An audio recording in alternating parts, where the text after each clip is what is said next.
sole employee over at his small office across the water in Coral Gables. Tactics International, founded and funded by Stokes' best friend in the world, the British espionage cat named Alex Hawke, was a cover operation. They pretended to be helpful to companies planning to shift operations overseas, mostly to Latin America. But what they really did was travel to the four corners looking for bad guys and playing whoop-ass m'lady all day. Once located, Stokes' mission was to blow their shit to hell and do it completely off the radar.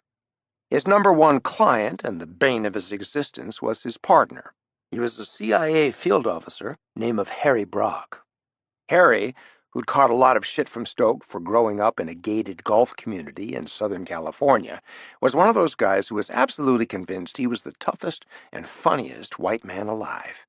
The fact that he was neither never seemed to occur to him. Still, if you're a small operation, pretty much running on a shoestring, the U.S. government and the CIA are pretty good clients to have on your roster. But hell, save that stuff for Monday. Here it was, Friday evening, and they'd had a tough week at logistics. Some enterprising young Colombians had set up a meth factory to hell and gone out in the Everglades. Los Hermanos, they called themselves, the brothers.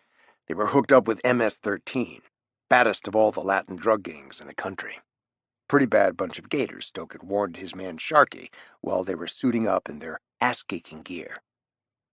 Miami-Dade PD, another VIP client, had hired tactics to go out there at night and do their dirty work for them.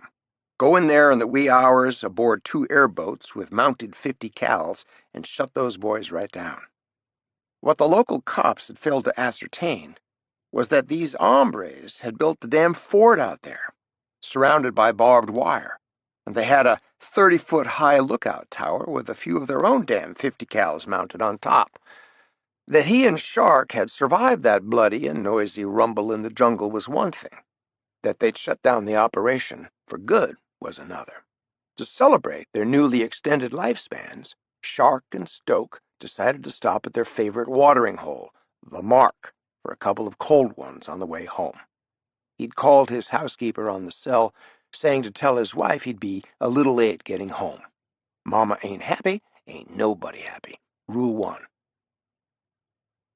Stoke and his wife Fancha, a former Miami Beach nightclub chanteuse and now a famous torch singer with a #1 hit single, lived in a palatial Key Biscayne estate right on Biscayne Bay. Most Friday nights, Mr. and Mrs. Jones invited Sharkey and his wife, Maria, over for Stoke's world-famous barbecue poolside cookout. The Mark, short for Marker 9, was a notorious gin joint just off the causeway near the Fisher Island Ferry. Once a mob spot and then a hangout for dirty cops, it was smoky and smelly maybe, but maybe that's just the way they liked it. They parked the GTO in the last available spot and made their way through the muggy tropical heat that hung over Miami. Didn't bother either of them. Stoke, born and raised on 196th Street up in Harlem, loved all of it. Heat and humidity, skeets and sunshine. Bring it. After you, amigo, he said, stepping aside so Shark could enter first. The kid looked good. Rocking a lime green pork pie hat and matching loafers, he rolled in on a tide of smooth. Stoke smiled. He was in the man's debt. One of the Colombian brothers in the Glades had gotten the drop on Stoke while he was busy shooting with a couple of other brothers. Sharkey, who could use a fillet knife with lightning skill, had dropped the guy before he could pop a plug into the Stokes brain pan. Stokely was about to enter the joint when his cell vibrated. He pulled it from his pocket and checked the ID. It was Fancha. She'd never called this number ever, unless it was something serious. "Hey, honey," Stoke said. "Hey, baby," Fancha said. "You going to be late?" "Yeah, just stopped at the Mark to buy my co-worker a cold one. Won't be long." "I hope not. I've got a surprise waiting here for you." "Oh, baby, don't do that to me now. Hold that thought, okay?" "Not that kind of surprise." "What then?" he asked, smiling, her making him wait for it. "Alex Hawke just showed up at the door." Stunned silence, and then Stoke said, "Oh, no way! Hawke? Here? Are you kidding me?" Well, you think I could make that up? He's here, all right. Going to be staying a few days, too. He brought Alexei with him. Well, damn. Tell him I'll be there in 5. Let me go get the shark man before he orders for us, okay? Something bad happened, Stoke. He didn't say what, but I can tell. See it in those baby blues of his. Man's in trouble, honey. I'll be right there. The GTO pulled up at the big wrought iron gates of Casa que Canta 7 minutes later despite rush hour. Stoke hit the call button, identified himself, and the heavy gate swung wide.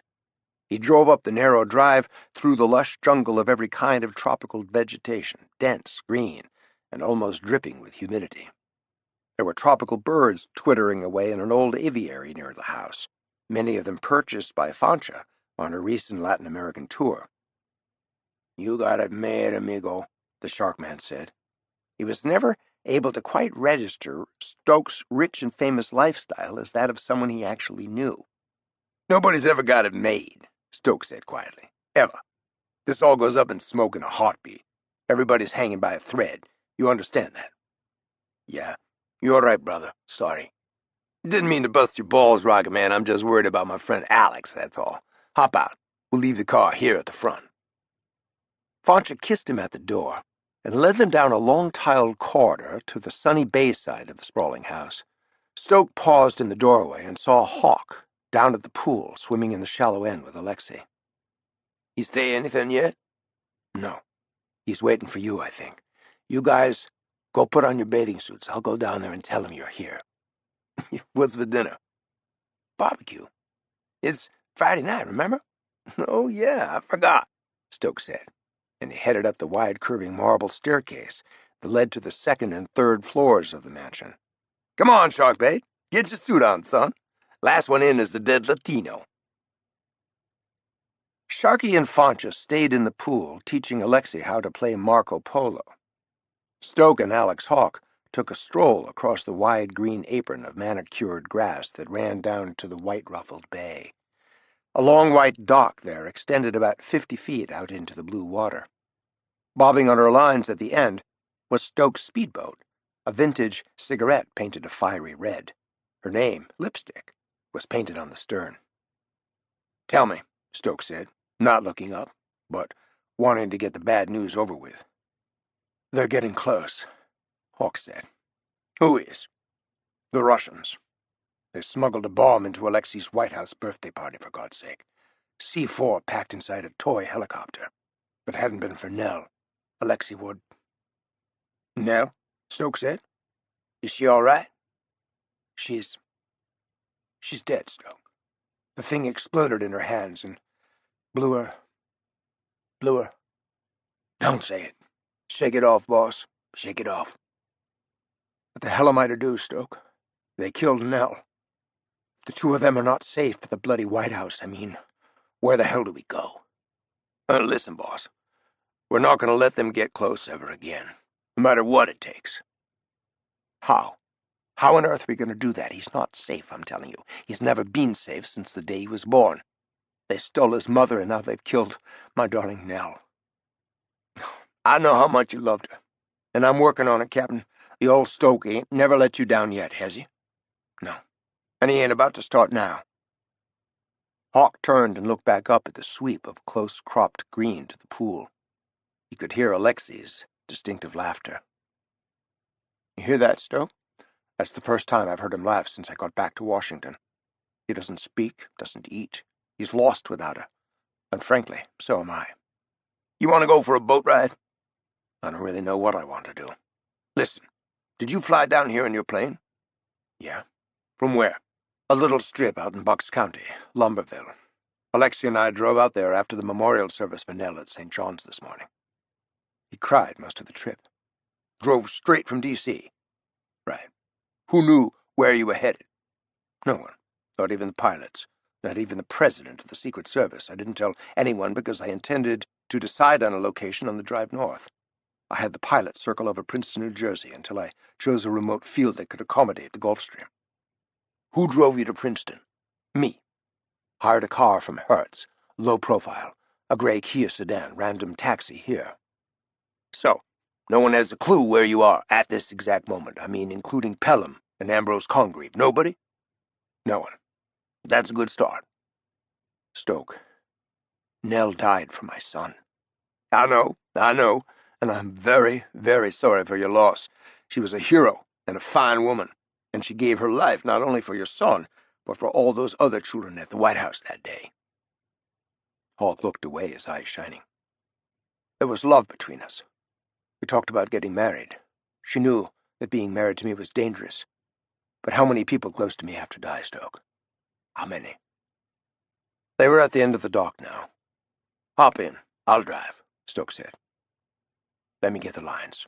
Now just get in the damn boat, boss. Hawke climbed over the gunwale and settled into the bucket seat on the starboard side, strapped himself in. A minute later, Stoke was in the boat and cranking up the twin 400-horsepower engines. Hold on, Stoke said, his hand on the throttle. And believe me, I am holding on.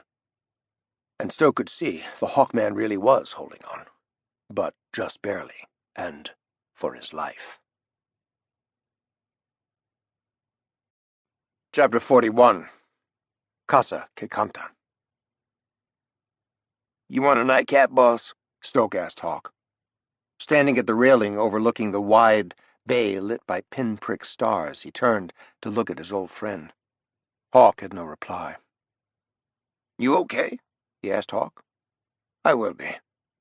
Yeah, I know that. Future tense. Present even worse. Past debatable. Hawke smiled. A line from Congreve? He couldn't remember for the life of him. After a sunset supper spent in the golden light of Stokely's upstairs porch, Hawke had excused himself. Had to put Alexei to bed. He'd promised Stoke he'd return, but he had spent a long time getting Alexei to sleep. Stoke waited at the table outside, gazing at the silvery lights on Coconut Grove glimmering across the bay. Normally it was a view that gave him a lot of pleasure, but not tonight. Tonight, for the first time in a long time, he was afraid. Hawke was in trouble. He had a look in his eyes that Stoke couldn't quite find the right word for. And then he did. He looked haunted. Fanshawe had given Alex 2 third-floor bedrooms that adjoined so the child would not feel far away from his father. After finally coaxing his son into bed, Hawke read him a story by E.B. White. It was one that the little boy never tired of hearing, Charlotte's Web. When, after 20 minutes, his son still couldn't go to sleep, Hawke simply sat on the edge of Alexei's bed with a hand on his shoulder, reading softly until he finally did. Now the two men sat outside, staring at the carpet of stars over the dark and shining bay. You finally go to sleep? Stoke asked. Yes. Poor little guy. He's broken-hearted. It's going to take a long time for him to get over the loss of Nell, if he ever does. I figured that much. But listen, Alexei's safe here. Nobody knows where he is. We've got world-class security around the clock. And why is that, Stoke? Don't tell me you're expecting trouble, too. Somebody's stalking Fanshawe over the wall one night. I have a night watchman, but the guy was asleep. Stalker got all the way up into our bedroom, standing by the bed, looking down at her when I woke up. Unlucky for him. And that's when you got serious about security? Damn straight. When we first got married, I upgraded the security. Cameras front and rear, bulletproof glass in every window, steel-framed doors on the ground level. Nothing startling, but all this you see and don't see now? Serious shit. I even had a sign up out at the gate. Said, intruders warmly greeted with gunfire. But that was before Fanshawe made me take it down. You talk about Casa que Canta today. You talk about the house that sings. Man, it's a fortress, boss. Hawke looked out into the night. The windy bay, the small waves rolling ashore on Stoke's white crescent of beach. What about the approach from the water? Armed night watchman lives on the top floor of the boathouse down there. Night vision goggles, security cameras, heat sensors in the sand, motion detectors covering the approach from the bay out to 1,000 yards. I wonder, would you mind if Alexei stayed here for a while? Just until I can take him back to England, or a bank vault in Switzerland? Of course, Alex. It's safe. He's known me since he was born, and Fanshawe, she loves that little kid like he was her own. You see them playing together in the pool this afternoon? Man. Stoke, No offense to what you've already got in place, but the President has kindly offered to provide Alexei with 2 DSS agents to be on duty round the clock. One's a guy I know named Chris Kopek, who works with SO-14, Royal Protection Branch, who covers Prince Charles. Cool. What's DSS again? Diplomatic Security. You got room for all these people? Look around you, boys. We got rooms that have rooms. Rooms nobody's ever even seen. They can stay downstairs in the boathouse. 2 bedrooms, 1 head, and a kitchen upstairs. Perfect. Thank you, Sir Stokely, for your generous hospitality. When can they be here, these protection guys? Tomorrow. Done. What about a nightcap? Yeah, Hawke said. Got any Gosling's rum? Stoke smiled. That question is not worthy of me. Hawke laughed. These bloody Russians must be getting to me. Maybe it's high time we should be getting to them, Stoke said, dead serious. You know what's most worrisome, Stoke? Putin. Alexei used to be under his protection. Hell, the guy invites Congreve and me aboard his yacht for 4 days in the south of France. And somehow he knows my son is staying at the White House. What the hell? And then this human nightmare, Zell, Jules Zell, appears at Alexei's White House birthday party? The very same KGB assassin who tried to poison Alexei in London? And when that failed, the bastard follows him to Washington? How does that happen, Stoke? You think Putin's behind that? After all that's gone down between you two during these years? Boss, you're friends with the man, right? If you'd asked me that a month ago, you'd have gotten a different answer. Well, I don't know anymore. Zell is a low-life renegade KGB killer, so maybe he's off Putin's radar, working for those retired KGB guys who are still pissed off at us for taking out their beloved Tsar Korsakov. I'm not sure anything is off that man's radar anymore, boss. He seems to be calling the shots worldwide these days. You know what? I'm starting to agree with you. He was acting very strangely during that stay aboard Tsar. Ambrose had the same reaction to him in France. Beware the wolf, he told me. Hawke took a deep breath and expelled it slowly. He wants the old USSR back, Stoke, the glory days he remembers so fondly. And I can tell you that he sincerely believes no one has the guts to stop him, not France, Germany, Britain, and certainly not the former United States of America. Well, damn, he's got that right. He practically admitted his primary objectives to me, going back to the old borders. Fairly amazing. This is weird, all right. Good move on the White House's part, right?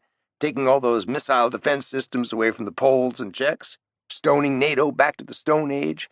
Those folks in Eastern Europe must be shitting bricks right about now. You heard Russian troops are already moving in that direction, right? War games, the Kremlin says. Ain't no game about it, way I see it.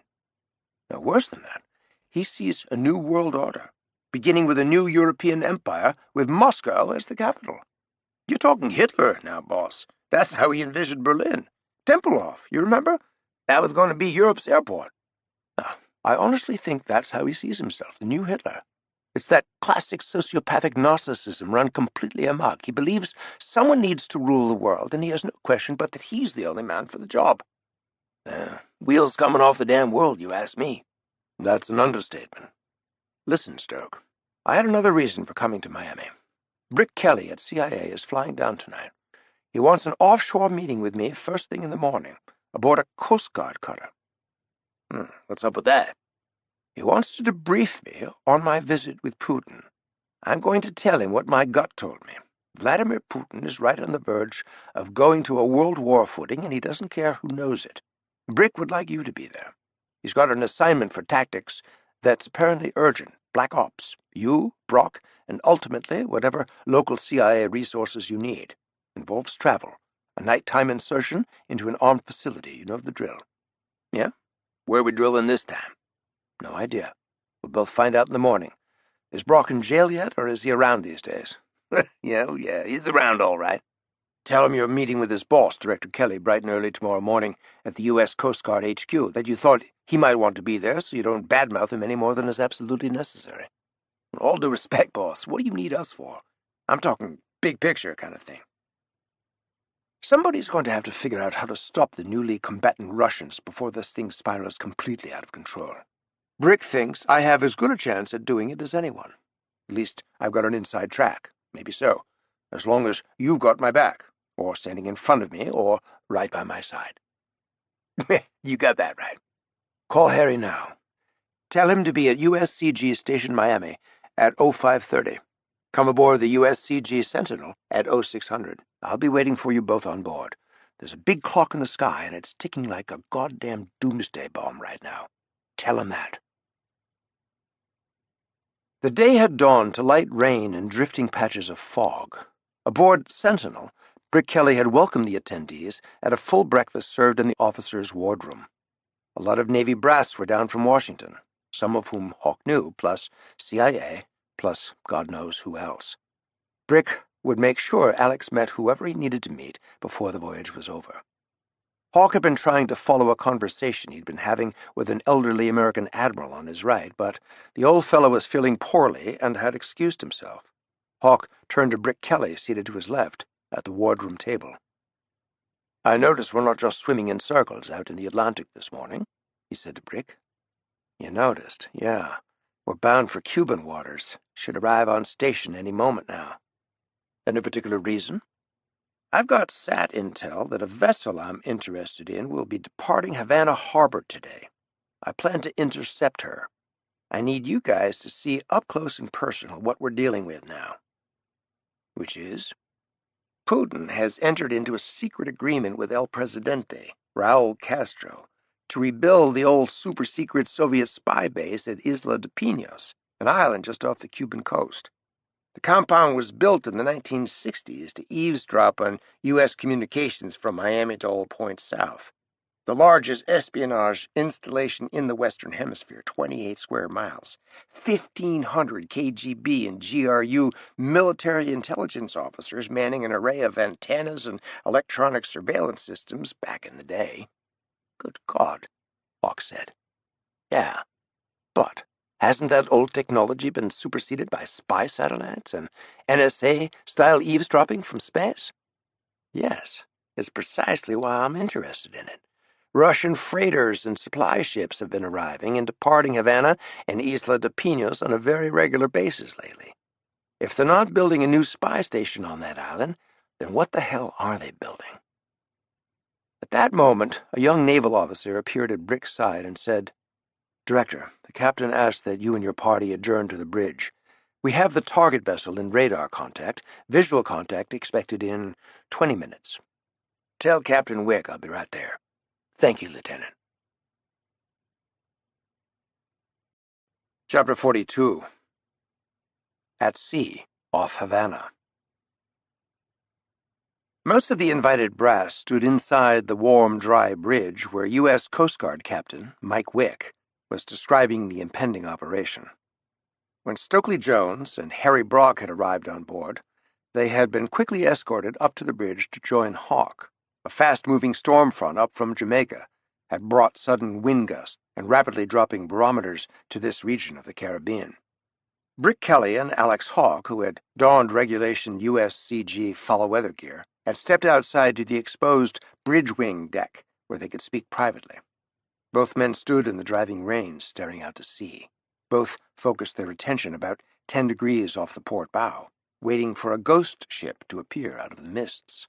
An old Russian warship, descended from a war they thought ended 50 years ago. Hawke was peering through the fog, eyes squinted against the slanting rain. Brick had a very sophisticated pair of naval binoculars. "So, Putin," Brick said out of the corner of his mouth. "Time to talk Putin." "Putin? What about him? I wouldn't even know where to start." 5 words, any order. Don't even pause to consider. Go." "Terrified." "Why?" "He's terrified that his big dream is dying, and that means so is he." "Next." "Delusional." "Because?" "He thinks he can stave off his own inevitable end through mass murder, and by taking down the world piecemeal through genocide. Hell, maybe he thinks he's Hitler. I know he thinks he's Napoleon. No, he's convinced. They've got a couple of words for it in Russia now, as I'm sure you know. They call it Putinism, nearly 90% approval rating, and Novorossiya, the new Russia. Compare Vlad's poll numbers with Rosso's latest numbers when you get a chance. It's very enlightening. But with the precipitous fall of the ruble, the plummeting price of oil, the world starting to close in on him. His people are hurting, and so is he, Brick said. Hawke went on. As long as he keeps feeding the citizens the line that it's all America's fault and they've been through worse and come out stronger, that their suffering is for the greater good of the motherland, he hangs in there. I agree. But our people see a possible regime change just over the horizon if he's not careful. And what's number 3? Paranoid. He thinks the wolf is at his door. He doesn't know the wolf no longer thinks he's worth eating. Good. 4? Morally bereft. Tell me. He has a new weapon capable of killing millions that is completely undetectable. A tasteless, odorless, colorless liquid explosive. He's ready to use the stuff without warning at the drop of a hat, just because he can. Holy crap. And you believe him? I certainly do. He gave me an eyewitness undersea demonstration off the coast of Cannes. He used a thimbleful to vaporize a huge sunken Russian freighter. You think he'll use this stuff on us? Yes, now that the U.S. has kowtowed to the Castro brothers and opened up relations with them. Putin's forging ahead with creating an offensive base 90 miles from Key West, for God's sake. Now tell me, Brick, what's the difference between what Putin's doing now and what Khrushchev did to Kennedy with the Cuban Missile Crisis? No difference. Couldn't agree more. Last one. 5. 2 words. Vicious and merciless. Why? He seeks revenge for what he sees as Russia's humiliation by the United States. The last thing he said to me before I left Washington was, "You tell your American friends this, Alex. I alone possess the sole nuclear arsenal in the world that can turn all of North America into a radioactive parking lot. Give me a good enough excuse and I will not hesitate to do it." You're shitting me, Alex. Holy crap. Nope. He thinks there's something far worse than nuclear war, Brick. Soulless surrender of the dreams of Soviet glory. The slow and relentless decay of the Putin myth, if he doesn't fight like hell against it. Jesus, Brick said, dropping the binoculars to his chest and using his fingertips to massage his temples. He felt like a brick wall had collapsed on him. Worse than your guys thought, right, Brick? Somebody shoot me. Yeah, one piece of advice, not that you need any from me, something my father taught me when I was still in short pants. Yeah?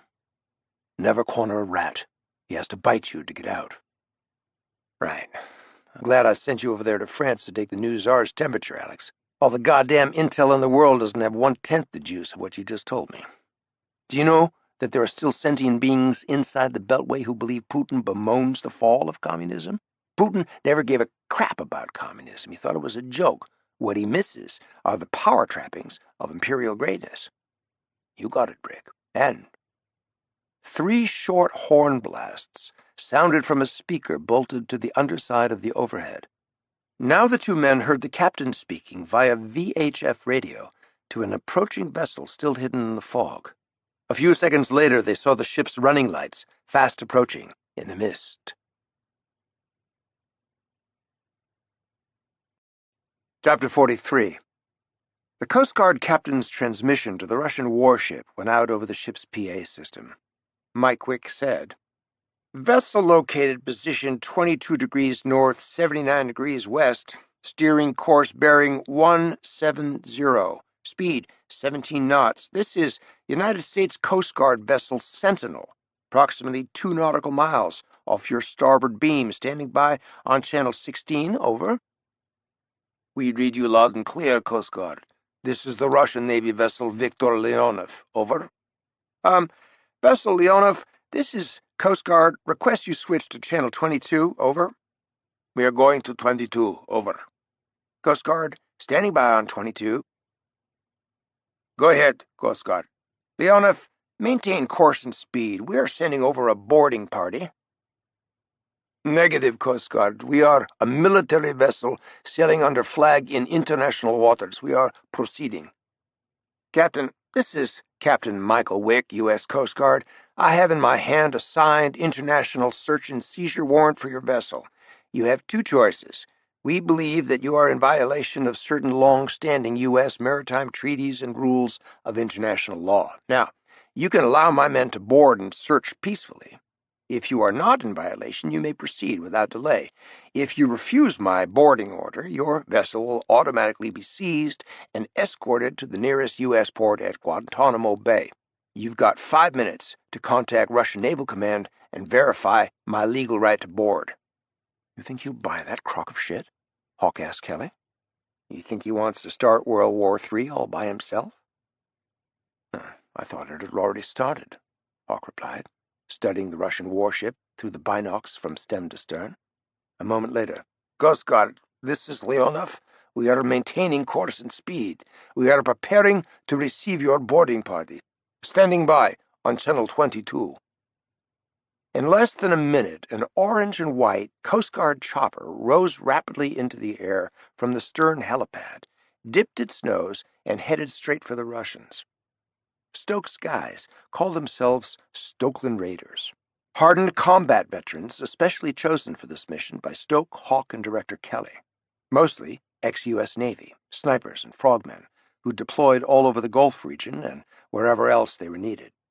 Many of this proud new squad were well into their late 30s or early 40s, men who had remained steadfast friends with the CIA director and Stoke long after they'd all retired from the military. Kelly and Stokely now kept every one of the raiders' cell numbers in a pair of encrypted iPhone 6s they called the Bat phones. This was the first time these men had gone into action as a unit, but something told Brick it would not be the last. Now, Brick Kelly looked at Hawke. Stokely Jones is aboard that chopper, Alex. My guy, Agent Brock, is with him too, an honorary raider. I was wondering why you wanted them out here all of a sudden. What's going on, Brick? Cuba, of course. Ever since we were ordered to normalize relations with the Castros, I've had a lot of young Cuban CIA undercovers working construction at the spy base site. From what I hear, the Castro brothers' desire for normalcy includes them working with the Russians on a way to take down their brand-new Yankee allies without launching a missile. Jesus, Brick, who the hell is running your ship? Sounds like Washington has gone down the rabbit hole. Who said anybody was running it? The Coastie's big orange H-65 Hilo was now hovering just above the Russian warship's stacks. The Stokeland Raiders would now commence fast roping down to the Leonov's rain-swept decks. The first man out the door, fast roping down to the pitching decks of the Russian missile cruiser, Stokely Jones, Jr. Stoke still got it, hasn't he? The director said. The man is a speed burner, Brick. What else can I say? Chapter 44. Siberia. The colonel knocked back a slug of vodka from his canteen, then swiped the back of his hand across his mouth. It would be dark in a few hours. The only thing separating the black sky in the west from the black earth below was a narrow ribbon of pink where the horizon should be. Standing at the side of a muddy road, he looked out across the rolling tundra, south, as far as he could see, across the last few hundred miles he had to cover. God-forsaken hell on earth of a place, he thought, thoroughly sick of this endless, mindless journey to nowhere. He hadn't seen a tree in over a week, just mile after mile of muddy dirt and skimpy patches of sedge grass frosted with ice. And the wind, constant, always blowing, sometimes gusting to 60 miles an hour. He pulled up the hood of his bearskin parka just at the thought of it.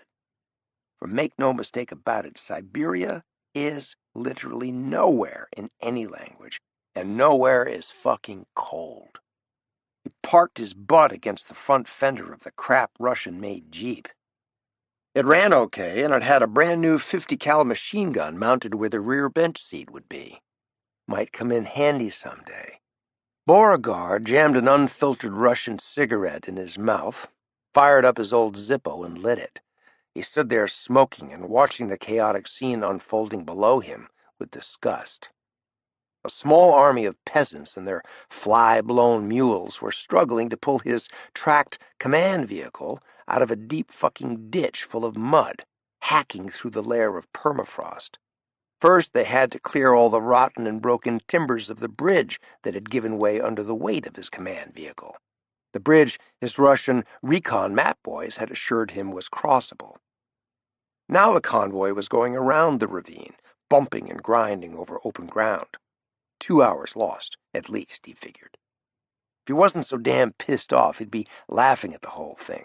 The peasants and soldiers were whipping their mules and screaming at them to pull his behemoth out of the ditch. Heave! Heave! They shouted. The Russian foot soldiers were whipping the peasants and screaming at them. Heave! Heave! Screw it. The chances of either team having any success extracting his ride were slim to none.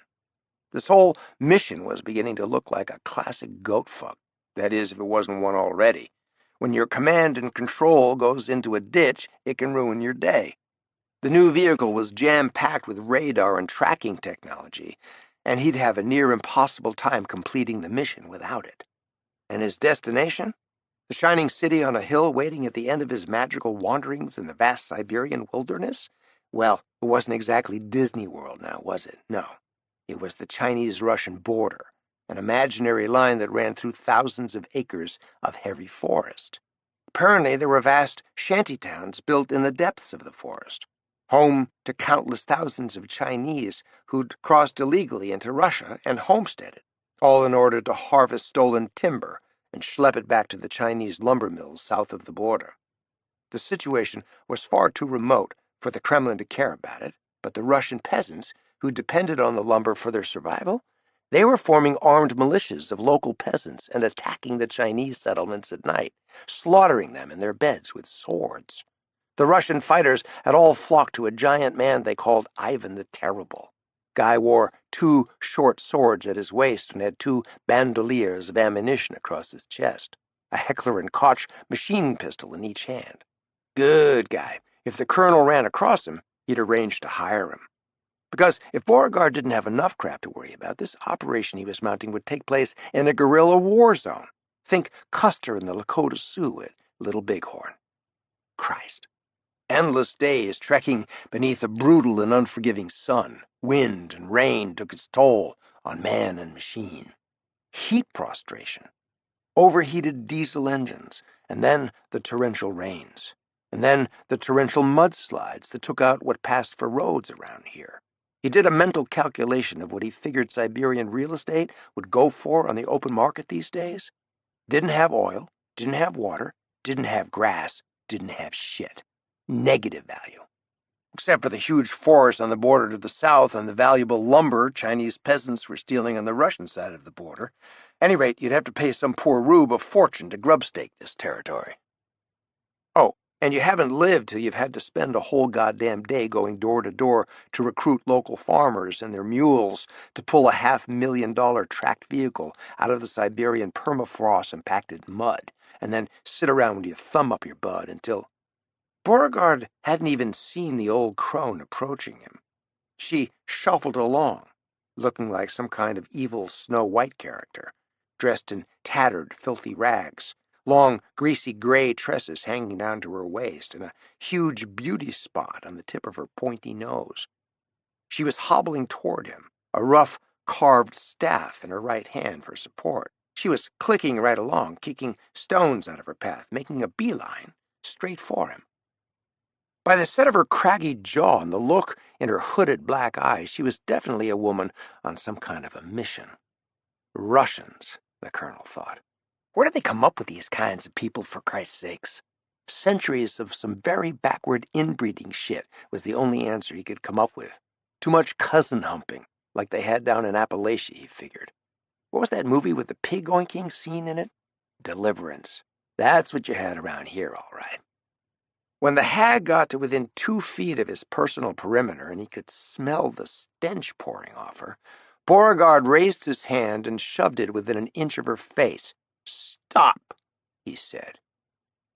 Apparently, this was considered impolite in her social circles because she started screaming her bloody lungs out. Her thin little mouth stretched wide, revealing her teeth, or rather the rotted black stumps that were all that was left. He leaned back, sucked on his cancer stick, and smiled at her, waiting for her tirade to subside. When she paused to catch her breath, the colonel smiled and said, "Could you please repeat that, ma'am?" And she did, word for word, at an even higher decibel level. Motioning to one of the young Russians assigned to protect him, he said, "Come here, soldier." The boy raced over, snapped to attention, and saluted. He had strong eyes and enormous black bushy eyebrows. "Yes, sir," he said in good English.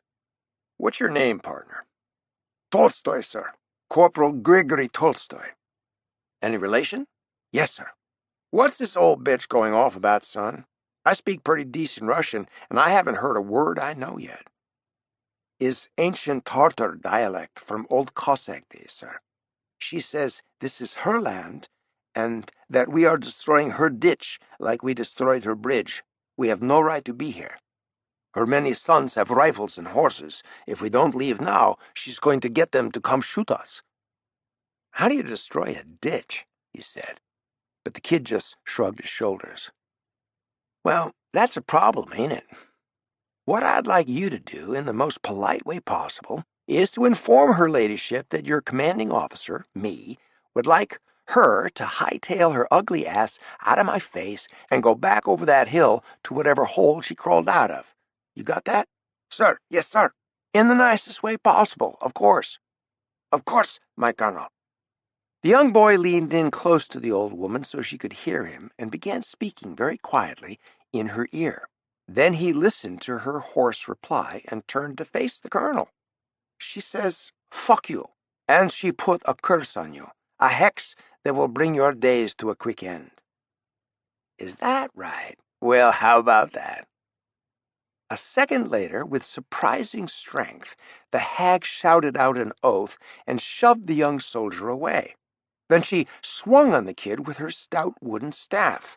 The kid tried to duck, but the blow was unexpected, and she caught him squarely above his right ear, opening a large bloody gash.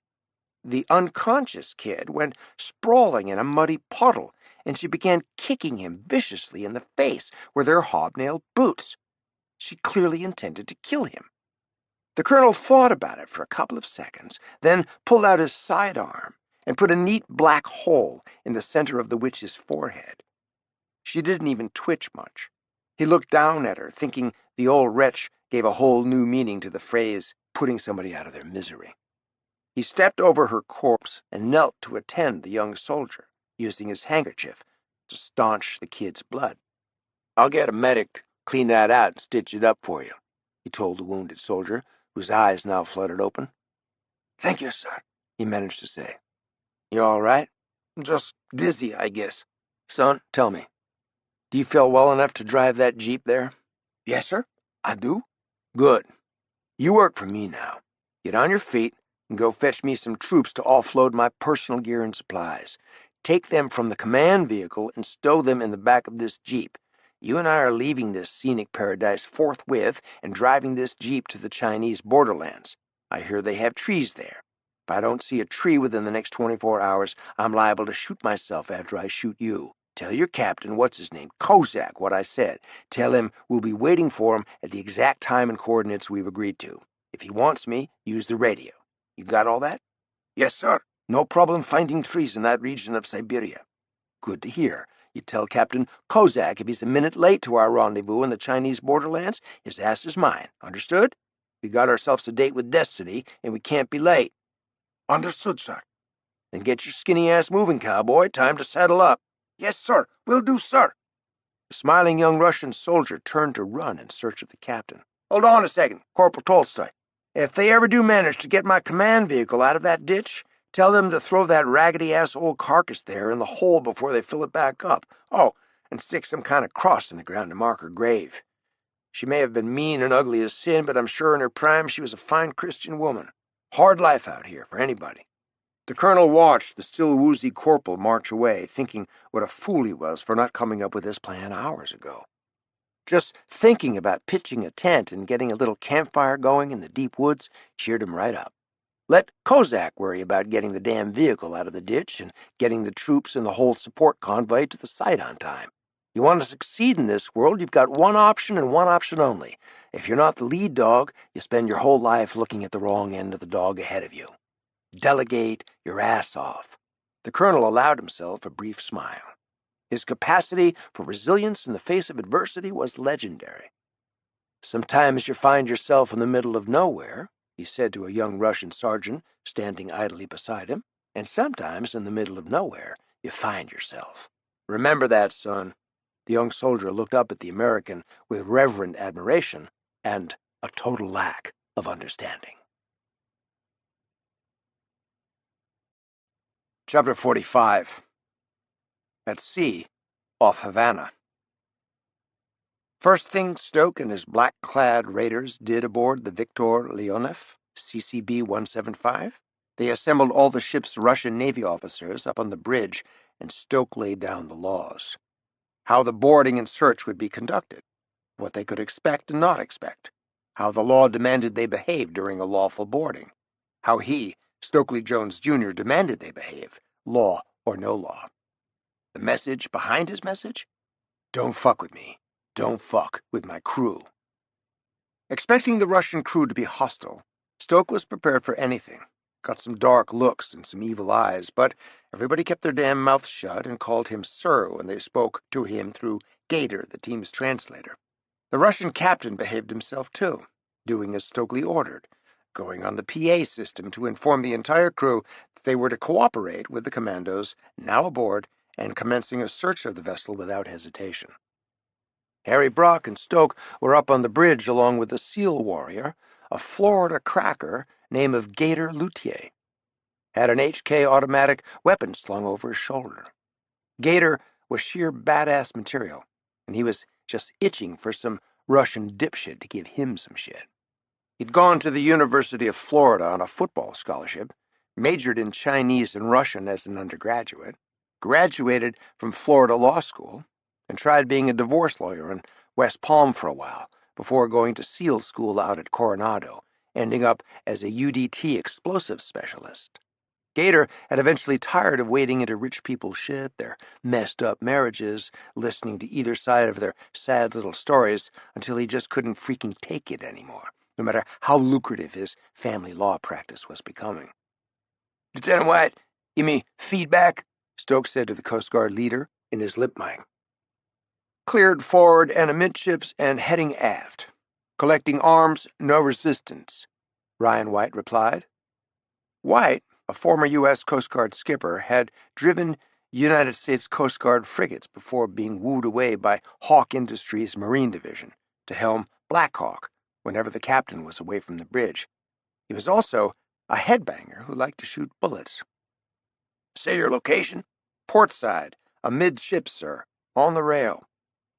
30 seconds, Stokes said, looking at Brock and Gator. "Gator, Brock, and I are coming down to finish this Easter egg hunt. You cool, Lieutenant?" "Born cool, Skipper," White replied. "I know that, son. Those Rusky boys start misbehaving, just give the Stoke a shout-out." "Aye, sir." "Can I borrow one of your guys?" "Aye, sir." Stokes smiled. This new generation of hard-ass Navy men showed the ones who'd gone before some respect. They knew the old Stoke had done 3 SEAL combat tours and honored guys who served in the shit, and never mind about all that. Time was a-wasting. There was bad crap aboard this Russian rust bucket. Stoke knew it in his gut. He nodded in the direction of the 2 former Navy guys covering the officers with their MP5s. "Okay, you fellas got the con. Gator, Mr. Brock and I are taking over what's left of this search. Anybody makes a move on you, you shoot first and apologize later. Law of the sea, understand?" "Yes, sir," they shouted in unison. Stoke, Brock, Gator, and a lanky kid they borrowed from White, named oddly enough Fat Jesse Saunders, a skinny blonde-haired boy from Waycross, Georgia, descended the steep flight of aluminum steps down into the bowels of the ship. Saunders was packing a double-slung submachine gun with a pistol grip he could get at in a big hurry if need be. Fat had the kind of loose-limbed confidence of someone who could make good use of any kind of weapon at all, including his hands and feet. When they got to the lowest deck and moved aft, they came to something they hadn't encountered aboard this vessel before. Stoke had borrowed a Scar H CQC machine gun with a short 13-inch barrel. "What have we got here, gentlemen?" Stoke said, eyeing the 2 guerrillas standing in front of a thick steel door. A locked door, most likely. A locked door with 2 armed Russian military policemen positioned squarely in front of it, automatic weapons at port arms. Some stenciled Russian gibberish was written in red on the right-hand door, Stoke noticed.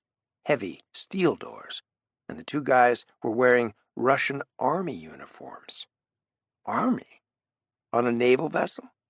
Gator turned to Saunders and said, "Fat?" But Saunders' gun was already up and trained, on the two Ruskies. "What's that sign say, Gator? Ask them that," said Stokely. Gator asked the question in slow but sure Russian. The two guys looked at each other before one of them answered the question. "He says this is KGB HQ aboard the vessel, sir. Their military intel unit. No admittance." "Seriously, Gator, no admittance. Is that what he said? Well, hell, do what you gotta do, Fat," Stokes said. In the blink of an instant, Saunders made a blindingly fast move forward. In one fluid motion, he leaned into the two guards, his two hands out like twin pistons, seizing both weapons and whipping them away from the Russians. Stokes said, "Thank you kindly, Fat. Now, Gator, tell those two boys to stand aside before I perform rifle-butt dentistry on their asses." "Yes, sir," Gator said, shouting an order. The two angry young men stood reluctantly aside. "You see that palm plate access doohickey on the wall there, Gator? Tell one of them to put his hand on it. We're going in there." Gator told them. They both glared back, shaking their heads in the negative. "Tell them if they refuse again, I'll cut off one of their fucking hands and do it that way." To make his point, Stoke pulled out the assault knife sheathed on his right leg. "Tell them to open that goddamn door." Like magic, it was open sesame time in the KGB kingdom. Fat Saunders soon had the two military cops face down on the deck, cuffing their wrists behind their backs. "Gator, you stay out here and keep those two boys face down on the deck. Got that? Bet your ass." "I don't bet. Fat, you're coming in with us." "Wouldn't miss it for nothing, Skipper." Stokes stepped through the opening first. It wasn't KGB. It was storage.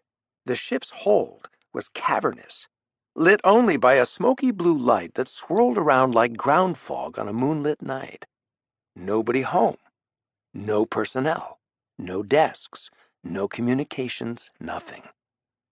He signaled his guys to follow and moved deeper into the mist. "Shit!" Stoke cried out in the swirling mist.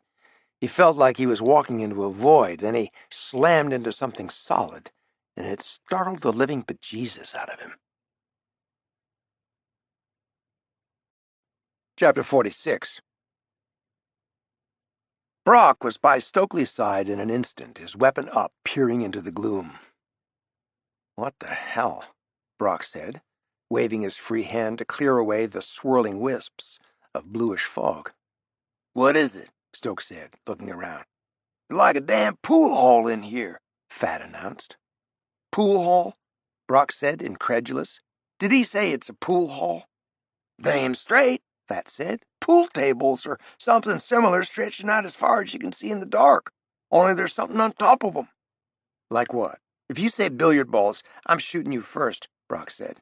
"This is not a pool hall." "Well, like I don't even know what. Turn your damn light on, maybe?" Stoke asked, he and Brock moving toward Saunders. Fat flicked his LED assault light on, and all three men looked down in amazement. "It's like a tiny city," Fat said, bending down to peer at the table, wolf-whistling his amazement. "See what I mean?" It was a large model of a city Stoke saw now, incredibly detailed and realistic. He'd flicked a switch he'd seen on the side of the heavy table. The whole damn town suddenly lit up. Street lights, window lights in hotels, apartments, skyscrapers, lights on the bridges and ships in port, even on the interstate cloverleafs, even traffic lights sequencing through red, yellow, and green.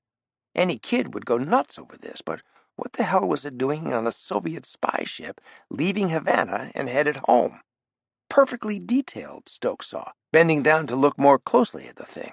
Perfect in every way, right down to the cracks in the sidewalk, right down to the doorknobs. And then he noticed something else.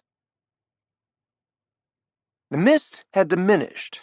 Maybe the now opened aft hold door behind them had sucked out a lot of the cold, foggy air.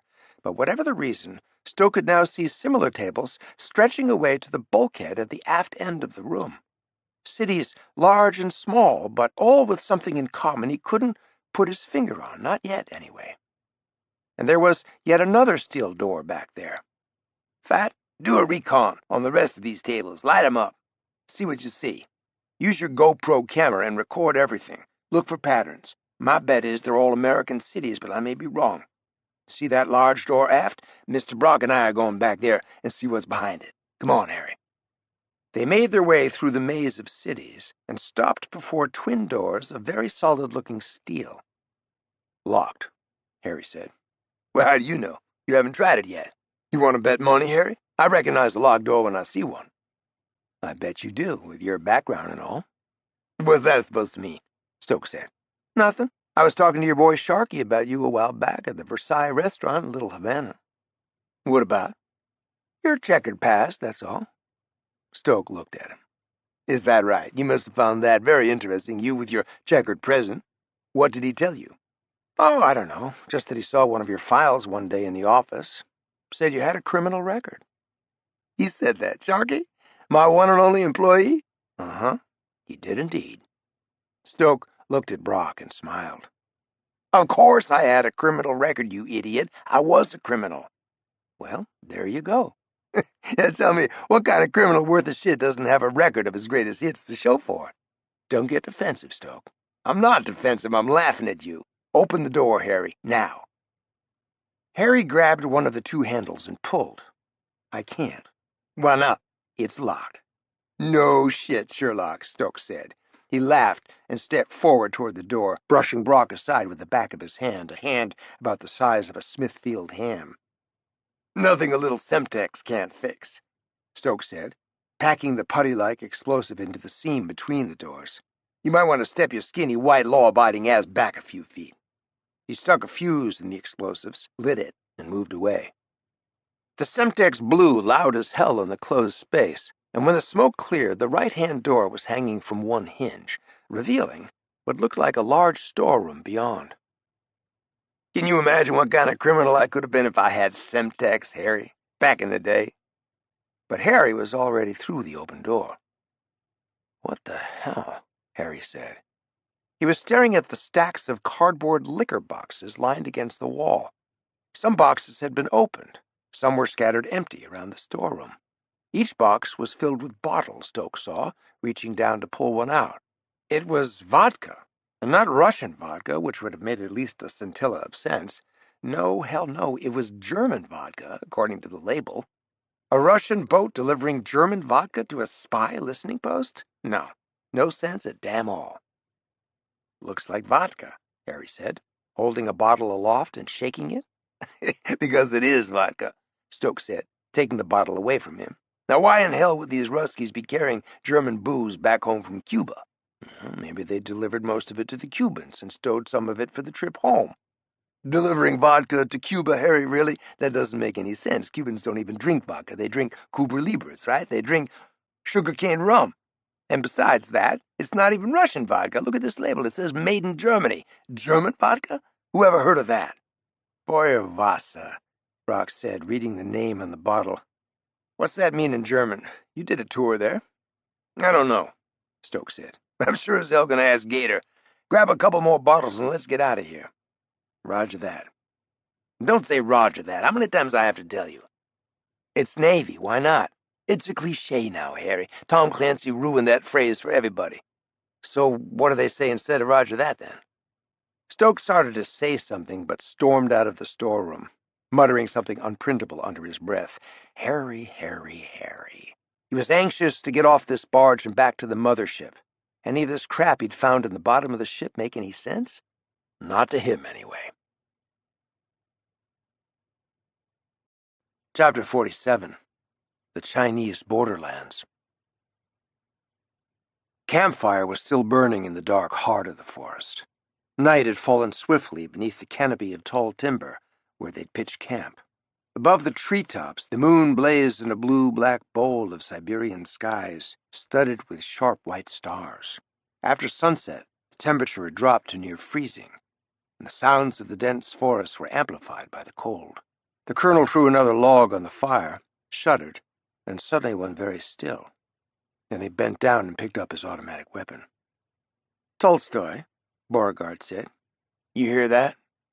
Yes, sir. What the hell was that? Wolves. Wolves? They got wolves in this forest? They do. Well, the hell with them. Let's eat our supper. You're hungry, aren't you? I guess I am, sure. In the waning hours of sunlight, the Colonel and Corporal Tolstoy had pitched a two-man tent over a soft cushion of pine needles, then cleared a spot for a fire to keep them warm and cook their supper. They talked little, both men exhausted from the rough passage overland to the Chinese borderlands. Both men, alone with their thoughts, ate the meal of spit-roasted chicken and cornmeal porridge in silence. After the feast, the older man sat back, wiping the grease from his lips and jamming a cigarette in the corner of his mouth. Lighting it, he leaned back against the trunk of a mammoth evergreen and watched the sparks from the fire rise in a column of smoke and hot air. They rose high, only to disappear in the dark tangle of branches high above. "Tolstoy," the Colonel said, sitting up and tossing a chicken bone into the fire. "You hear what I'm hearing?" "Yes." "That's howling, I believe. I don't like wolves howling nearby." "No one does, especially here." "Now why is that, do you suppose?" "Fear, sir. Too many Hollywood films, maybe. The sudden leap from the shadows, the snarl, the tearing rip of those razor-sharp teeth, I don't know. But that fear is a human survival instinct." "You trying to scare the old Colonel, Rough Rider? Telling ghost stories around the campfire?" "I sometimes wish they were ghost stories, Colonel." "Meaning?" "I grew up in eastern Siberia, sir. Wolf attacks on remote settlements were not infrequent. Mine was attacked one night." "How many of them?" "Maybe 200, someone said. No one could believe the size of that pack. Maybe it was a number of packs that had joined forces for some reason or just decided to work together for their own good. Maybe it was just the ominous light of a full moon overhead. Like tonight." "Is that common? Packs hooking up like that? Attacking a village?" "Well, normally, as I said, they'll kill horses or dogs or babies if they find one unattended. You have to understand, sir, these are animals that can crush a human skull and snap thigh bones like sticks. Got a bite twice as strong as a German shepherd, and that's no lie. But nothing had happened like what happened that night. Nothing. It was like a horror movie, only worse. Women and children were screaming so loud you could barely hear the wolves. But wolves like to stay away from humans normally, right? You're saying these Siberian wolves seem to have lost their fear, and they're not afraid of us anymore. No, sir." "The wolves in this forest, they scare you?" "Not yet." "How many you figure are out there?" "A pack, maybe." "But it could be larger?" "Cooperation among some wolf packs is very common. Usually packs are small, a nuclear family with waifs and strays of some 10 to 20 animals." "You seem to know an awful lot about wolves for a young soldier, Tolstoy." "Yes, sir, I do. Most of my village was wiped out, torn to shreds. I am the only one in my own family to survive. I dove into a well. The wolves knew I was down there at the bottom, a big she-wolf in particular. I could see her in the moonlight up above at the mouth of the well looking down at me, snarling and gnashing her teeth. Very frustrated, I'm happy to say. They can hear your heartbeat from 6 meters away, you know. Uncannily powerful hearing. They even judge the moment when the prey is most petrified. That's the moment they go in for the kill." "Jesus." "Oh, God, sir. Watch out." Beauregard saw it happen in slow motion. The black shadows, maybe 20, maybe more, leaping from the darkness into the light, circling cautiously around the perimeter of light thrown by the fire, their heads lowered, their teeth gleaming white in the firelight. They drew closer. The old man tried desperately to slow his heartbeat, knowing wolves can hear fear. He cradled his weapon, his finger inside the trigger guard, applying gentle pressure. "Tolstoy," he said softly, "where's your weapon?" "Inside the tent." "Shit. We're going to need 2 weapons at least." "Yes, sir, we will." "I need to do something, okay? These bastards have picked up our fear scent. Think you can make it across to the jeep to the 50 cal?" "Maybe, sir." "I won't order you to try. It's our only chance, Colonel. I'm fucking petrified, and they know it. Look at them. Wait, I'll try to distract." But Tolstoy was already on his feet and running for the jeep at the edge of the clearing. He got maybe 20 yards. In the blur of a second, he went down, buried beneath 4 or 5 of the frenzied beasts, the boy's screams silenced as the wolves ripped him apart in chunks, a frenzy of blood and snapping bones. "Leave him alone, God damn you!" the colonel cried, leaping to his feet. He had his weapon on full auto and he cut loose on the animals attacking the young soldier. Because of the intensity of his focus, he didn't see the rest of the pack. Didn't see the wolves slinking around and coming up on his blind side until it was almost too late. "Oh, no, you don't," he said to them, whirling around and eyeing the jeep's 50 cal on the far side of the clearing. Wolves were advancing right toward him. He was now the sole focus of their attention, and he knew he couldn't possibly kill them all. On they came. Their eyes were fiery red in the firelight, their bloody teeth gleaming white with loopy saliva hanging from their jawbones. Coming for him from both sides of the campfire now, more of them than before, it seemed, their heads low to the ground now, waiting for an opening. Beauregard whipped his head around and looked behind him, seeking an escape route. Nothing but dense columns of tree trunks forming a wall behind the tent. Nowhere to retreat. You have to advance, his military mind yelled at him. He squeezed the trigger and started spraying lead at the startled beasts as he ran straight ahead into the fire. "You've got me surrounded, you poor bastards!" he cried out to the encircling wolves, flames licking at his boots. He ran right through the burning embers, straight for the jeep. In the clear at last, 2 of them snapped at his trousers, but he already had 1 foot planted inside the vehicle. He grabbed the swivel-mounted 50 and started spraying at everything that moved. He killed, and still they came. More wolves emerged into the clearing, new arrivals attracted by the noise and the smell of blood and the fear. They leaped up at him, and he dropped them in midair with quick bursts of concentrated fire. And still they came.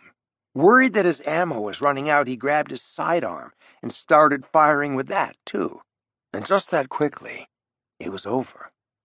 Dark humps and blood-soaked piles of dead wolves lay everywhere he looked around the campfire. He climbed down from the jeep and surveyed the scene. The ones who'd survived now slunk off back into the forest.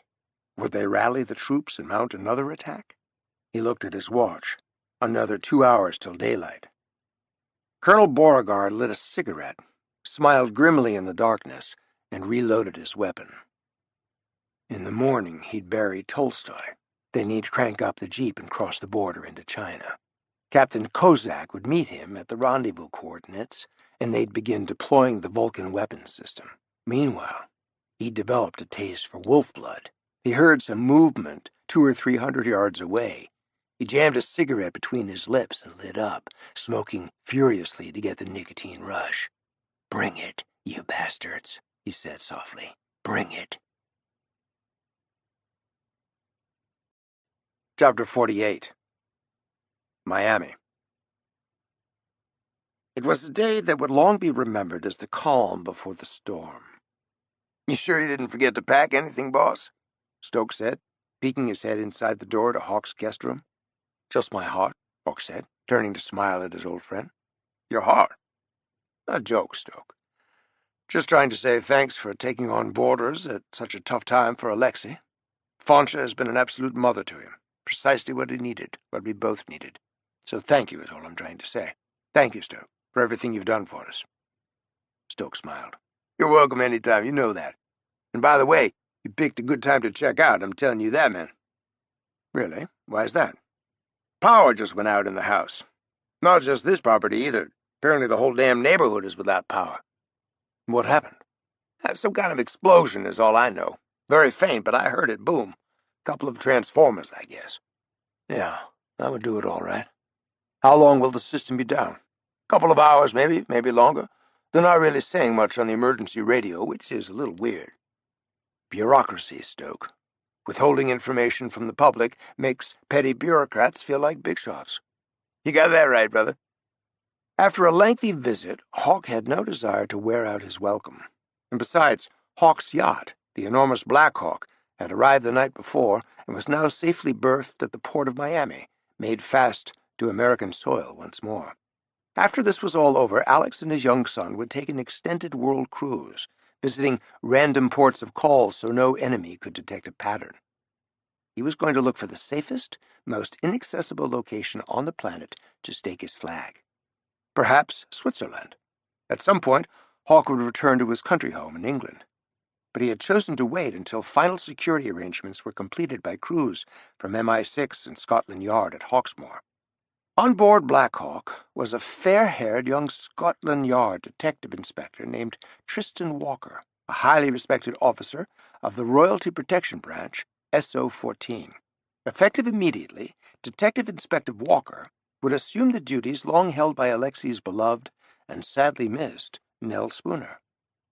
"I will never forget her, Papa. Not ever," he would say every night, following his evening prayers. Hawke, who seldom showed emotion and tended to keep his deepest feelings within himself, would hug his child and say a small prayer for them, now that this woman he had come to love was gone. "You want the top down, Alexei?" Stoke asked. "Drop the boot, or whatever you say over in England?" "Can we, Daddy?" the boy asked his father, craning his neck around. Alex had climbed into the back seat of the beautifully restored 1965 Pontiac GTO so his son could sit up front with his hero. "Lower away, Captain Jones," Hawke shouted, as they wound their way along the curving drive through the green jungle of lawn to the road. Casa que Canta was located on a small island off Key Biscayne called Low Key. It was hidden, just the way Stoke liked it. He lowered the top, and salt air flooded the interior and sunshine beamed benevolently down. "How do you like this car?" Stoke asked his co-pilot. "I like it, sir." "Your daddy tried to win it from me one night in a poker game in Manila. Guess what? He lost." "Daddy cheats," Hawke said, laughing.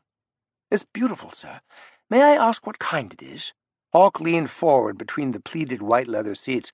"Oh, no, Alexei, don't even get him started." Stoke tousled the boy's shaggy black hair and said, "Pontiac GTO, son. 1965 vintage. Custom metallic black raspberry paint job. Rolled and pleated hand-sewn white leather interior. Bored and stroked V8 mill with Edelbrock headers. Full race cam. Hurst shifter. I tell you what, son, she'll blow the doors off anything you got in the standing quarter mile, and yet she's totally street legal, little brother. Street legal. What are you going to say to that?" Alexei furrowed his brow. "Golly, I hardly know what to say, Mr. Jones. I don't even know what you said." In the back seat, Hawke threw back his head and laughed out loud. Chapter 49. 20 minutes later, Alex Hawke was back aboard his beloved Black Hawk once more. Hawke had gone up to the bridge to have a word with his new captain, an American woman named Geneva King. She wanted to discuss matters regarding their departure for Jamaica first thing next morning, and about security once they had moored in Montego Bay. But Hawke wanted to talk to her about Cuba. Hawke had a keen desire to get a good sense of the topography of a particular island off the south coast of Cuba that they would pass en route south. And he'd asked the captain to have sat photos, marine charts, and topographical maps printed out for him when he came aboard. The Russians' newly rebuilt spy compound was located on a 28-square-mile island just off Cuba's southwestern coast, the Isla de Pinos. A green island in a blue sea, it was suddenly sprouting enormous white radar domes, like giant mushrooms in a rainforest. Alex needed to see those charts in order to memorize the island's coastline and understand the geography and topography completely for future references. Stoke and Alexei, along with the boy's black Scotty, Harry, trotting along faithfully behind, went forward to the main saloon. There they would find the Scotland Yard Royalty Protection Officer, Detective Inspector Tristan Walker, waiting for them, along with his colleague, an armed bodyguard with the name of Sergeant Archie Carstairs. Holding hands with Alexei, who was understandably nervous about meeting his new male nanny, Stokely descended a broad set of mahogany stairs to the grand saloon below. Filled with sunlight, glass on three sides, with a retracting ceiling above, and boasting a shiny black ebony concert grand piano, the movie-set saloon overlooked an expanse of ship-shape teak decks and the imposing thrust of the ship's great bow. Beyond the windows were members of the crew, all wearing sharp-creased white trousers, white sneakers, and navy polo shirts. They seemed to be moving about like a troupe in a chaotic ballet, making sure all was ready for the impending voyage south to Jamaica. Stowe couldn't help but smile at the image Hawke had ordered embroidered on the breast of the crew's new dark blue shirts. The infamous skull and crossbones flag, depicted above the vessel's name in red below. The Jolly Roger, in honor of Hawke's notorious pirate captain ancestor. He was the yacht's patron saint and namesake, the pirate who wore silver skulls woven into his great mane of a beard, and whose name struck fear into the hearts of the brethren of the coast, the fearless and fearsome scourge of the Spanish Main, Black Hawk himself. Halfway down the wide mahogany staircase, Stoke saw that a tall blond man with a deep tan, pale green eyes, and very white teeth was now racing up the steps toward them with his hand outstretched. He had to be pushing 50, but there was something incredibly youthful about him. He was wearing a white polo shirt and white shorts and seemed like a guy who got waylaid on his way to play a few quick sets of tennis. Stoke shook his hand, liking the grip. "Allow me to introduce myself, sir. I'm Inspector Tristan Walker, Scotland Yard," he said with gusto, pumping Stoke's hand as they all paused on the stairs. "And you must be Stokely Jones, Jr. Awfully good to meet you. I've heard so much about you. Very much an honor indeed, Sir Stokely." Stoke smiled, liking the man already. "Inspector, let me tell you something. If I ain't Stokely Jones, then we're all in big trouble. Just how many other black dudes my size you see messing around in this big old stinkpot today?" "Point well taken, indeed, sir. There would certainly appear to be little room for confusion." "Damn right there isn't any room, because I take up most of it. One other thing, Inspector Walker, please. We'll probably be seeing a lot of each other going forward, given your new responsibility in the family, and also do me a favor, don't call me sir. Just call me Stoke, okay? I only use that sir title when I'm back in England having tea and crumpets with the Queen at Buckhouse or up in Scotland at Balmoral Castle, tossing the old cricket ball around with her two grandsons. You understand what I'm saying?" "You and Her Royal Majesty are tight, Mr. Jones?" Walker said with a flashing grin. "Ever since you and Lord Hawke saved her family up at Balmoral." "Damn straight." When Walker smiled, it lit up his whole face. "Stoke it is, then," he said, and he pumped the big man's hand again. Stoke instantly felt good about this guy. He'd been worried sick about this meeting all morning long. What kind of guy this would turn out to be? How he would feel turning Alexei over to a stranger. He'd been pretty sure about one thing, that he'd know instantly whether or not this new protection officer was someone he believed might be capable of stepping into the shoes of the late, great Nell Spooner, or not. But the inspector's large green eyes were strong and clear, and, more important, sincere. Nothing phony in his face or posture or big white smile, and his grip was very, very powerful, although you'd never guess it to look at him. This was no nanny nursemaid at all. No, sir, this was a warrior, a former British Army Ranger captain, a man who'd won the Victoria Cross for his bravery in the face of an implacable enemy in the mountains of Afghanistan, a man who had now chosen to dedicate the rest of his life to protecting the loved ones of the royal family and their friends. "Inspector, please say hello to my young friend, Alexei Hawke, here. He's all excited to meet you, jumping up and down all morning. Right, Alexei?" Alexei looked up at Stoke and grabbed his hand, puzzled, not understanding what he'd said at all. "Alexei," the officer said, going down on his knees to look the boy in the eyes, "I'm so very, very glad to meet you at last. I've heard all about you. And this is your dog, Harry, isn't it? A fine black Scottie, isn't he? Good boy, Harry. Look, I've a treat for you. And here's something else, Alexei. I do believe you and Stoke know Chief Inspector Ambrose Congreve, don't you?" His warm manner seemed to relax the little boy, and he smiled at the stranger. "We do know him very well, sir. Mr. Congreve is my godfather. But he's more like my grandfather, really, since he's old. He's my very best friend in the whole world, except for my friend Pelham. He's the best. I'm sure he is, and I hope one day that you and I will become best friends, too. Would you like that?" "I guess so." "Well, we will have a lot to talk about this morning. I have another friend and colleague with me named Archie Carstairs. Sergeant Carstairs will accompany us on all our many splendid adventures, Alexei. He is very happy to be meeting you, and is waiting for us down there on that white sofa by the windows. See him waving? Won't you and Mr. Jones come down and say hi to Archie?" The man stood up and waved. Since he was to be Walker's backup armed bodyguard, Stoke was pleased to see that he was a squat square of a man, very powerfully built. Walker was also armed, Stoke knew, as the yard's protection officers all wore a pistol in the small of their backs when on duty. "Can we go down to meet Archie, too, Uncle Stokely?" Alexei asked. Stokely smiled, took the boy's hand, and started down the steps.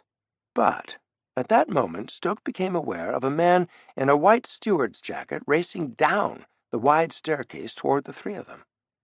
"Hello there, gentlemen," the nervous young steward said, taking the steps two at a time. "Hold hard a minute, will you?" Stoke and the inspector paused and turned to look up at the fresh-faced English steward. "What is it, Gibbs?" Walker asked the young man. Yes. Thank you, Inspector. I'm sorry to disturb you both at this very private moment, but I'm afraid Lord Hawke wishes you all three to come up to the bridge, at once," he said. "What's this all about, Gibbs?" Stoke asked, worry suddenly coloring his voice. "Lord Hawke will tell you, sir, but I'm very much afraid that there's been some kind of explosion, sir, in North Miami Beach. I'm afraid it's not good at all. A large number killed or wounded." Stoke flashed on the column of black smoke he'd seen rising over the beaches of North Miami while they were en route to the port. "What's the fastest way up to the bridge?" Stoke said. "That elevator right down there at the foot of the staircase, sir. Straight to the bridge." "Let's go." Chapter 50. Black Hawk's new skipper, Geneva King, had already downloaded a real-time satellite photo of the explosion by the time the three of them reached the bridge. A pretty woman turned and smiled at them.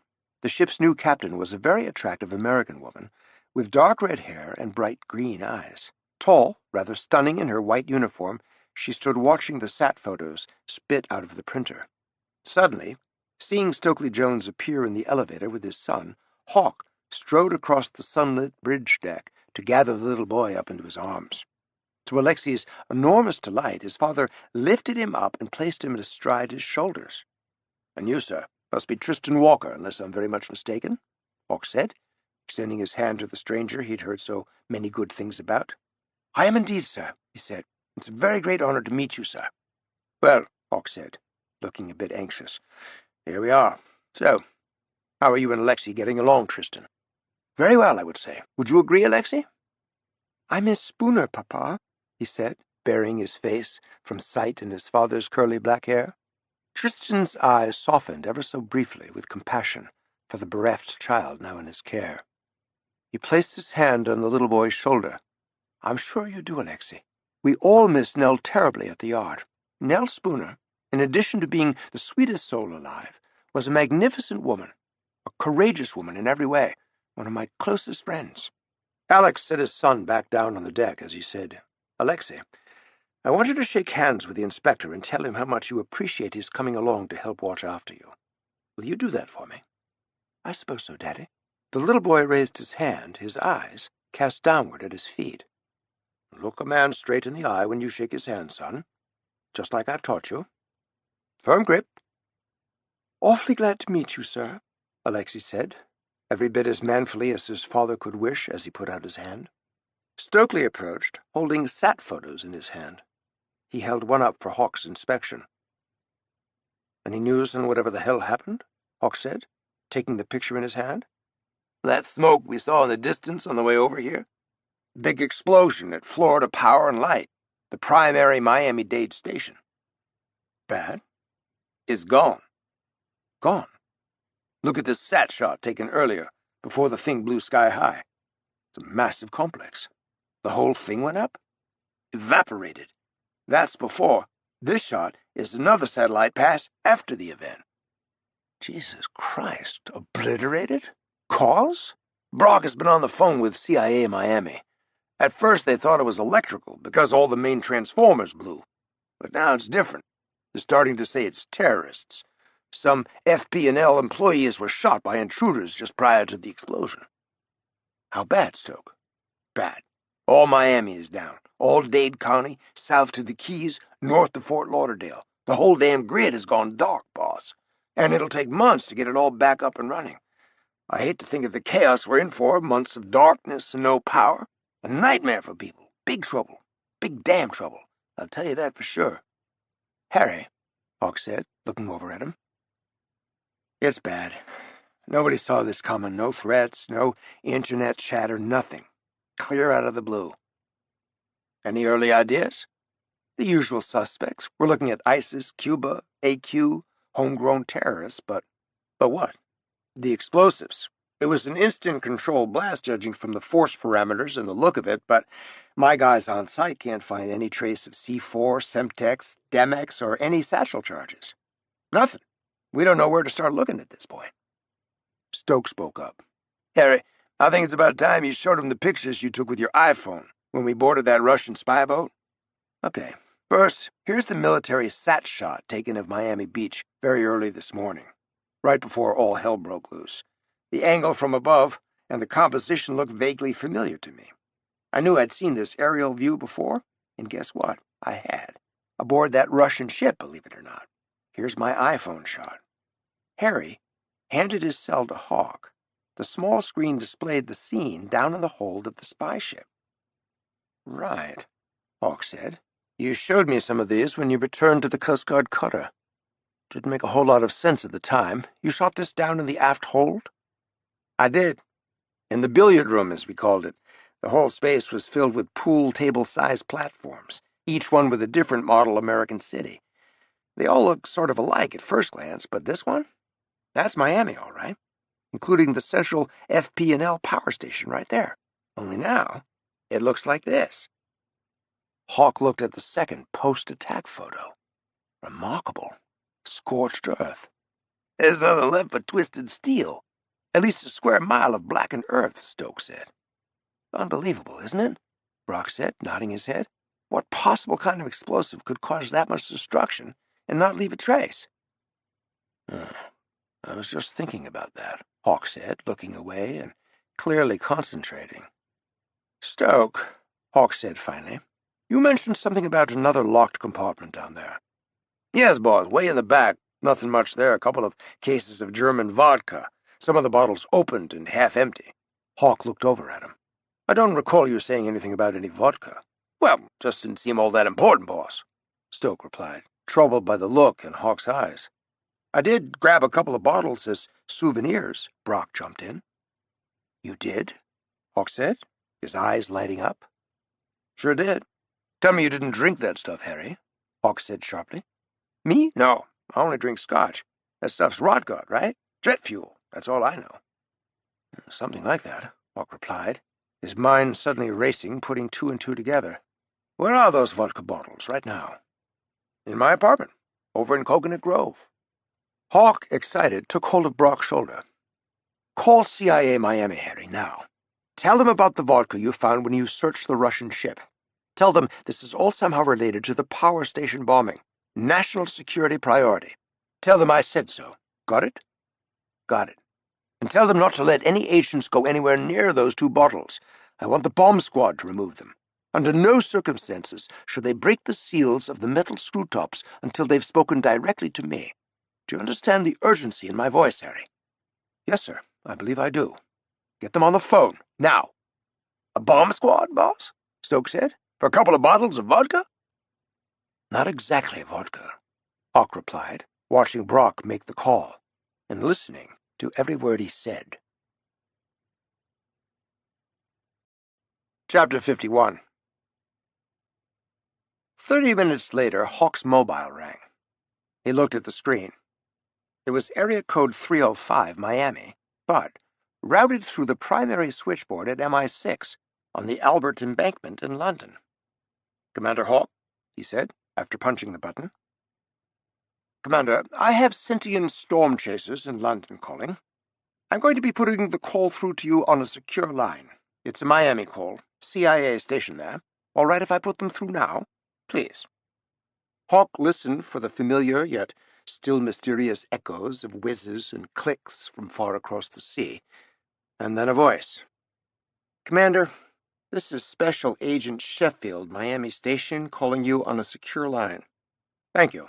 Go ahead, please, Agent Sheffield. We are currently located at the Miami address in Coconut Grove. We've just completed evacuating the entire neighborhood. Bomb squad is on site for removal. Hawke said, Have you found the 2 vodka bottles? 2 squad members completed a thorough search of the premises, sir. They are reporting a recent forced entry of Brock's residence and a burglary. However, electronics, TVs, computers, etc. were left behind. So far, we can find no trace of the 2 bottles of German vodka, Commander. Is Agent Brock with you? He is. May I speak with him? Certainly. Harry, take the phone. Harry took the phone. Hello? The vodka. Yeah, right. It's there, all right. 2 bottles of German vodka. Has a red and black label with the German word Feuerwasser. I left them both on the stainless steel counter next to the fridge in the kitchen. Just stuck them in among the other hooch bottles, sir. What? Really? Harry handed the cell phone back to Hawke.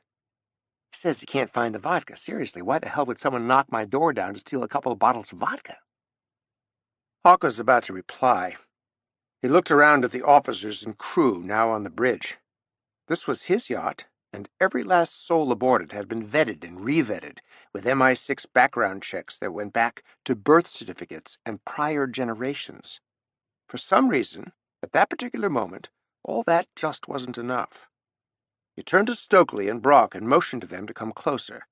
He said, You 2 gents ever seen my ship's library? No? 6,000 volumes. Knowing what a big reader you are, Harry, I should think you'd find it fascinating. A couple of Danielle Steele's down there I think you'd enjoy. Is that a slam? I am a reader. Huge fan of Danielle's. Ever read her? Phenomenal. I've read every one of her books, twice. Hawke just stared at him in disbelief. Nothing about the man could amaze him any more. Inspector Walker, will you take my son down to the galley? The pastry chef promised to teach him how to make brownies today. On a lower deck, Hawke, Stoke, and Harry found big red leather chairs standing before the large, lozenge-shaped portholes in the library bulkheads.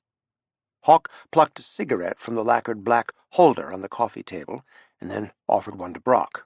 A steward came by to see if he could get them anything, and Hawke ordered coffee. So, Harry, he said, letting up a Moreland's and expelling a thick blue cloud, this may surprise you, but I think I know who stole your hooch. You're kidding. I don't kid. How big a presence would you say the KGB have in South Florida today, Harry? Hard to say. The Russian mob, as we all know, are huge in Miami these last few years. Mega yacht millionaires, boy billionaires, you name it, buying up mansions everywhere. Mob's wholly infiltrated with KGB officers, you can bet on it. You remember that Rusky birthday party we blew up in South Beach? The night we met Stokes' friend, Urine? That whole group was the tip of the iceberg. I'd say at any given moment we've got 8 or 9 senior KGB operatives under surveillance down here. Why do you ask? When we're done here, I want you to get your chief of station in Miami over here to the boat. Sheffield, that's his name. He and I need to have a serious discussion about your robbery this morning, Harry. What's up, boss? Stokes said, hooking his columnar left leg over the arm of the chair. It's a long story, but I'll make it short. Putin's developed a powerful new explosive. Looks and tastes like vodka. The Russians blew up the FP&L station, am I right, boss? Cubans or Russians or both? Maybe using this untraceable vodka stuff to do it? Yeah, firewater, Hawke said. The name fits all right. Okay, he went on, getting to his feet and pacing back and forth in front of the small fireplace. Putin demonstrated this new stuff to me. He wanted me to see Feuerwasser in action for a reason. He wanted me to see the full reach of his global power now. Why would he do that? Stokes said, Because Congreve was right. Putin was setting you up in France, man. Hell, yes, he was. He's got something major up his sleeve. He's getting ready to roll the planetary dice big time, and he doesn't want the Americans getting all up in his face about it, that's why. Florida power was nothing but a threat. What he did here in Miami, he must be able to do anywhere in the world. What he's saying. He's probably already shipped out a few million cases by now. Pretty good threat. A don't fuck with me message, Brock said, getting into it now. Of course. That's exactly why Putin blew the power station. But this little pissant Miami explosion shit? Old Vladimir's just getting warmed up. My bet is he's getting ready to make his big moves in Europe, probably moving troops across the bridge into Estonia or Poland or somewhere as we speak. Hell, he's out to rule the world, we know that. Man like that, he needs distractions to cover his actions. He's got to take the Pentagon and the White House's eyes off the damn ball before he rolls tanks and heavy artillery across sovereign borders into Eastern Europe. Stokes said, "Yeah, blowing up Miami, London, or Los Angeles would be a pretty good distraction." Hawke nodded and got to his feet. "If you'll excuse me, I've got to go back up to the bridge and have a word with the captain." "What's up, boss?" "I'm changing our travel plans, boys. All you buccaneers aboard this pirate ship just got a brand new destination." "Cuba," Harry said, giving a wolf whistle. "Setting sail for Spy Island. Hot diggity dog damn." Stokes said, "Calm down, Harry. We need you to get your CIA station chief's ass over to this damn boat right now. Boss is heading into dangerous waters here. I don't want us getting in over our heads before we know what the hell we're doing, or informing CIA of our various theories and what the hell do we plan to do about it." "Hoo-ha!" Brock shouted. "Calm down, Harry," Hawke said. "Are you kidding? I love this shit," Harry said. He was actually jumping up and down in his chair. "I mean, I really love it." Hawke and Stoke just sat there looking at this wild man. Stoke said, "You're something else, Harry. You're like some caffeinated kid at a Midwest carny." Harry paused mid-jump, his arms supporting his weight. "Really? Excuse me all the hell, Sir Stokely. You mean like all us plain-spoken grassroots types? Unlike you, who haven't yet been knighted by the Queen?" Stoke looked at Hawke and then back at Harry. "Grassroots? That's what you said, Harry? Yeah, the grass of 10,000 country clubs, maybe." Hawke laughed. "Too bad you didn't get to drink that German hooch, Harry. You'd really have gotten a lot of bang for your buck there, soldier." Chapter 52. The Chinese Borderlands. Waking after a restless night, Colonel Brett Beauregard rose from his cot and ventured outside the tent and into the clearing. There he added some wood to the still glowing embers of the campfire that had probably saved his life the night before. Not until he bent to pick up the first piece of fallen timber did he see he still had his assault knife clenched in his hand. He'd realized his MP5 would be useless if the beasts got inside his tent while he was asleep. That knife would be his only chance of survival, or so he had reassured himself, drifting off at some unholy hour. The damp, deep forest air outside the tent was deeply cold. He was stiff as a board, having barely slept a wink all night. The goddamn howling in the wee small hours. The wolves, he imagined, had been teasing and playing with him by making noises close by one minute, retreating deeper into the forest the next. He swung his long legs over a fallen timber, sat down, and looked at his watch, a relic from his days of glory, a Rolex Daytona he'd bought in Lucerne. Those were the days. Fat Rolodexes and fat Rolexes, and a seat at the table with the big dogs. It was nearly 0600. No time to dilly-dally thinking about what used to be. After 3 cups of piping black coffee and 2 hard biscuits, he went about the surprisingly emotional business of digging Corporal Tolstoy's grave. He had a good U.S. Army camp shovel, and he made short work of the roots and stones and the ice-hard soil. Before going to sleep, he had gathered up what remained of the young soldier. He carefully wrapped his remains in a dark green tarp. Now, he placed the boy at the bottom of the fresh grave. Saying a prayer over the corpse, he began to shovel the dirt. A quarter of an hour later, he'd packed up camp. His jeep was following the muddy, deeply rutted timber road shown on his map. A winding river that had no name snaked through the woods and meadows toward his rendezvous with Captain Kozak. They were to meet at 0800 in the foothills of a mountain range located a good 50 miles to the south. 50 miles on the wrong side of the Chinese borderlands. The Chinese side. The seldom-used unpaved road was rough and jarring, and Beauregard had to mind the twisty trail, lest he put the jeep on the wrong side of the riverbank. He was going far too fast for conditions, he knew, but he'd overslept, and he had a reputation for never being late for a military rendezvous, and this was no time to start. He careened over an old covered wooden bridge and crossed into China. Then he drove exactly 53 miles deeper into the blasted wasteland that was northern China. A few minutes later, his overheated jeep crested a stony hilltop. He saw his team spread out down below. They were already pitching camp and establishing a defensive perimeter to keep out Chinese raiders looking for Russians to kill. In the center of the concertina fence line was his command and control vehicle. God only knows how the boys had extracted it from the runoff ditch. But they had, and he accelerated down the hill toward them, happy to be back among his men, his fighters, once more. He saw the Russian captain huddled with a few of his men outside the newly pitched field operations tent. Kozak huddled over the map table, studying their escape route once the mission was accomplished. "Welcome, Colonel," he said, not looking up. "We got your email about Port Tolstoy. We are only thankful that you survived the vicious wolf attack." "Captain Kozak, good morning. How long until the Avenger radar is operational?" The captain whipped his head around and said, "Avenger Team Sam is saying we need 3 hours, Colonel." The two men had an uneasy peace. The seasoned Russian army officer resented having to report to an American mercenary. "Look at your watch, Captain. Inform them they've got 2. "Yes, sir." "We have system power up? Are the Avenger generators online?" "Soon." "Now. But of course, Colonel, I will order them to double their efforts." Bo looked up at the broad expanse of clear morning sky, noting the position of the sun, and then at his watch. They would be ready, all right, come what may. He knew there were roving bands of heavily armed Chinese peasant militias carrying bazookas and mortars. Like the Huns, they preyed on the weak and lost. Russian peasants, who unwittingly crossed the border into China and made camp for a few nights, had zero chance of survival should they fall prey to the vicious marauders from the mountains. The colonel had surrounded the Avenger launch site with a steel cordon of heavily armed soldiers with orders to shoot on sight anyone coming within 1,000 yards of his operation.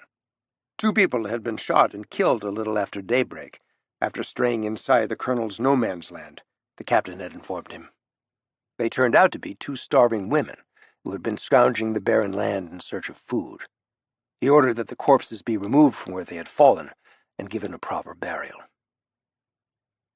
And less than an hour later, they informed the colonel that all the generators were online.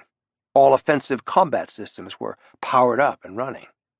Team Avenger, along with their Russian Spetsnaz advisors, were ready to execute the mission. Spetsnaz had long been the umbrella term for all Russian special-purpose forces. These were elite units operating under the command of the GRU, or Main Intelligence Directorate, Russia's largest foreign intelligence agency. The 2 Spetsnaz technicians who had designed, maintained, and prepared to unleash the American Avenger's system weapons control were seated in the tracking cockpit of the tracked SAM carrier. The Dark Rider had demanded in a recent memo that one of the Spetsnaz officers must pull the trigger once the target had been acquired. Avenger had been developed at Vulcan's Port Arthur, Texas weapons lab. It was a highly modified version of the truck-mounted Buk Russian missile system. The design and implementation of the combined Russian and American mercenary warfare training teams had been led by the colonel himself. The target aircraft, Beauregard knew, would be traveling at roughly 965 kph, or 600 miles per hour.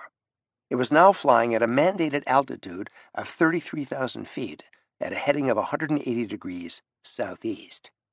The old Russian SA-11 Buk surface-to-air system, and likewise the newer Avenger, were find-and-follow systems.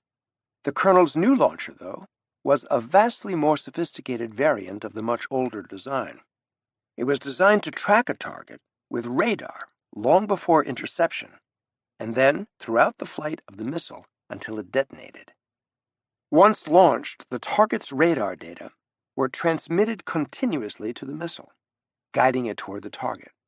Avenger could find and follow targets at altitudes up to 70,000 feet, but it was not without its drawbacks. For instance, It couldn't distinguish between a military transport plane and a large passenger aircraft, or even a heavy bomber.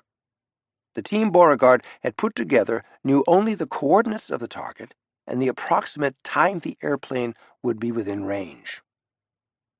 The 18-foot Avenger air defense missile carried a high-explosive warhead that would detonate, not upon impact, but within a preset distance from the moving target. A blast field of bolt-sized shrapnel would perforate the engine nacelles, the cockpit, the entire fuselage, causing the aircraft and anyone aboard to simply disintegrate in midair.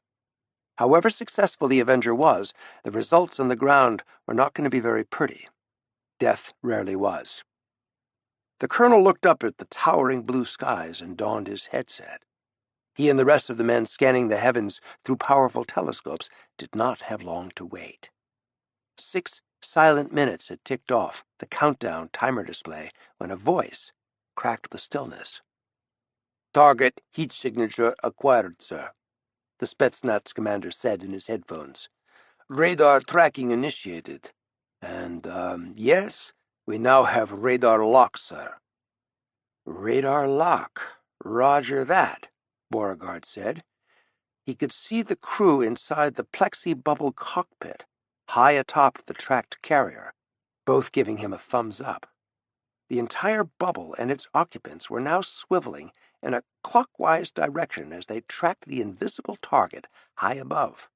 He heard a scratchy noise in his headphones, and then this. "Target flying at 37,000, range is 90.5 nautical miles uprange and closing. All missile launch and radar component systems are a go, and we are now approaching optimum launch parameters, sir." The colonel replied, 37,000 altitude at 40.5 miles and tracking, roger. Avenger missile is armed. Beauregard raised his binoculars even though there was nothing visible at that altitude and said, "Missile armed? Roger." He suddenly heard the launch commander say, "And on my mark, and mark. 5, 4, 3, 2, 1. Launch sequence initiated, and launch. Avenger is away. Onboard missile system now tracking target, and... Okay, we are approaching optimum detonation parameters. Looking good.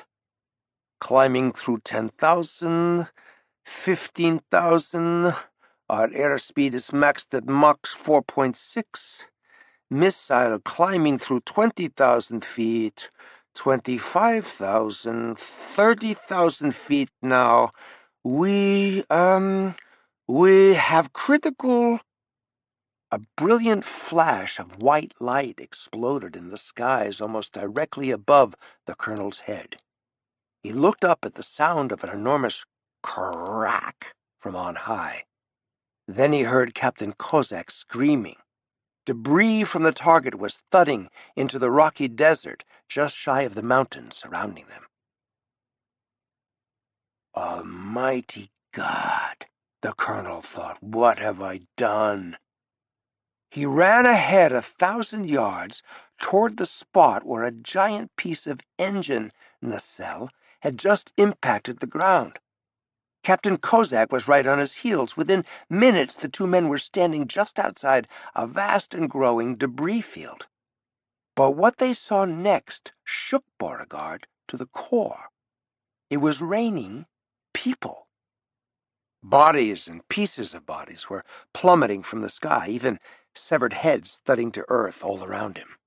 Bodies fell, still trapped inside their seats. Luggage, clothing, newspapers, a Raggedy Ant doll.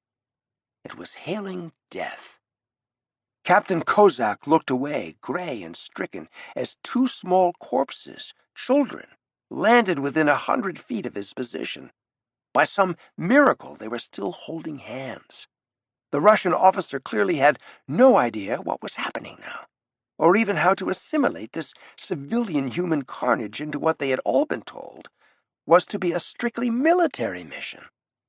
The captain and all his men had been led to believe they were taking down a military transport plane, and the colonel, as well, had been led down that same fabricated road himself. "Good God, Colonel," Kozak cried out. "There's been a terrible mistake. It's a fucking passenger plane, Colonel. We've just shut down a civilian airliner."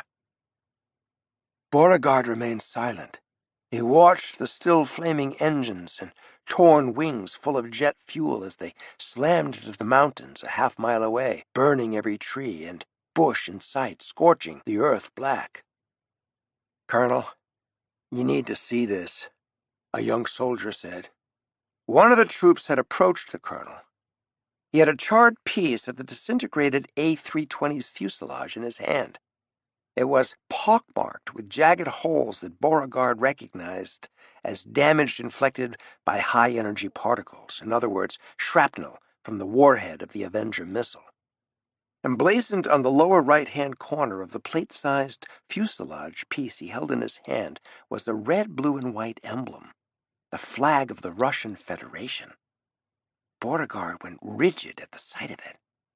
He'd just shot down a Russian passenger plane. Uncle Joe had fucking lied to him. Since the very inception of this mission and all the subsequent training of his Vulcan crew and battle support troops, the colonel had been led to believe he was tasked with bringing down a Chinese Air Force military transport, carrying troops en route to Beijing. But he had not done that. No, he had not done that at all. Hell, it was an Aeroflot jetliner, the flagship carrier of the Russian Federation, for fuck's sake. Russians shooting down Russian passenger planes? Way beyond the pale, even for a man who'd seen it all. This was a KGB black op of the very blackest persuasion. Why in God's holy name were the Russian secret police now committing mass murder against their own citizens? Beauregard had done a lot of very bad things in his life, but this nightmare was indisputably evil. He walked away from the Vulcan site in a fury, fists clenched, shaking his head in disbelief, storming across the blood-soaked ground toward his mud-spattered jeep. He wanted to be alone. He climbed in and sat behind the wheel, pulling out his cigarettes and lighting one. He saw Kozak striding angrily toward him. He looked like he felt he'd been betrayed by the colonel himself. But then the captain saw the look on Beauregard's grief-stricken face, stopped abruptly, turned, and walked away. He had seen that the American was in shock, clearly just as shaken about what had just transpired as were he and his men. Beauregard sat there in that open jeep for a long time. Preparations to depart were almost complete. He thought back to his initial meeting with Uncle Joe, the so-called dark writer, in his tower office at the Winter Palace, parsing their entire conversation word for word. He had a knack for remembering conversations, a mental vault where he stored the valuable ones. He'd made no mistake. Uncle Joe, the very spooky reincarnation of Joseph Stalin, and God knows how many of his new employers, namely the freaking Kremlin, had duped him, set him up and played him like a freaking patsy right from the bloody beginning, betrayed his trust like many another client had done before them in the bad old days. He believed he was making a comeback here in Russia, put all his foolish mistakes and misplaced confidences behind him, and yet, here he was, thrown right back under the goddamn bus again, the one place he'd sworn he'd never find himself again. Fuck! Had the whole damn world suddenly gone crazy? What the hell was going on? Chapter 53. The Oval Office. The President of the United States was in his office, alone with his thoughts. The barrage of worries that had buffeted him all year long was not mitigated by the Washington weather.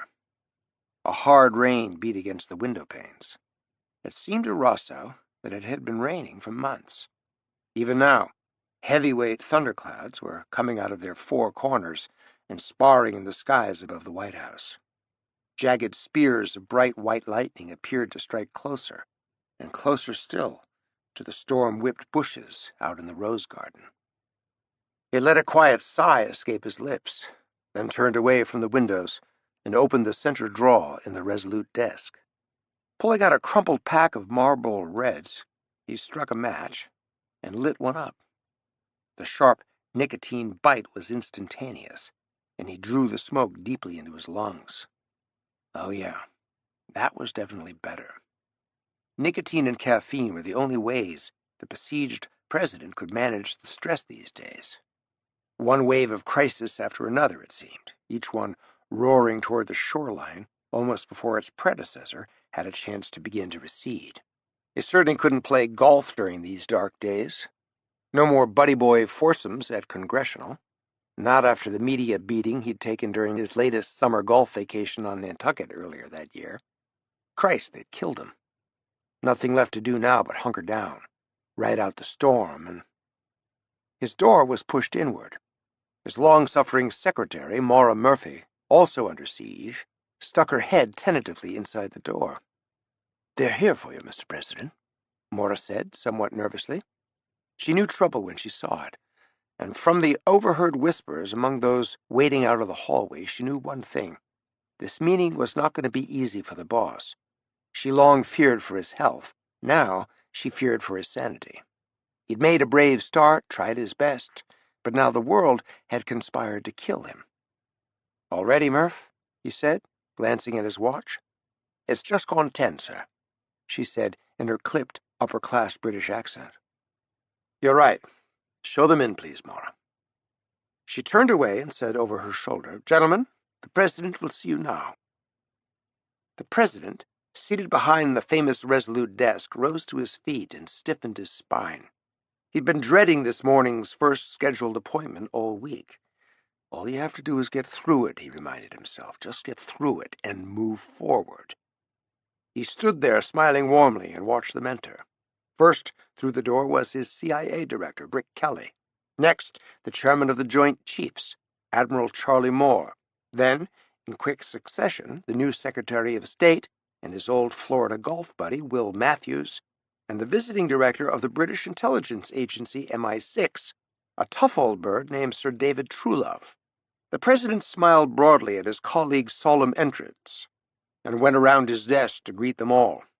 Once everyone had been seated and the steward had served coffee and poured tea for Sir David, the president took the big wing chair to the right of the fireplace and the famous porthole portrait of General George Washington hanging beside it. "Well, gentlemen, let's get down to business. I know you've all got a lot on your minds, so let's hear it. Brick, you look bright-eyed and chipper this morning. Why don't you go first?" Director Kelly had had a lot of coffee that morning, and his brain was humming. He leaned forward, putting both hands on his knees, and waiting until he was sure the Commander-in-Chief was giving him his full and undivided attention. Kelly began. "Thank you, Mr. President. We'll try not to take up too much of your time today. I hope you don't mind if I attempt to summarize the concerns of the group. Might be easier, sir." "Absolutely. Everybody okay with that?" the President said affably. Everyone nodded in the affirmative. "All right, then. Your meeting, Brick. What's up, guys?" Brick stood up, took a quick look at his colleagues, squared his shoulders, and said, "Mr. President, it may come as no surprise to you to learn that we here in this room find ourselves deeply troubled. We've lost our way. As a nation, all of us. We believe the whole world is coming down around our ears. We simply cannot continue to hide in the shadows, hoping that all this will go away." "Excuse me? All this?" "With respect, sir, yes, all this. Allow me to elaborate in broad brushstrokes the status quo. Russian-backed troops have now taken the capital of Kiev. When all of Ukraine falls, and it soon will, we'll quickly move to reabsorb it into the renascent empire we at Langley now call Soviet Union II.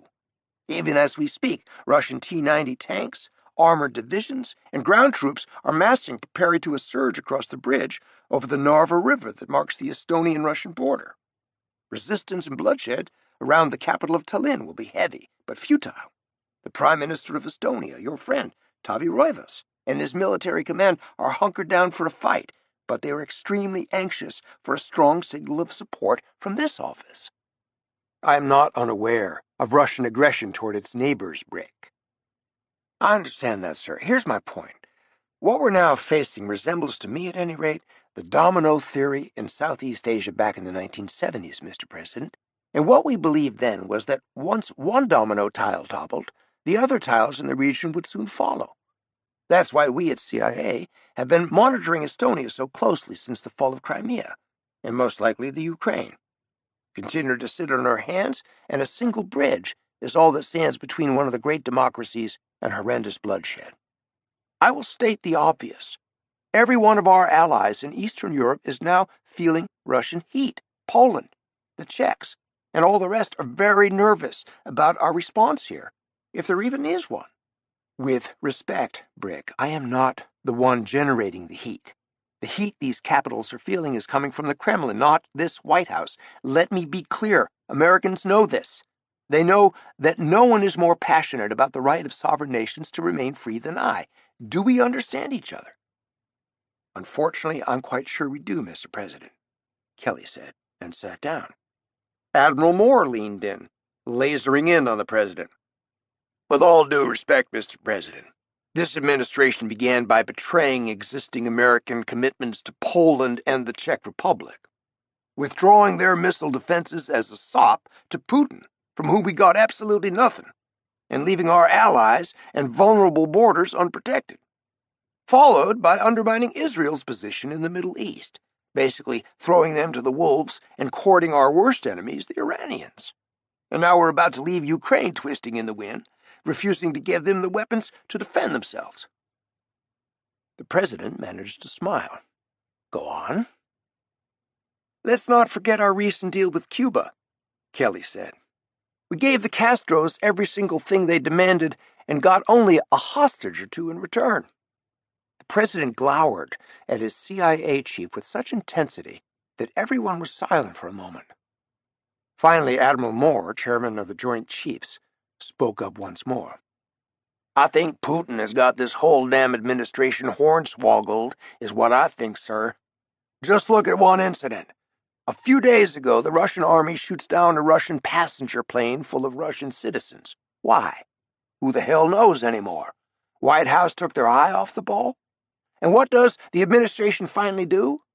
Express moral outrage and demand a full investigation? No, sir. We call Putin up and express our condolences and sympathy for the families. I'm speechless, Mr. President. Let's just say we agree to disagree, Charlie, okay? Anyone else? I can see this is going to be an all-cards-on-the-table kind of day around here, so who else wants to play their hand? I seem to have a full house, Mr. President, Secretary of State Will Matthews said, getting to his feet, so I'll go next. Fine, Will. Go ahead. En route to this office from state just now, I received a call from the Florida governor telling me in detail about a newly developing nightmare in South Florida.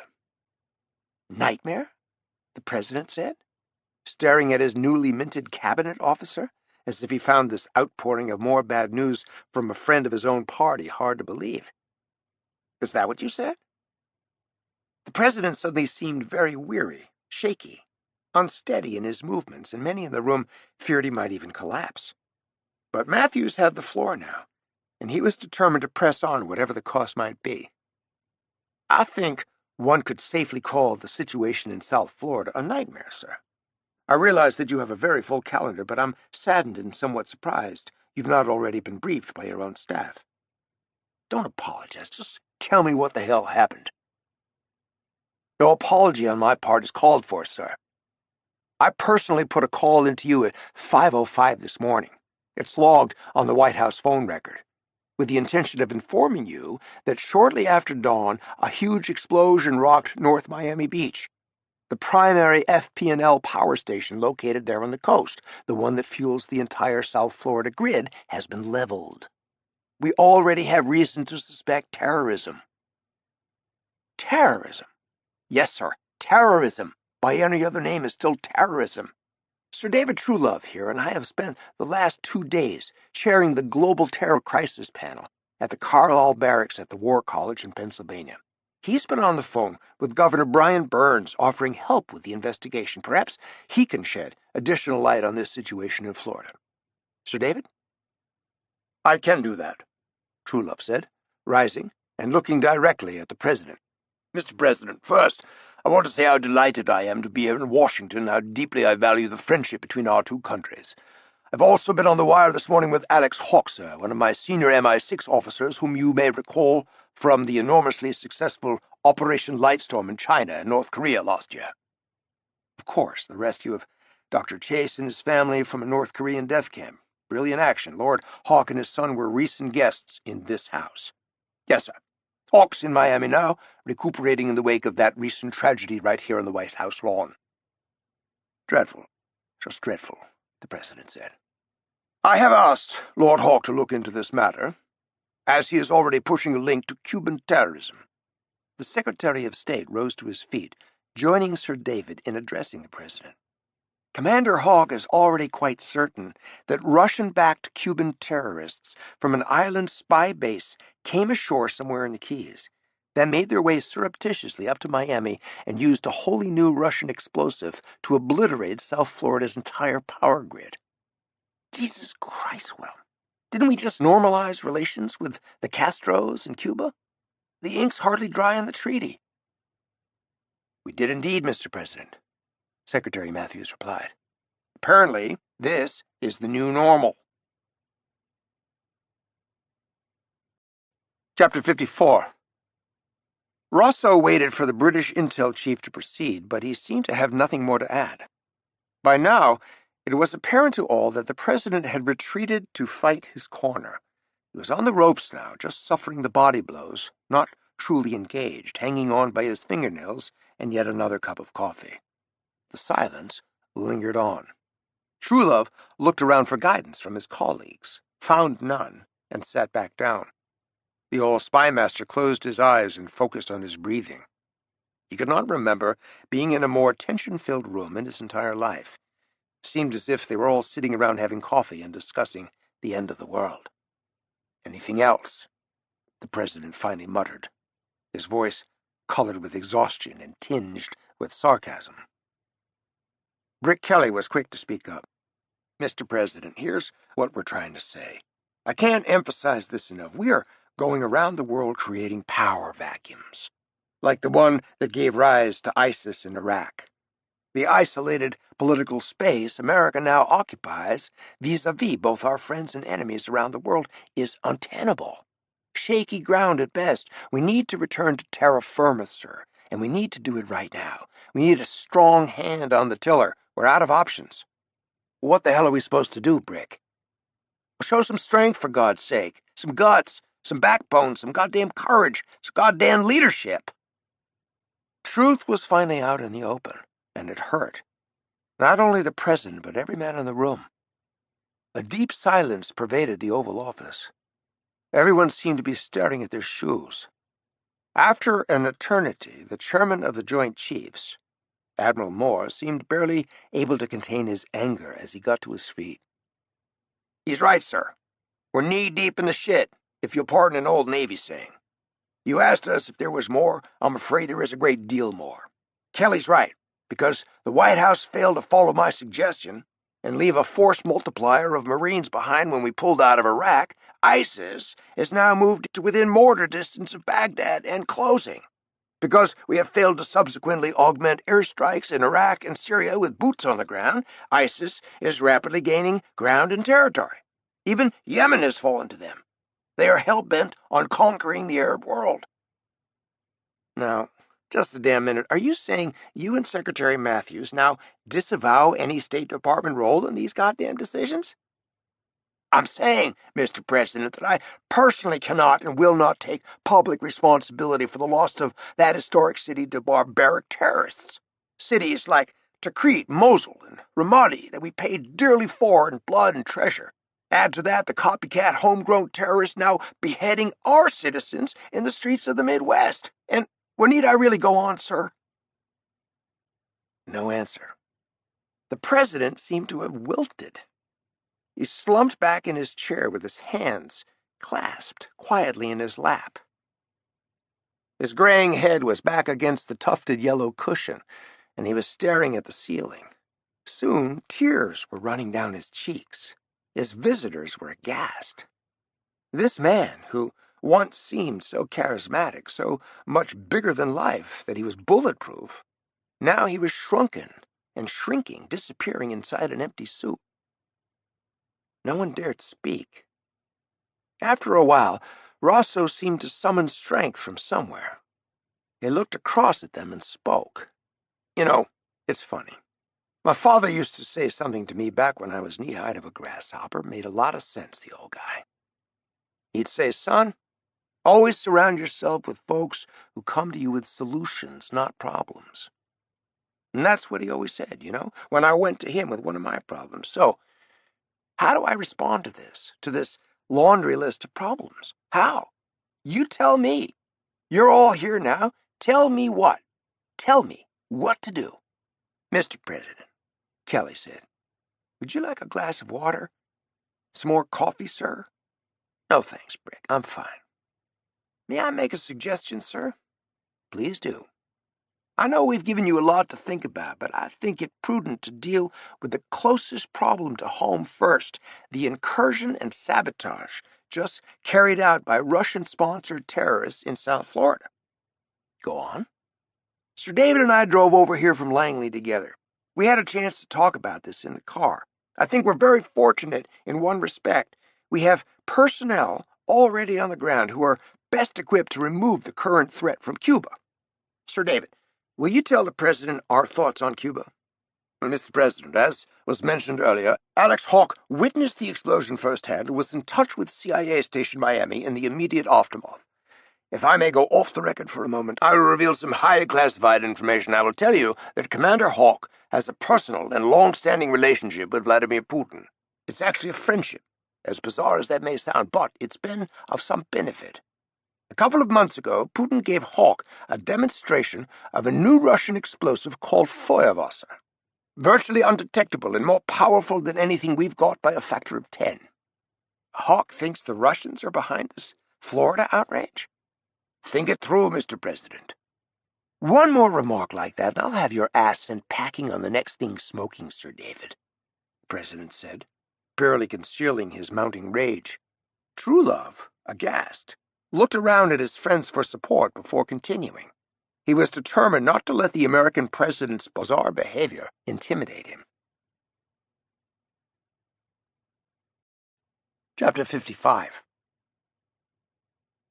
Hawke is absolutely certain the Russians are behind this attack in Miami, Sir David said. And in retaliation, it is Hawke's intention to mount a joint strategic assault force and destroy the rebuilt Soviet espionage facility.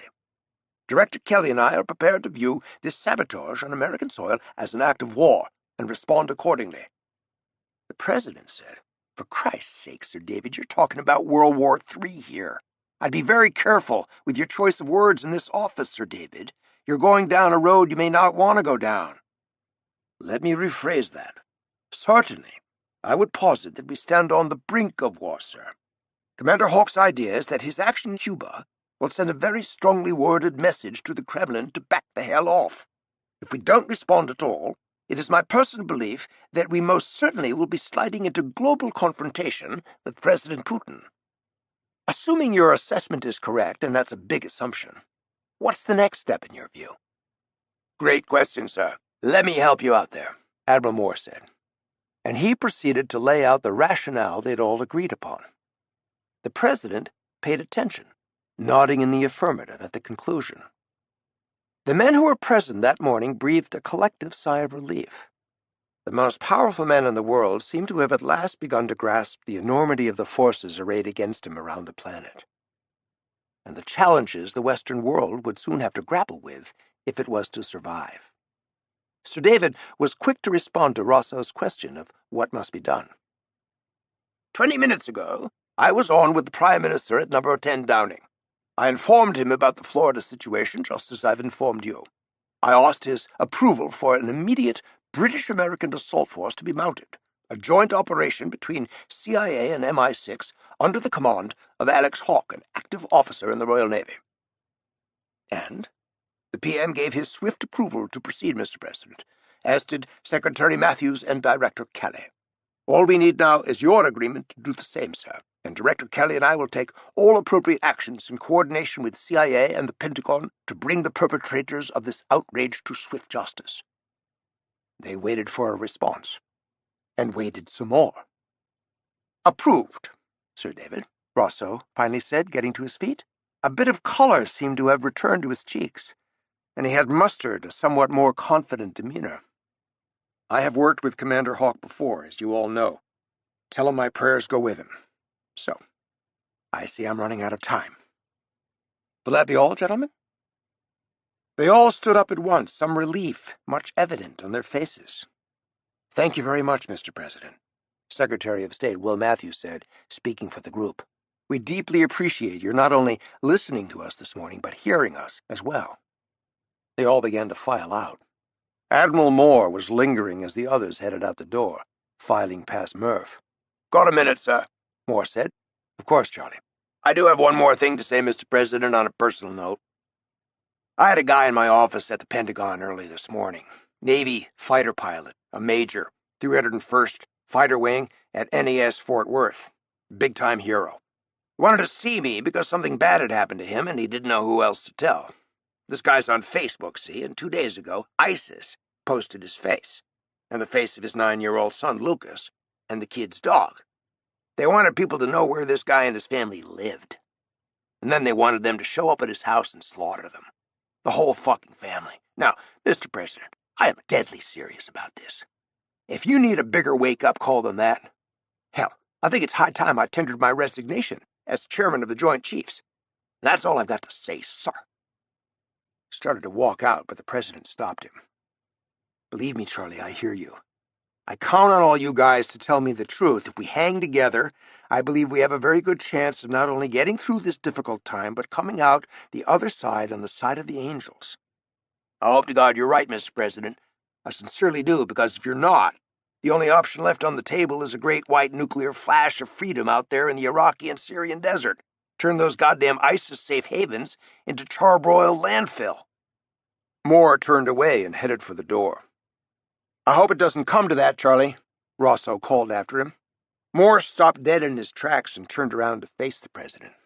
"You do? Really? Why?" "Humanitarian reasons, that's why. I got elected for my convictions in that regard." "A few minutes ago, you told us a story about your father, how he didn't like problems. Well, I'll tell you a story about my father. Rear Admiral in the Second World War, a submariner. They called him Boomer. You know what old Boomer told me? He said, 'Son, when you take an oath to defend, you also make a promise to yourself. No retreat, no surrender. You might want to try listening to my old daddy for a change.' He was pretty smart, too." Standing out of the rain at the south portico, waiting for the respective cars and drivers, the 4 men were speaking in lowered voices. "Well, that was fun," Admiral Moore said.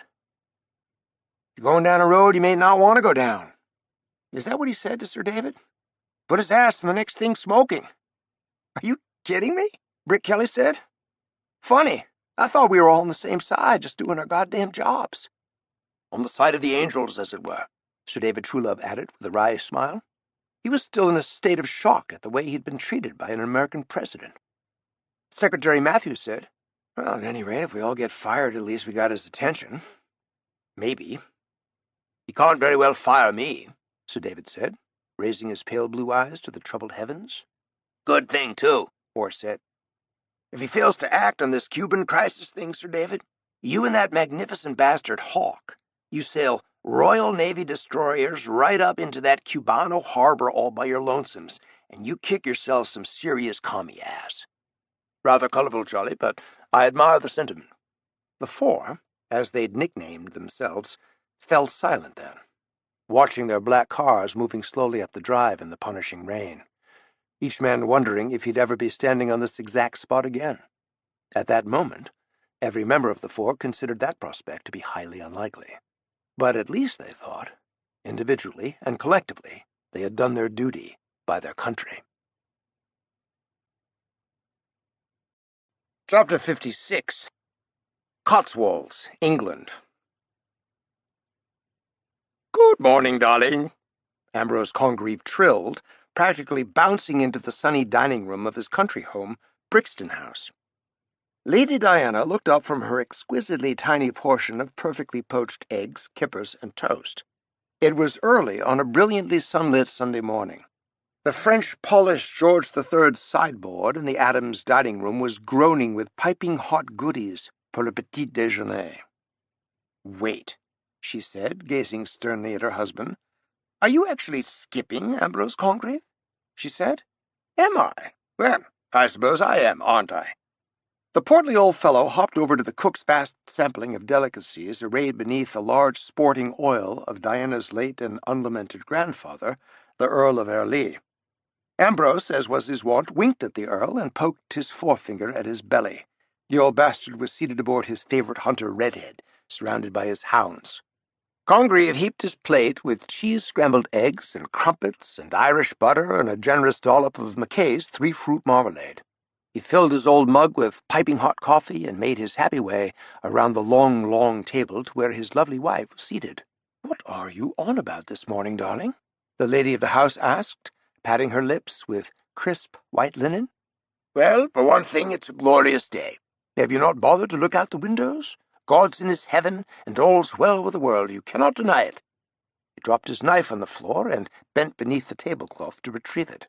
"There you are!" he exclaimed, as if he'd found the mythical needle in the haystack. "Really, Ambrose, wherever are your manners? This is not a rumpus room. Please, do try to compose yourself." I shall. May I sample your eggs? Don't be ridiculous. Sit down and shut up." "No, mon petit bijou. Try not to be so crab-apple-y on such a splendid day. What has gotten into you? Why on earth are you dressed like that? Like what? Conflicting plaids of dubious shades." "Well, where to start? Number one, we have left that drear idyll of ours on Bermuda far, far behind us." "Are you referring to Shadowlands?" "I am." "I'd really prefer you not refer to a lovely old Bermuda home that's been in my family for 6 generations as drear." "Duly noted. And two, I have returned at long last to this royal throne of kings, this sceptred isle, this earth of majesty, this seat of Mars, this other Eden, this—" "Seat of Mars? Well, you've got that right," Lady Mars said, squirming on her well-rounded bottom and giggling. "My curvy little Martian," the husband exclaimed. "Got that right, Buster, and don't forget it. This blessed plot, this earth, this realm, this England." "Are you quite finished?" "Oh, little Shakespeare never hurt anybody. Pass the Times, please." "There you are. Read and weep. The world markets have tanked because the Russians are invading Estonia. All of NATO is up in arms. Happy?" I am. "You're happy? How can any sentient being possibly find joy in the ruthless, jackbooted invasion of a sovereign nation full of free and happy people?" "Oh, I have my reasons." "Care to enumerate one or two?" "I certainly can. 1. I have the Russians at a distinct disadvantage, you see." "Really, dear, poor old Russians. And what might that disadvantage be?" "They have no idea that the celebrated demon of deduction is hot on their trail." "Completely in the dark, are they?" "Utterly. And 2, I've donned my cloak and dagger once more. The game is afoot, you see. Well, there you have it, dearest. I cannot tarry, I fear. Headed down to Cambridge after breakfast, taking the yellow peril, going to see an old friend." "Male, one only hopes?" "Indeed? You remember Steph Holter?" "The history professor, Magdalen College. You were at Cambridge together." "Correct. Dr. Holter and I are set to have a very interesting day of it." "Picnic by the camp? Punting? Just you two in a blanket?" "Don't be clever, Diana. This is serious business. Holter, Alex Hawke, and I have joined our mighty forces once more. We are well into the fray, I'll have you know." "What fray?" "Hawke's erstwhile friend, Vladimir Putin, the 2nd and 3rd President of Russia, has been acting very much the naughty boy lately, eating countries like popcorn. We 3 valiants are going to put a swift stop to his gluttony." Diana looked up and gazed deep into the middle distance. "My God, he's serious," she said, putting down her heavy silver fork. "Deadly serious." "What has our Mr. Putin done now?" "Blown up Miami Beach, for starters." "He did that?" "Alex and I certainly believe he did. Using Cuban proxies, but yes, Saboteurs, you see. That's why Professor Holter and I are meeting. Prove he did it. Steph and I can wrest the truth from the mire of lies if anyone can. This Dr. Holter, he's a Russian scholar, is he? No, my darling, he's a Russian spy. For whom? MI6 for one, KGB for the other. A double agent. You might want to keep that bit under your hat. A mole? Longest-serving double in the history of the British Secret Service. The man's a veritable genius at playing the great game. Not always one move ahead, more like 9. And he's not teaching the unteachable at Cambridge, he's lurking about deep in the labyrinthine wonders of the Kremlin. Together, the great Holter and I shall uncover who exploded Miami Beach, and who brought down that Russian passenger airliner. One and the same chap is behind it, I think. Major acts of military sabotage of epic proportions with civilian casualties. Quite unlike the typical fingerprint of a KGB operation. Steph thinks it may even be an outsider, someone Putin keeps in the shadows, you see. Now, I'll save you a trip. The Chinese brought that airplane down. Ambrose, not the Russians, murdered all those poor souls. Even I and the BBC could have told you that. Not necessarily true, Diana. Steph has some very good friends inside the uppermost echelons of Mandarin society in Beijing, you say. The creme de la creme of the Chinese Communist Party, and the inside poop is that the Chinese had nothing to do with that horrific act. It was the Russians. Preposterous. Even they are not capable of killing 300 of their own. Ah, but they did. So you say. Why, for heaven's sake? A feint, a dodge, a distraction. Putin is hell-bent on recreating the former Soviet Union. He has decided it's his legacy to history, despite how all the denizens of the free world may feel about it being overrun by Russian tanks. Unconfirmed reports have him mobilizing Russian troops on the Czech border, the Polish border, Hungary, and God knows where else, all under cover of war games. Steph and I aim to uncouple the Russian words for games and war before we're through. Diana paused, put down her napkin, and stared far into the middle distance. There was a pretty starling in the Japanese cherry beyond the windows, and then she turned her worried countenance once more upon her husband. You really are going up against Putin, aren't you? Yes, Diana, I am. I don't like it, not a bit of it. Why? Why? Because he's incredibly dangerous, that's why. You could get yourself killed. Goes with the territory, darling. I'm a copper. It's what I do. He tried to caress her hair, but she pulled away, her eyes glistening. What you do is scare me to death sometimes. I simply could not face life without you, you know. Nor I without you. And yet off you go again, because I must. It's my duty, my honor. Well, go on then, damn you, and do what you must. And for God's sake, please be careful. I don't relish the idea of you driving among all those lorries and all those motorways in that little bright yellow toy car of yours. Why don't you take my Range Rover? You just might find that Boz Scaggs CD you've been searching high and low for in the audio player. I'll be fine. The Yellow Peril is unmatched when it comes to sheer roadability. So you say. You're not wearing that horrid yellow jacket and yellow tie to meet with a distinguished Cambridge dawn, are you? What's wrong with them? They're both equally hideous, for starters. Match my car, do they not? The old growler. Try matching your big blue eyes. Always a better strategy. I vastly prefer yellow. That's because, unlike you, my darling, I was endowed by our Creator with impeccable taste. You're not opposed to this cap's sprightly young check, I don't suppose, are you? Your red driving cap? No, by all means wear it. Maybe we'll all get lucky and it will blow off. Ambrose turned and headed for the staircase. I'll be off as soon as I change, then. I do love you madly, dearest. And I, you. Will you be home in time for supper? Maybe a little late, depending. Could you ask the kitchen to leave me a roast beef sandwich on the sideboard? Rare with Dijon mustard, with crisps and cornichons? Be a good chap, will you, and leave something out? Oh, all right. Consider it done, she said, following him upstairs and going up on her tiptoes to kiss his rosy cheeks. Too soon he was away. In a moment his little yellow Morgan roadster had disappeared round a bend in the sweeping drive. It was lost within the fold of deep green woods surrounding Brixton House.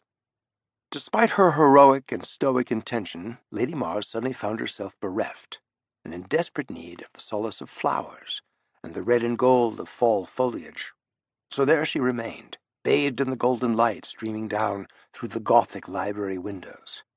And long after Ambrose's lovely little lemony putt-putt was gone, she remained there, gazing out into the garden, thinking of a summer to come when the grounds would be dappled with O'Hara roses, sweet avalanche, veronica, and lisianthus, showing the softest pale gray foliage. Her dear old knight-errant, off tilting at windmills once more, convinced he was saving the world once and for all. God, how she loved that man. She knew he played the fool for her sometimes just to see her smile, but she also knew that the crystalline mind he'd inherited from his mother was his diamond, clear, hard, and brilliant. And really, who knew? Perhaps he was well and truly off to save the world, and perhaps— She sighed, and then bent down to gather up her needlepoint and needles from the seat of her favorite chair. She then moved outside to her shady bench in the garden. Glancing at her busy hands in the warm sunlight, she found herself much heartened by the brief but brilliant flash of her precious engagement ring, nestled beside her wedding band. A solitary diamond he'd given her long ago on the beach at Pink Sands in Bermuda, the one that had belonged to his dear mother, Charlotte. The precious stone suddenly caught fire in the sunlight, like a distant explosion, though it was only inches away from the tip of her nose. A lone tear had escaped her eyes, and she brushed it away with a flick of her wrist. Charlotte's son, Ambrose, had, after all, been his mother's solitary diamond, too. Chapter 57. Cambridgeshire, England. It was, Ambrose thought, déjà vu all over again. The former chief inspector had been behind the wheel of the Yellow Peril for hours now, and the Peril was no easy beast to rein in out on the open road.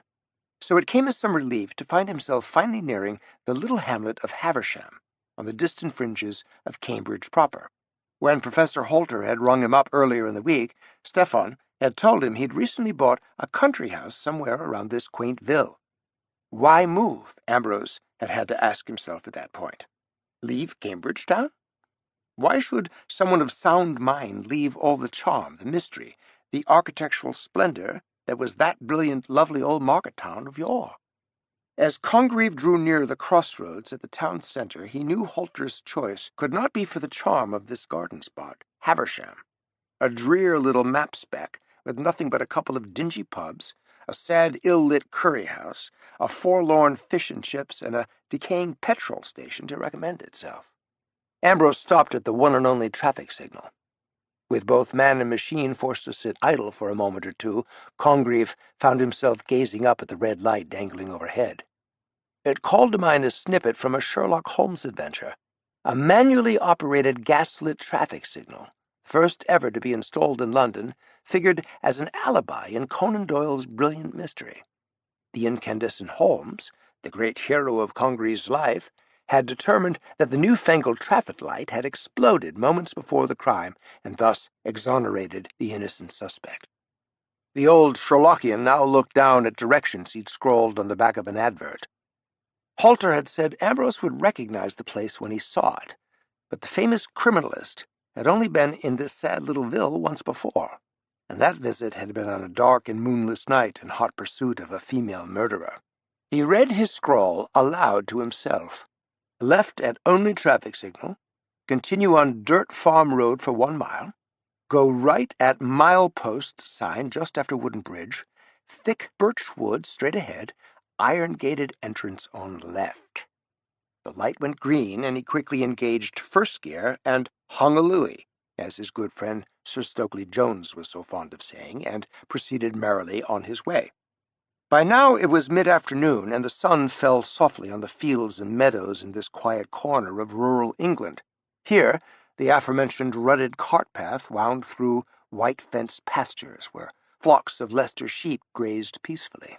Birds flitted about in the sprays of richly hued autumn leaves overhead.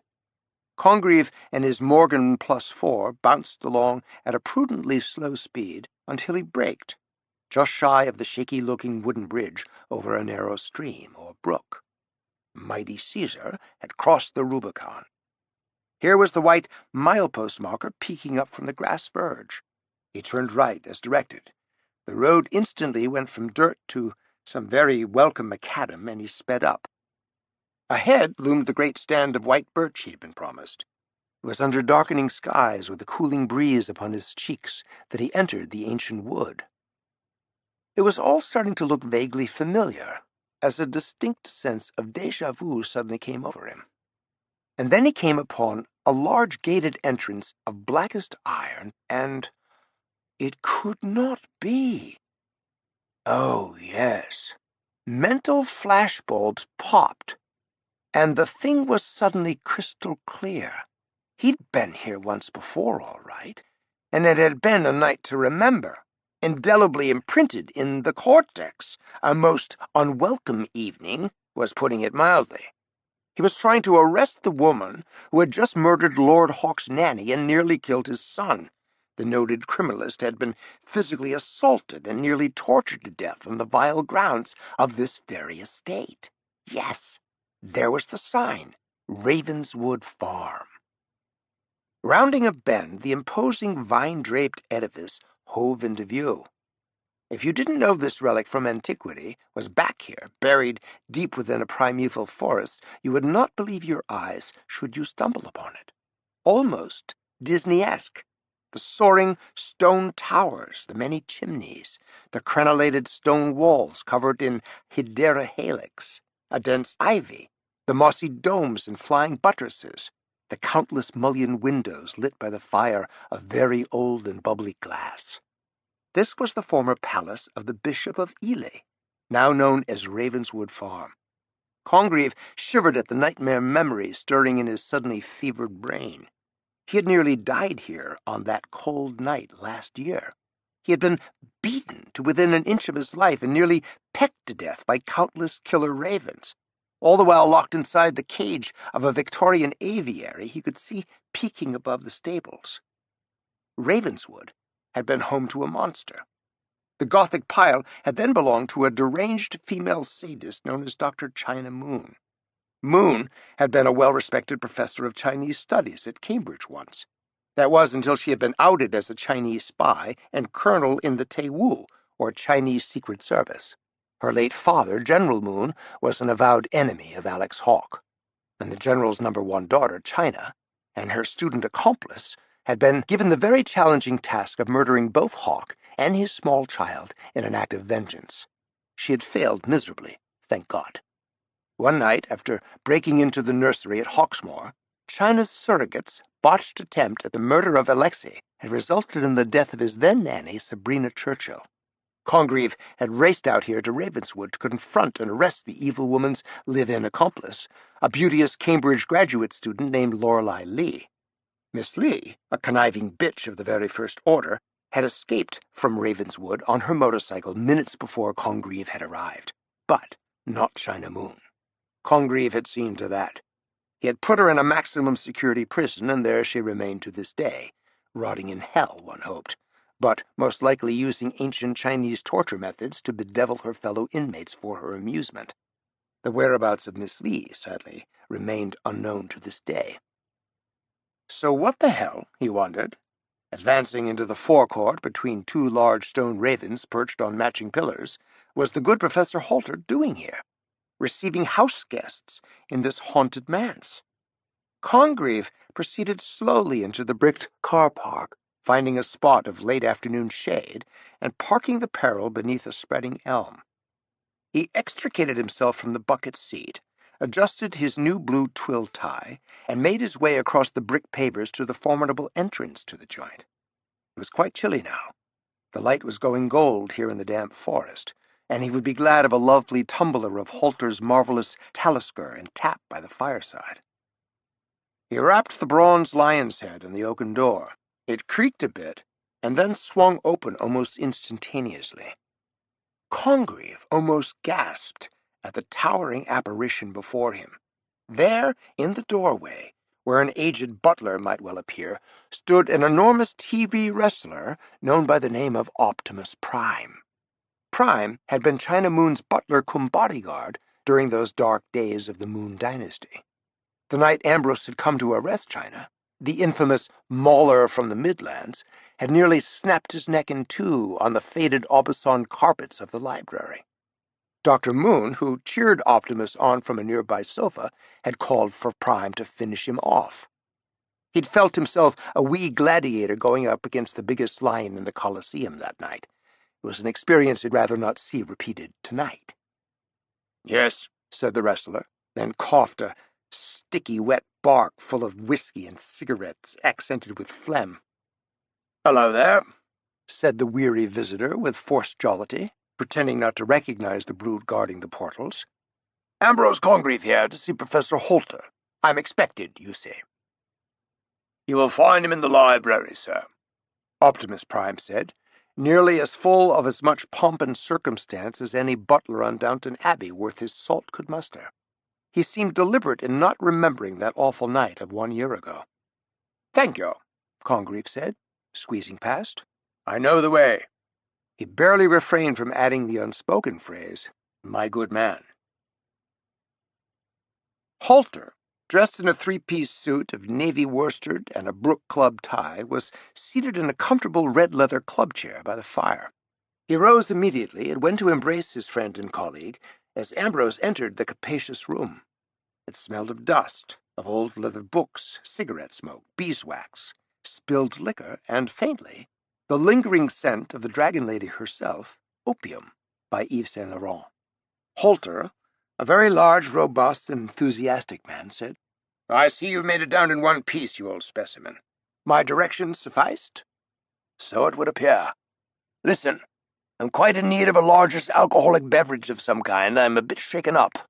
Unless I'm very much mistaken, I was just greeted at your front door by a formerly famous TV wrestler." "Ah, Optimus Prime, yes, he came with the house." "You allowed him to stay?" "So it would seem." "Is he ill? He seems ill." "Nothing but a cold. He was out all night in the freezing rain chopping wood for the fire." "Ah, a health nut." Holter laughed out loud as he made his way over to the drinks table, noisily dropping cubes of ice into a pair of crystal tumblers. "And pray, why not? I could use a little celebrity glamour around here." "Celebrity glamour? You disapprove?" "Disapprove is a bit mild. The fiend is as tightly strung as Venus Williams' tennis racket. He's a bit intense on first meeting, I'll grant you that. You need to get to know him, that's all. Sadly, this is not our first meeting." "What?" "I know him. He's psychotic." "Has he offended you in some way? Was he rude?" "Quite rude, I dare say. He tried to kill me on that settee over there." "What?" "Oh, never mind. I'll tell you later. Come, let bygones be bygones. Do have a seat by the fire. I'm delighted to see you, Ambrose. You look splendid, old fellow. Marriage to someone far above your station clearly agrees with you, and I do love the headgear. Nothing screams Ambrose Congreve like a perky lemon-drop driving cap. It's been an age, has it not?" "Far too long." "Now look here, Steph," Congreve said, lowering himself into the chair and looking round the room. "I'm a bit confused. You're renting this monstrosity? Where evil lurks? I thought you were happy in your cozy apartments at the college. Views of the lovely Cam Bridge, as I recall." Holter handed him a tumbler half full of whiskey and water, and joined him by the hearth. "I was happy. Then I saw a four-color advert in Country Life and simply couldn't resist. Bought the place at a fire sale." "You actually bought it? Interesting. Do go on." "Well, here's the thing, you see. After you and Alex Hawke provided the evidence that put Dr. Moon in jail, Ravenswood Farm fell rapidly into disrepair. Weeds as high as the chimneys. Our favorite lady spies stopped paying the staff. Groomsmen in the stables, gardeners, butlers, cooks, the whole lot up the creek. Optimus was the last one standing when the realtor showed me the place. I begged him to stay on if I ended up buying it, and luckily he agreed." "Luckily? Why him?" "Simple, really. I desperately needed someone who knew how to maintain the house and grounds, and how to staff the place, etc. Whom to call when one was desperate for a good chimney sweep or plumbing specialist. You must know the drill, living as you do in a place as gargantuan as Brixton House. It takes a village, no?" "The village of the damned, apparently. Does he still keep his killer ravens out in the aviary?" "Ravens? What ravens?" Never mind." "Oh, come on. He does come off as a bit of a brutish fellow, Optimus Prime, I do agree, but you never know when someone with his talents may come in handy, especially in our particular line of work." Steph, listen. It all came out at the trial. The man tried to kill me in this very room, I tell you. Locked me in a cage where killer birds almost pecked me to death. He's insane. He's filled with remorse. I told him you were coming, and he was horrified by the idea of facing you. Did he say anything at the door? The monster was silent. Well, I'm sure he's only waiting for an opportunity to beg your forgiveness. At any rate, how are you, Ambrose? Missing Bermuda? Happy to be back in England? Ecstatic, Congreve said, casting a worried glance at the library doors and whoever might be lurking beyond. But I must say it's a little disconcerting to see you in this unique setting. However, it may well be of no particular consequence. Whatever made you decide to move out to the countryside? Oh, but I've always wanted to be a country squire, you know. Devoured every issue of Country Life for decades now. When I saw their advert for Ravenswood some months ago, I jumped on it. I'd come into a little money and decided, what the hell? We're both running out of runway rather quickly, Ambrose drew on his pipe and looked round the high-ceilinged room. I must say the old dump looks better without all the stuffed crows on the walls. Mangy bear heads, good for you. I'm sure it was a bargain, and now you've got some room to roam around. 30 of them. Pull down all these heavy velvet curtains soon, will you? They're held together with the dust of centuries. And we need more light in here, Steph. The whole house is a bit tomb-like, if that's the phrase I'm looking for. The word macabre comes to mind. Halter nodded agreement and said, How's our mutual friend, Lord Hawke? I'm so sorry about all the horror and sadness he suffered in Washington. Poor Nell Spooner, what a brave soul. I shall miss her. As will I. Steph, I'd say, all things considered, he's doing fairly well. He's finally seen the light with his quasi-friend Putin, thank God. I was worried he was under some kind of evil Cossack spell. Congreve paused a moment, then knocked back the remains of the reviving potion and leaned forward. Halter said, I had a meeting with C in London right after Alex got back from his visit in Washington, and I say, may I freshen your drink? Please do. More whiskey, less water this time, Steph. I'm suddenly in the whiskey mood. Abject terror at once dire surroundings is off-mitigated by a strong drink, I find.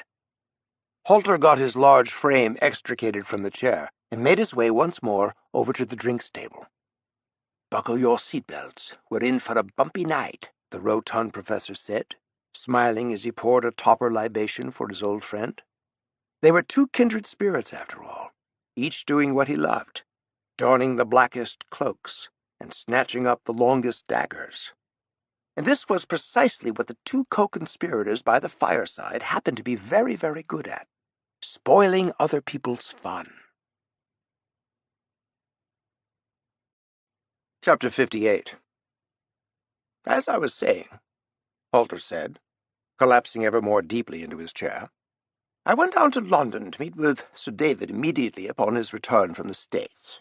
Behind closed doors in his office at MI6, Truelove said he'd been witness to a rather grueling White House session with President Russell, but he had managed to come away with U.S. approval to forge ahead with Hawke's Cuban operation. Yes, I got the very same message. I was on with Alex in Miami early this morning. Preparations for the joint naval operation are nearing completion aboard Blackhawk. Switching gears for a moment, Steph, please tell me, what the hell is going on in Moscow? That singular town of yours lies at the heart of danger now, it does seem to me. All that's dire, save the murderous thugs establishing an unholy caliphate in Iraq, Syria, Libya, and Yemen, of course. Any chance of getting Putin to put more pressure on Assad in Syria, to assist the Kurdish militia in efforts to stand up to the ISIS savages? None. Putin's insistence on keeping Assad's government intact is couched in a reading of the conflict in Syria far more cold-blooded than the views of those in Washington. It's merely engaged in an ancient religious war, as far as they're concerned. The bottom line, Western attention has shifted dramatically from the murders carried out by the Assad regime to those carried out by Islamic terrorists. Simply another sign of the overwhelming complexity of this new multi-front Middle East war. Congreve paused to digest this. Sometimes his friend adopted a more professorial tone in his locutions, and one had a bit of a time of it putting two and two together. What a nightmare, Steph. I often feel like the man falling from a building and saying something to a chap in an office window on the way down. We're going to war with Russia, any day now. unless you and I manage to do something brainy in a hurry. Indeed we must, Constable. And the very best thing we can do at the moment is not to let this attack by Russian-sponsored Cubans on the American homeland stand without answer. It will only encourage the Kremlin's ambitions in North America. It just doesn't feel like Putin somehow, attacking America with the foreknowledge that the West will retaliate against Cuba in all likelihood. Has the real Vladimir Putin finally emerged from the closet of statesmanship and shown his true colors? That's why I invited you to Cambridge, Ambrose. I don't know the answer to that question. Haven't a clue, in fact. Perhaps we can cobble together an explanation for all this. You said you believed this may be a Kremlin outsider of some kind. What do you mean by that? I'm not sure. It's purely a gut feeling. There is certainly nothing subtle about shooting down your own passenger planes, if indeed Putin was responsible. And yet that's just what he may have done. If it was him, of course. Who else could it be? Well, there are rumors within rumors, worlds spinning within worlds, as you of all people know best. Nothing new within the ancient walls of the Kremlin, of course, but still, there's substance enough to be found in there somewhere, if we dig deeply enough. A power behind the throne, perhaps. Go on, Stefan, Ambrose said, tossing off the remains of his whiskey. This now was the reason he'd driven all this way to Haversham. I wonder. You will perhaps recall a remote KGB outpost in the frozen tundra of Siberia, near a small railway outpost called Zvas. It was the former winter palace of the Tsars before the late Count Korsakov acquired it. You know what I'm talking about? Of course. Hawke's beloved Anastasia is currently imprisoned near there. He visited once or twice, the last time, to bring home his son. The boy's mother, I believe, is held captive by the KGB, the mother of his only child. Awful situation for her and him. And she's no captive, Ambrose. She's there of her own free will. She married the old officer who's in charge there. General Kuragin was his name, as you remember. Was his name? Probably dead. I never see him in Moscow any more. There are rumors about him, too, of course, that he fell into disfavor, that Putin had him assassinated using polonium-210. Same stuff used to take out Litvinenko in London, you recall. But Alex never told me Anastasia had married. I hardly blame him for not wishing to speak of it. It fractured his heart. It was their cherished secret. What made you think of looking at Zvas in the first place? Something is going on out there, Ambrose. I hear things seeping from beneath closed doors. There are KGB black ops within ops, black sites, and then there are KGB black holes. This is the latter. A black hole, Putin behind it? He'd be at the top of my list. I can't run it back to him, no matter how hard I try. I can't stick Putin with the damned thing. That's where I've hit the wall. For the life of me, I just cannot. Unless, of course, Putin has acquired a proxy bully to protect him in the court of public opinion. Interesting concept. Tell me, Steph, unless you can't tell me, did Sir David ever ask you to keep anything from me, or even Alex? Halter shrugged. He has done, but no, not this time. Good. Halter got to his feet and went over to the broad Georgian desk. It stood solidly beneath a huge canvas depicting the Battle of Stalingrad. Ambrose, looking at the painting, thought, is it a constant reminder of the motherland Halter is betraying? That would certainly be in keeping with his ability to survive on both sides of the game. Allegiance to all, allegiance to none. Congreve wondered about that, Stefan's true allegiance, to one or the other, and not for the first time either. Chapter 59. Halter returned a moment later with a red and black leather top-secret folder. Congreve noticed the faded sword and shield symbol of the old KGB embossed on both sides. "What's that?" Congreve said as the professor sat down and began leafing through the pages in the secret file. "Everything I've managed to nick from my Kremlin office regarding developments out at Zvas, the remote KGB headquarters for Eastern affairs. Here are some aerial photos, sat photos, etc., all pertaining to a recent construction project nearby. Come, have a look." "Good heavens," Congreve said, flipping through the stack. "Amazing. Look at this one. You see right here, this very large structure is the Winter Palace itself, built sometime around the middle of the last century. It's where General Couragin and Anastasia maintain their residence, and where Alex's son spent his early youth. Here is the pond, where his mother taught him to ice skate. So sad, no? Congreve nodded, feeling a wave of pity for the boy, separated from his mother for all these years, and now threatened with death everywhere he turned. It was utterly untenable. Alex Hawke forced to retreat to the shadows to protect his son? No, that simply could not stand. And look here, Ambrose. All this area to the south of that existing residence is where the new work is taking place, or was at the time these photos were taken. I'm sure it's all practically completed by now. Notice, it's surrounded by 3 layers of security fencing, concertina wire, a broad no-man's land with kennels for the guard dogs to roam here, and with an unobstructed field of fire from these 6 guard towers, here, here, and here. 3 more to cover the western approach through the forests. Incredibly dense forest, from the look of it. What's it called? Tsar Nicholas called it the Schwarzwald, Black Forest, after the German hunting lodges he frequented with his father as a child in Baden-Württemberg on the Rhine. It was his happy hunting ground. And what's this? Looks like a landing strip was just being completed over here. 5,000 feet, sufficient runway provision for the heaviest troop transport planes. Makes sense. How about these large parallel rectangles? I count 16 of them. Barracks, maybe? Barracks, all right. 20,000-30,000 personnel, easy. Maybe more. Huge. And this steel and glass cube in the center of the compound? CCC, Command and Control Center, completely self-sufficient, and separate from the primary KGB HQ to the north. And here, a row of hangars? Perhaps. Wondered about that myself. Aircraft? Drone storage, maybe? Who knows? At least until we get a peek inside. Peek inside. Rudimentary, my dear Congreve. Simply time on task. We need to get eyes on this thing. Yes, but we? What do you mean by we? I'll complete that thought in a moment. Listen, Ambrose, I don't like the looks of this at all. I've heard rumors these several months.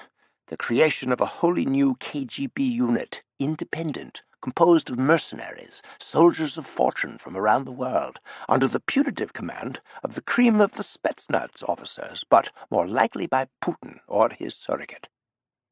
I've been ruminating on the subject prior to your arrival, Congreve said. Why not base such a force out here in the middle of bloody nowhere? Airlift troops and materiel on an as-needed basis, as far from prying eyes, above and below, as you could possibly get. Wouldn't that make sense to you, Steph? Indeed it would. What still does not make any sense, though, is why the hell KGB or Spetsnaz or any units under their control would even need such an isolated base camp, especially since they've already got one almost next door to this monstrosity. What's the distance separating the two? 3 or 4 miles, max, with this dense forest separating the two? The question remains, why an isolated base camp when you've already got one right next door? Right. Unless the new one was designed from inception to be completely off the books, Halter said, scratching his grizzled chin, his concentration and focus almost giving off heat. Congreve nodded vigorously. He said, a surrogate leader, a surrogate army, a surrogate air force, every bit of it off the books, invisible, and... Ambrose continued, an army that answers to no one. A distinct new unit to complement and compete with the KGB. A new combat entity that can't be traced back to the Kremlin. Not the dumbest idea I've ever heard of. Putin seems to be full of ever more ingenious ways to rule the world these days, does he not? But listen, what kind of man would he put in charge of such a new army? Not one that I'm aware of, at any rate. I have no idea who could be put in charge of this hybrid army. His existing officer ranks within FSB, KGB wouldn't do it. Does he go outside? Hire that mini-Putin I spoke of earlier? I wonder. Let us speculate about that topic, my dear Halter. Alex Hawke used to talk to me about someone in Russian history called the Dark Rider. Who was the Dark Rider, Professor? I mean, in history or mythology. Halter explained.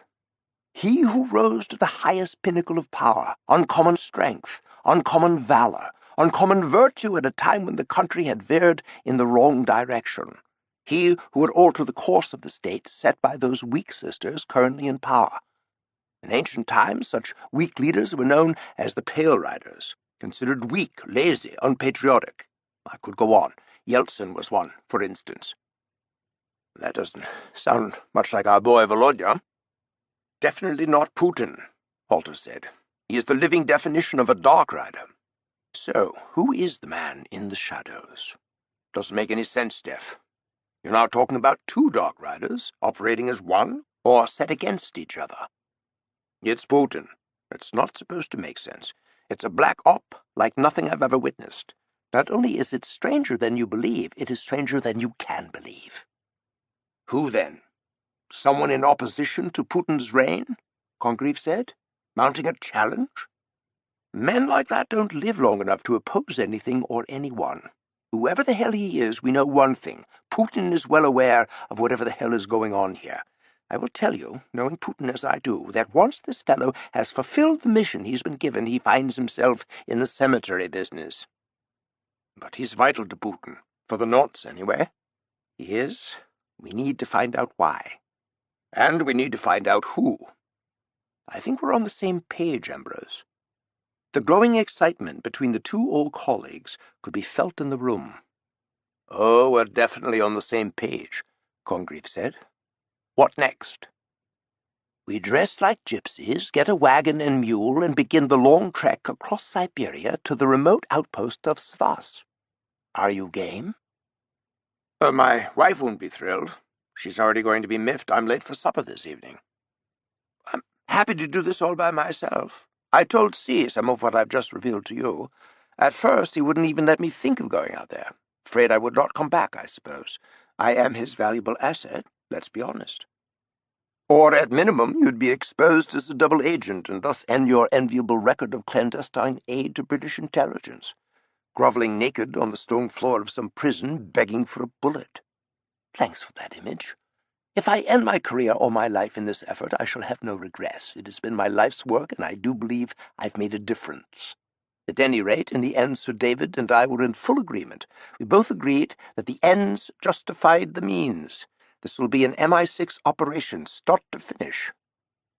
With the old bastard balking my tagging along? Congreve said. Halter laughed.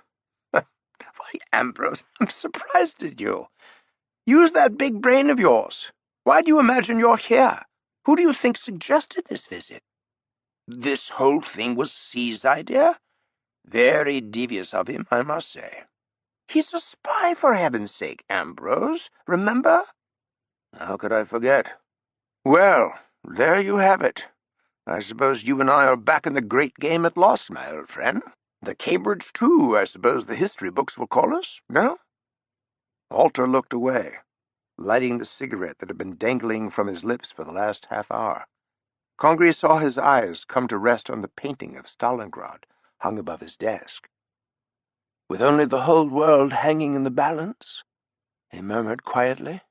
Having moved on to one of his other worlds within worlds, Ambrose surmised.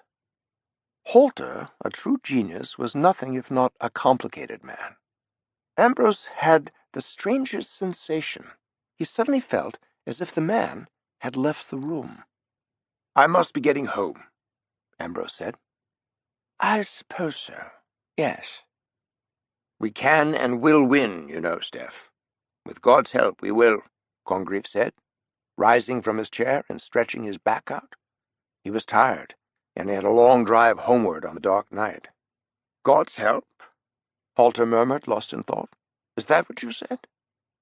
I'd best be getting home, Congreve repeated. What? Oh, yes, of course. I'll ring for Optimus and have him show you out. Halter sounded odd, as if some looming dark cloud was sliding over him. A premonition, perhaps. And Ambrose got the impression he'd perhaps overstayed his welcome. Not an auspicious beginning to a very dangerous travel plan. No, please don't bother Optimus, Steph, Ambrose said quietly, making his way to the door. I know my way out.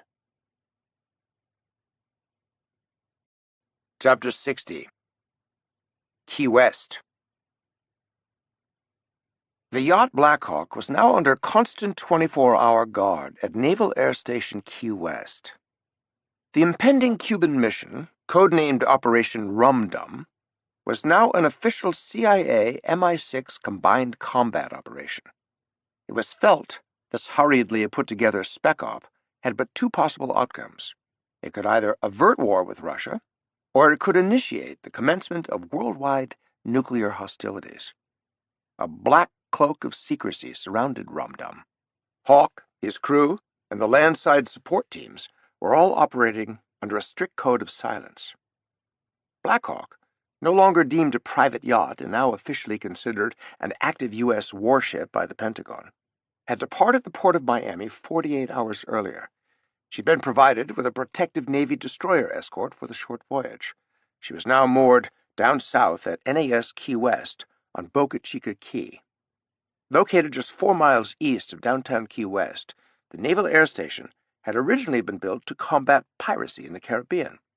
It was now located on a small, low-lying island covered in thick mangroves.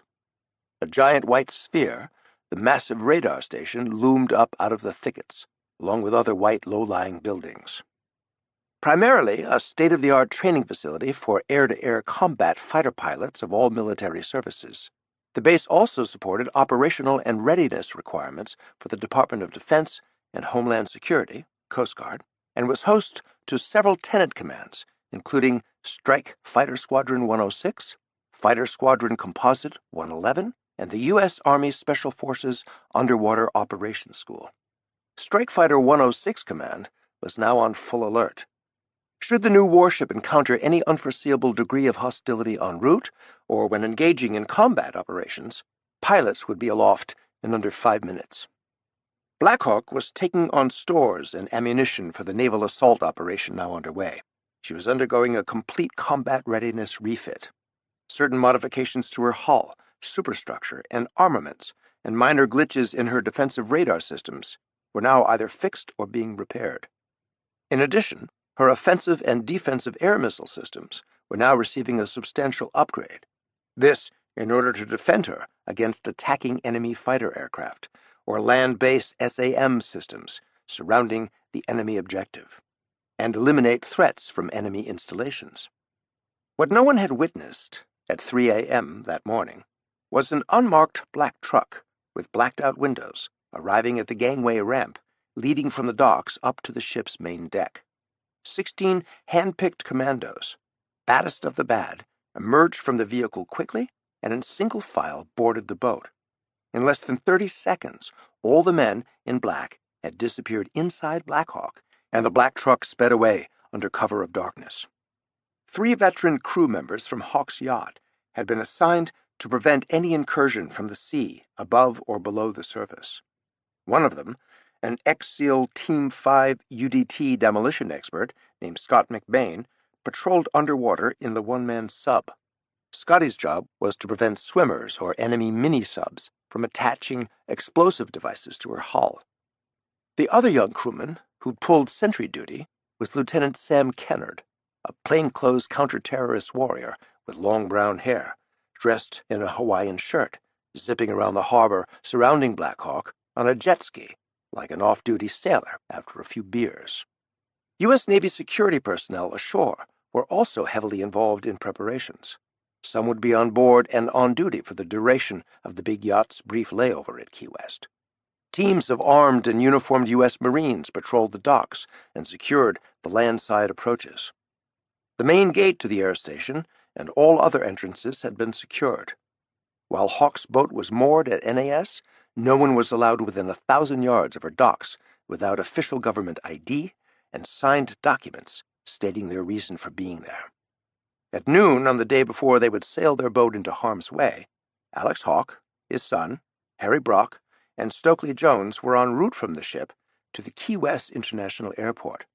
A second government vehicle trailed right behind them. Inside were Alexi's new protector, Tristan Walker, and Archie Carsters, the new bodyguard. Stoke was at the wheel of a blacked-out U.S. Secret Service Chevy Suburban, armored. Brock was up front with him, cuddling Alexi's beloved dog, Harry. Named after him, maybe? And staring out the window at the endless mangrove swamps. Alexei and his father sat in the rear. The dog Harry was in the way back. Alexei had jumped out of bed very excited about a ride in his dad's new airplane, and Hawke wanted it that way. He knew his son was being extraordinarily brave about not having his dad around to protect him right now, and only the prospect of a great adventure had kept his spirits as high as they were. At home in England, dear old Pelham Grenville would make the little boy feel loved and safe again. "Alexei, are you listening to me, son?" "Yes, Daddy." "What did I tell you to do the minute you get back home to England and Hawksmoor?" "Find Pelham, tell him I missed him, hug him." "No, those are the next things you do. The first is to show Tristan our house. Show him where everything is. Your room, his room, Archie's room, Pelham's room, things like that. The kitchen, the attic, the gardens, and the big lake. It's his home too now. His and Archie's. They're both your new friends now, am I right?" "Archie is my best friend, and I'm his best friend too. He's funny. He showed me a comic book about him when he was just a kid. His best friend's name was Jughead." "He is funny. Well, good. We're all clear on that subject, are we, Sonny?" "Yeah, the kid's all over this, boss," Stokes said. "Nothing to worry about." Harry Brock, in his own little world, and hoping to see an alligator cross the road, looked over at Stoke and said, "Does anyone else beside me think this new Scotland Yard babysitter, Tristan, is secretly gay?" "Shut up, Harry," Stokes said. "Seriously, man, stuff a sock in it." Glowering angrily, he added, "There's a little kid sitting back there, remember?" Hawke had already leaned forward, grabbing a handful of Harry's left shoulder, squeezed, and said very softly, "One more stupid remark like that, especially in front of my very young and very impressionable son, and I will stop this car to make you get out of this car, out of my life. Do you understand, Harry? Say no if you don't, right now." "Sorry," Brock said. "Jesus, I didn't mean anything by it. I like gay people." "He says it like he means it, doesn't he, boss? Man doesn't even know the meaning of the word sorry." "There are countless words Mr. Brock doesn't know the meaning of, Stoke, but if he says even one of them, stop the car." "Ah, shit," Harry said. "Watch it, Brock. You're only one more word shy of a long walk under a hot sun on a bad road." That shut him up for about 5 minutes. As they neared the town of Key West, Harry lowered his window and said, "You know it's hot outside when you stick your hand outside and it's hot." "Shut up, Harry," Stokes said. They rode the rest of the way to the Key West airport in silence. Chapter 61. The sleek navy blue Gulfstream 650 that would ferry Alexei, Detective Inspector Tristan Walker, and Sergeant Archie Carstairs across the Atlantic and home to England was fueled and ready on the baking tarmac at the private aviation FBO.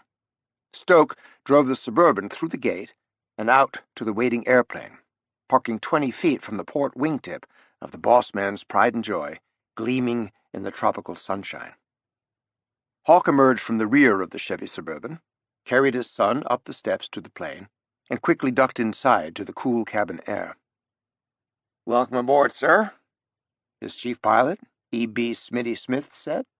"We're all set whenever you're ready. How's our young passenger this morning?" The former Montana sheriff reached over and playfully tousled the boy's curly hair. "Alexei, you remember Captain Smith, don't you?" "Hello, Smitty," Alexei said, thrusting out his chubby hand. "Good morning yourself, Hawkman. I've an idea for you today, if it's all right with your daddy. How'd you like to sit up front, sit in my lap, and fly the plane?" "Can I, Daddy? Can I fly the plane, please?" "Why not? I was allowed to do it by my father. And Smitty, these two fine gentlemen just boarding are Detective Inspector Tristan Walker and Sergeant Archie Carstairs, both from SO-14, Scotland Yard Royalty Protection. I emailed you about them last week." "Nice to meet you, gentlemen," Smitty said with a tip of his black cowboy hat. "I'll give Alexei a tour of the cockpit until you're ready to go. There's no rush. What's your puppy's name, Alexei?" "Harry. Like the man who Daddy just told to wait in our car? Harry said something bad, and everyone is mad at him." Hawke looked away, an embarrassed smile on his face. "Let's go aft," he said to Walker and Carstairs. The three men took seats in the richly paneled aft seating area, three large overstuffed armchairs in dark navy velvet. Hawke had decorated the airplane in a very nautical way, a teak and holly cabin console, blue upholstery with white piping, framed pictures of 18th century warships starring the Royal Navy. It was a bit unusual, he would admit, but he liked it, and that was that. His go-to London interior designer was the lovely Nina Campbell, whose clients included the Duke and Duchess of York, Ringo Starr, Rod Stewart, and Hawke's club in New York, the Brook. "Tristan," Hawke said, hooking one long leg over the arm of the chair, "how comfortable are you with the current security arrangements at Hawksmoor?" "I'd say very comfortable, sir." "And you, Archie?" "Very much the same, sir." "I'm glad to hear that, because we're going to need it. I waited till we were on board the plane because I can't afford to trust any other location right now. Not anyone, frankly." Tristan said, "You're talking about the Cubans, sir? The Cuban-American civilians working around the docks?" "No, Tristan. I'm talking about Russians working around the docks." "Please explain, sir," Archie said. "We need to know as much as we possibly can going forward." "Archie, here's the thing. We're about to take on the most dangerous man on the planet, Vladimir Putin, and he knows it. His every move seems left unchecked," Walker said. Hawke nodded. "Right, but I think I can stop him. With a little luck and a little help from above, I will stop him. But I'll pay a price for whatever I do, and the one price I am not willing to pay is the life of my son." "Please explain, sir," Tristan said, leaning forward in his seat, his clear green eyes full of an intensity Hawke welcomed. "Putin and I know each other well, or at least we used to. But recently I've faced the hard truth. He is not the man I used to know. I was vain enough to think he admired me and just wanted my friendship. I was wrong. He has been using me since some years ago when we met in a Russian prison. Now, because of recent events, I know we're mortal enemies, and I believe he feels the same way. And my enemy has limitless resources and power. He also knows the only possible way to slow me down, or even shut me down, is that little boy up there in the cockpit. With me?" "Indeed we are, sir," Archie said. "Just tell us what we can do." "I know Alexei is in good hands. You and Tristan would not be aboard if I didn't think that. I also know there are unintended consequences to every action. As soon as I sail my boat into that Cuban harbor, it's game on. Putin will know I'm coming for him. He knows it's going to be no retreat, no surrender, and he will do everything in his power to take me off the board. He thinks my weakest flank is my son. He will attack me there. I'm putting my faith in Scotland Yard and you two men to prevent that. Archie and I are honored indeed, sir, and I assure you we will guard him with our very lives." Hawke paused for a long moment's thought before he spoke. "No assurances necessary, Tristan. You have my complete confidence, both of you." "Thank you, sir." "Now, please listen very carefully. This is critical. As soon as you arrive at Hawksmoor, I want you to examine every layer of security, every line of defense. The CATV, the motion sensors, all of it. Take notes. Either fix it or email me anything major you think I should be aware of. Walk the perimeter daily with the MI6 officer in charge of the detail there. Take notes. Stay in touch. Carefully explain to your Scotland Yard colleagues my concerns about a possibly imminent attack. Tell them I expect you and Archie to identify any holes anywhere and plug them. Anyone gives you any crap or looks at you sideways, have them escorted off my property under my orders and reported to their superiors as suspicious or unfit for duty. Is that clear? Archie? Tristan?"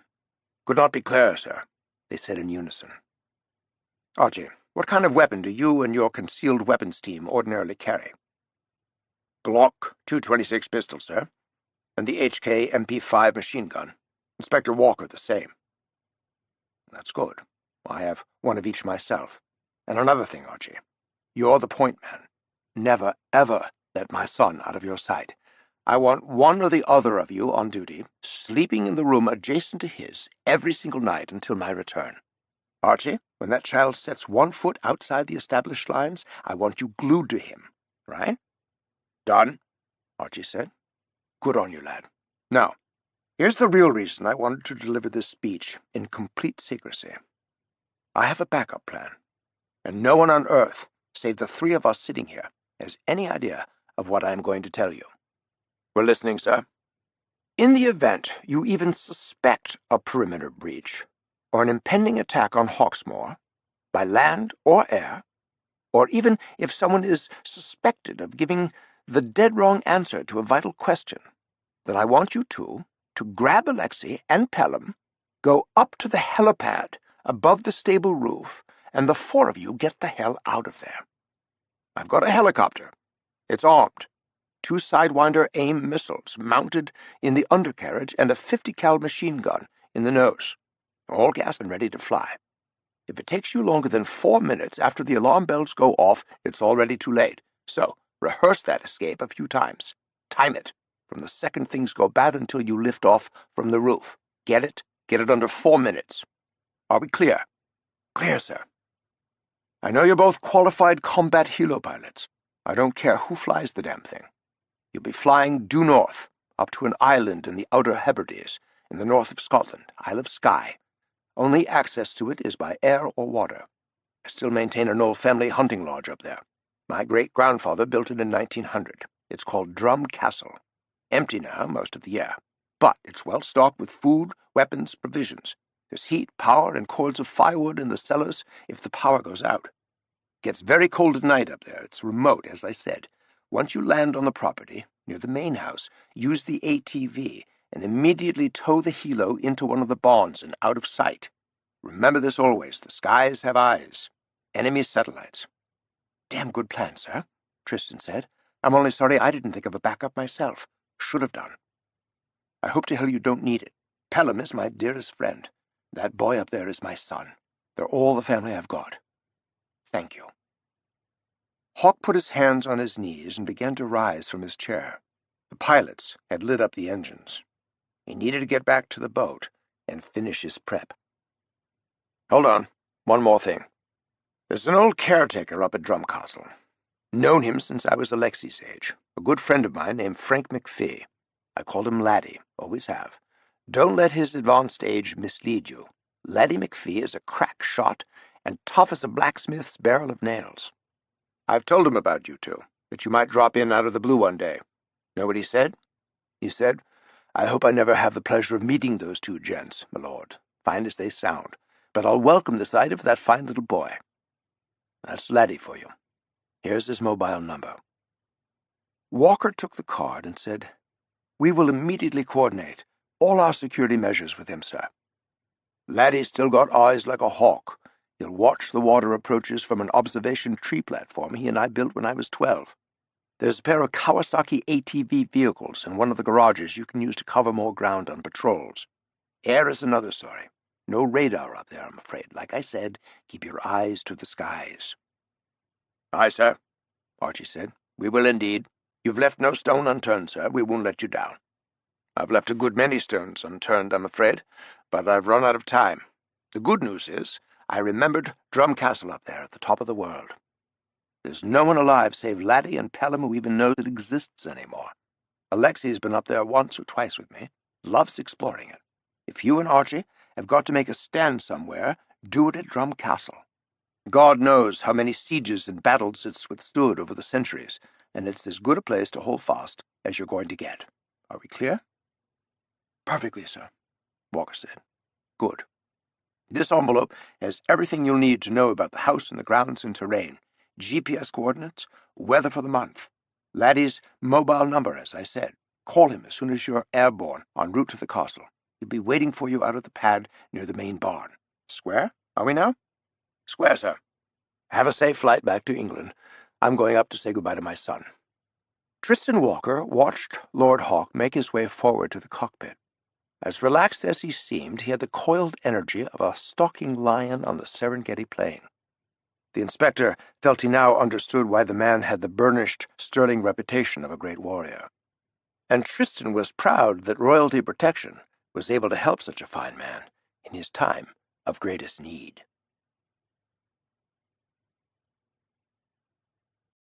Chapter 62. Svas, Siberia. Less than 10 days after their game-changing meeting at Ravenswood Farm, the two old spies found themselves shivering at the edge of a dark Siberian wood, hunkered down against the chill in the night air. But, as the Englishman politely reminded his Russian confrere, it was Siberia, after all. Was that not a word synonymous with freezing one's balls off? The Cambridge, too, were wholly exhausted. They had endured a long and perilous trip. The journey to the back of beyond had been an exhausting chore, but they had prevailed. Traveling incognito, dressed as wealthy businessmen, the two men had flown from Heathrow to Moscow. Then, having safely gotten past airport security, it was on to St. Petersburg, sitting in the back of the 1950s bus. Disembarking, they caught the Red Star Trans-Siberian train with seconds to spare, and began the endless journey to Sivas. Once aboard, shivering in their beastly compartment, they made their way overland to the tiny rail station at Sivas.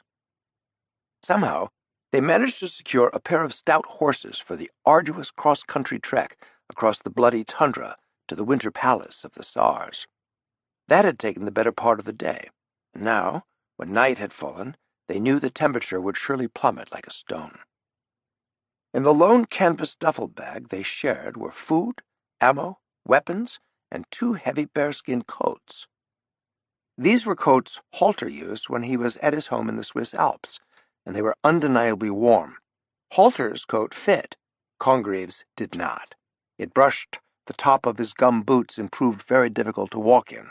However, it had been a godsend while they were traveling in high winds on horseback. They were now shed of their traveling clothes, and beneath the bearskin coats, each man was wearing a black KGB officer's uniform from Ambrose's carry bag. Halter had secured these from his tailor in Moscow for their impending operation. These, along with serviceable identification, and both men's fluency in Russian, were the only hope they had of getting inside the heavily fortified compound. But Congreve wasn't so sure. His spoken Russian, while technically correct, was not nearly so idiomatic as Halter's.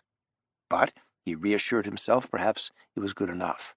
He felt he looked preposterous in the ill-fitting KGB uniform and voluminous bearskin rug, but who in God's name knew what the reaction of the guards might be to this apparition? Ambrose saw Halter looking at him in an odd way. "What?" Congreve said. "The trademark moustache, I'm afraid." "What about it?" "It won't serve, that's what. It needs shaving. No one, I mean no one, in the officer ranks of the KGB wears a moustache. You'll have to lose it." Ambrose, a chap in a perpetual state of moustache, was stunned. "Lose it?" he said, clearly terrified. "Yeah, use my knife. Don't bloody cut yourself, either." A light and misty rain had begun to fall, adding to the chill and filling the forests with shadowy plays of light as Congreve removed every trace of facial hair without use of a mirror. They had managed to get their horses inside the dense thicket of woods sight unseen. From there, they had made their way to a serviceable hiding place at the edge of the forest proper. Their concealed position was perhaps 1,000 yards from the main gate. It was staunchly defended.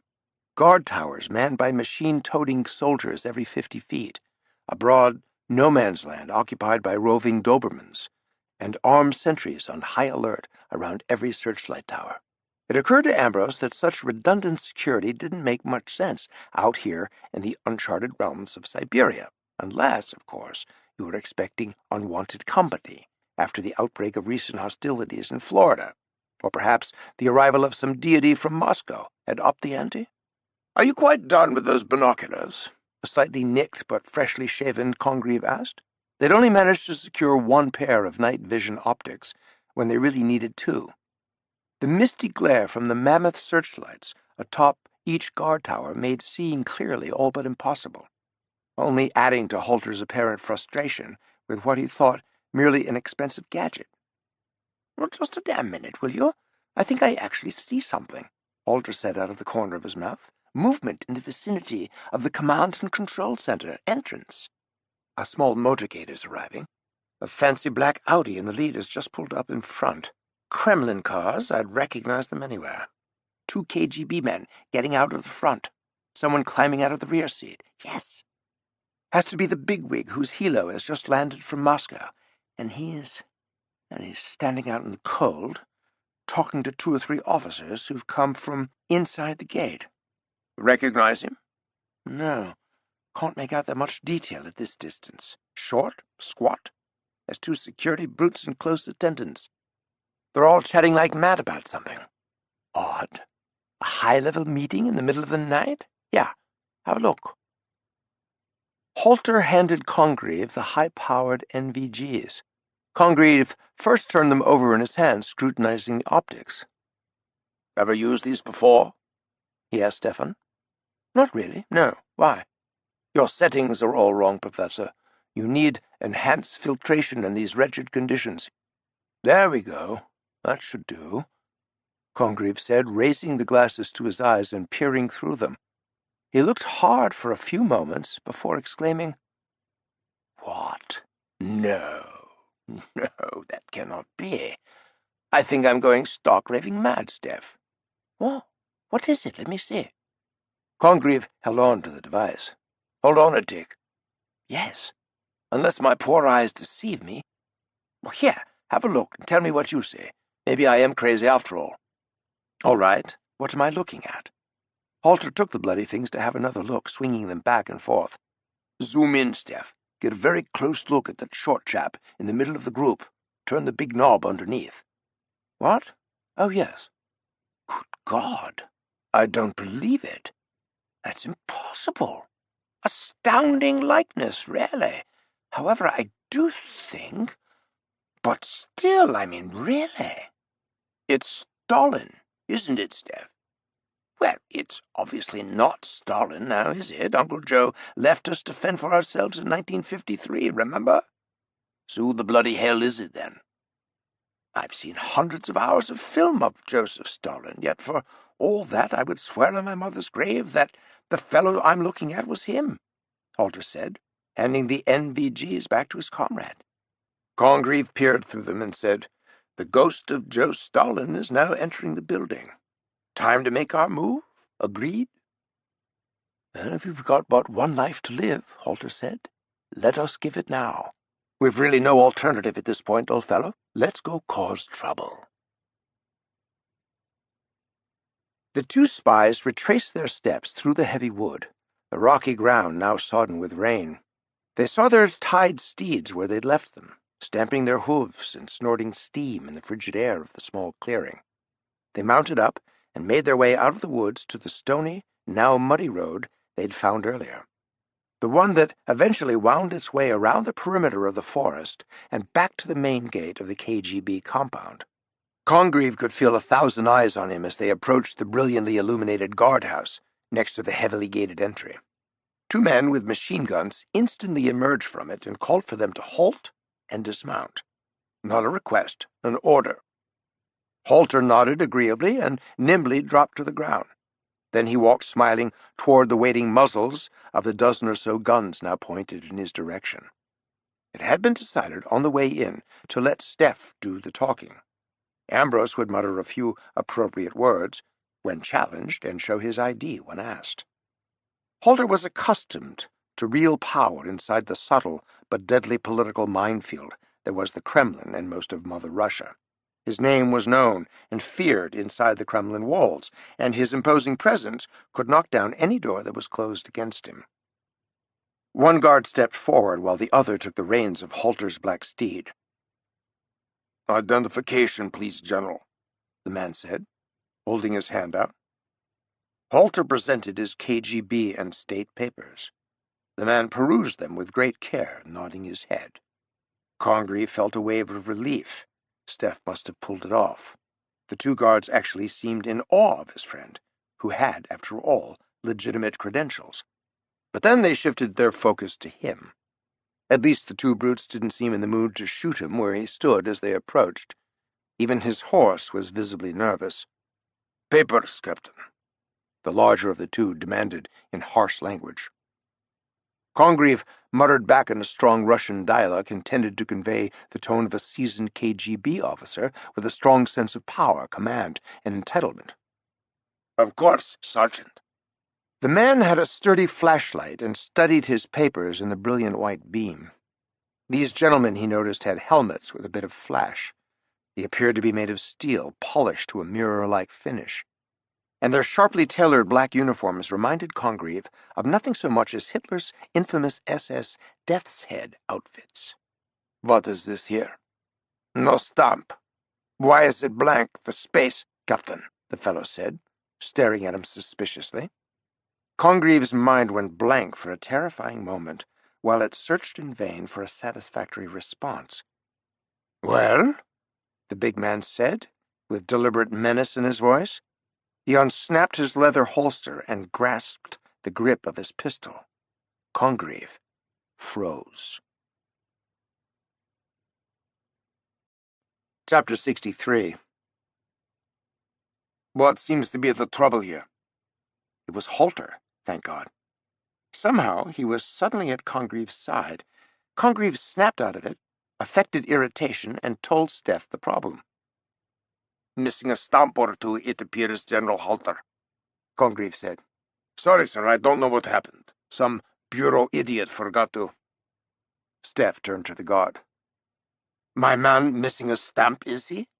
he said, glowering at the younger of the two guards. "Well, General, it does appear that his interdepartmental transit sticker is missing. Also his—" "I am his transit sticker, you bloody idiot. Do you have any idea whom you're speaking to?" Halter held his opened KGB ID folder an inch from the man's frozen nose. "Well?" Steph asked. "Can you read?" "First Chief Directorate, Foreign Intelligence Service, sir. You have my deepest apologies. I'm sorry, sir. We were not informed of your impending arrival, and this man is your... Captain Georgy Molotov is my aide-de-camp, and as you can plainly see, he may be missing a sticker, but he is also wearing the fucking gold star of a hero of the Russian Federation on his chest, for Christ's sake. Now, will you please escort us through the HQ entrance immediately? I want no further trouble out of you men. The captain and I are arriving late because our flight from St. Petersburg was diverted due to engine trouble. We had to ride 4 hours on bloody horseback just to get here."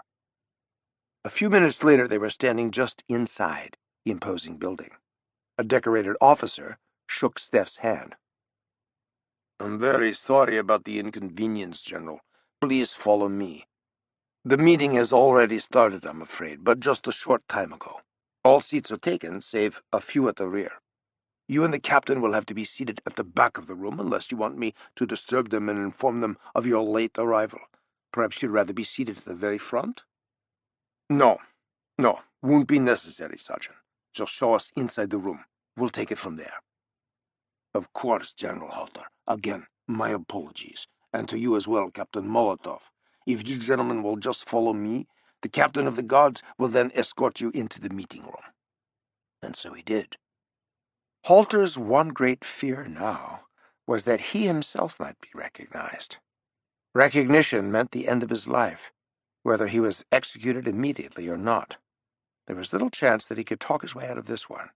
He had known that all along. Putin would have his head, and that would be the end of it. So, bet it, he said to himself, and forged ahead. He wore his cap low over his eyes entering the hall, and that, combined with the collar of his furry overcoat up around his ears, seemed, at least so far, to be working. Should they be discovered, he also knew Ambrose Congreve would be tortured endlessly. Months in Lubyanka prison, perhaps more. Then Ambrose Congreve would be shot for a spy. Halter shook such thoughts of impending doom out of his mind as they settled in the two remaining seats. Stefan wondered if this spur-of-the-moment mission to Siberia had not been ill-advised, but he decided he'd been in much tighter situations and always survived. He was doing his duty. What he was doing could change the course of history. He had it in his power to save the motherland. It was that simple, and he decided to let whatever was coming his way come. Alas, if the worst should happen... He and Congreve could see a raised podium. 6 ramrod-straight KGB officers in jet-black uniforms, glittering with gleaming decorations and combat ribbons, sat facing the audience below. In the center of all this militaristic magnificence was an apparition. The living ghost of Joseph Stalin was in the center seat. His face was bright red and contorted in anger. He was screaming at a big John Wayne of a man standing at attention. His gnarled hands were clasped firmly behind his pressed khaki-shirted back as he stood a few feet below and facing the raised platform. An American, obviously, Halter thought. At that moment, he saw Stalin glance over at him. He brushed it off. He'd never met the man, and the chance of recognition was minimal. The two impostors sat and listened as if fate had put them in this room, and indeed it had. Their fate would be determined this night. "And what do you have to say for yourself, Colonel?" Stalin said to the defiant man looking up from below. The American was equally belligerent. "You pay for my military advice, and then you tell me what to do, for Christ's sake. This is not what I came here to do." "I tell everyone what to do, you fucking idiot." Now it seems that even our famous American mercenary has qualms about civilian casualties. This while leading a tank battalion into the outskirts of Prague. I ask you once more, Colonel Beauregard, are you refusing to lead your men across the Czech border? Your answer will decide your fate. I warn you now. The man began to speak, reconsidered, and paused a moment to reflect on his options. "American mercenary?" Congreve whispered, not turning his head toward Halter. Halter placed his lips near Ambrose's right ear. He whispered, "Beauregard, the famously disgraced founder of Vulcan. Our suspicions and Kremlin rumors are true, meant to divert attention away from Putin's own actions. Shh, listen." And the American continued, "Uncle Joe, listen here. I'm giving you a stern warning, not refusing a goddamn thing. I am questioning the military wisdom of marching into a NATO capital at a time when tensions are higher than at the height of the Cuban Missile Crisis. I don't see how you can avoid a preemptive nuclear strike on Moscow from the United States or Britain or any nuclear power. The U.S. is sworn to protect its NATO allies," Beauregard continued, "and the Pentagon will choose to fight. I promise you people. I know the chairman of the Joint Chiefs, Admiral Moore. He's a hawk of the First Order, severely disappointed in the White House. And he won't wait for a weak president's approval before launching his big missiles. Trust me. You want World War III? You got it, Uncle Joe. Your call." Uncle Joe smiled, a cat with a flurry of canary feathers stuck to his lips.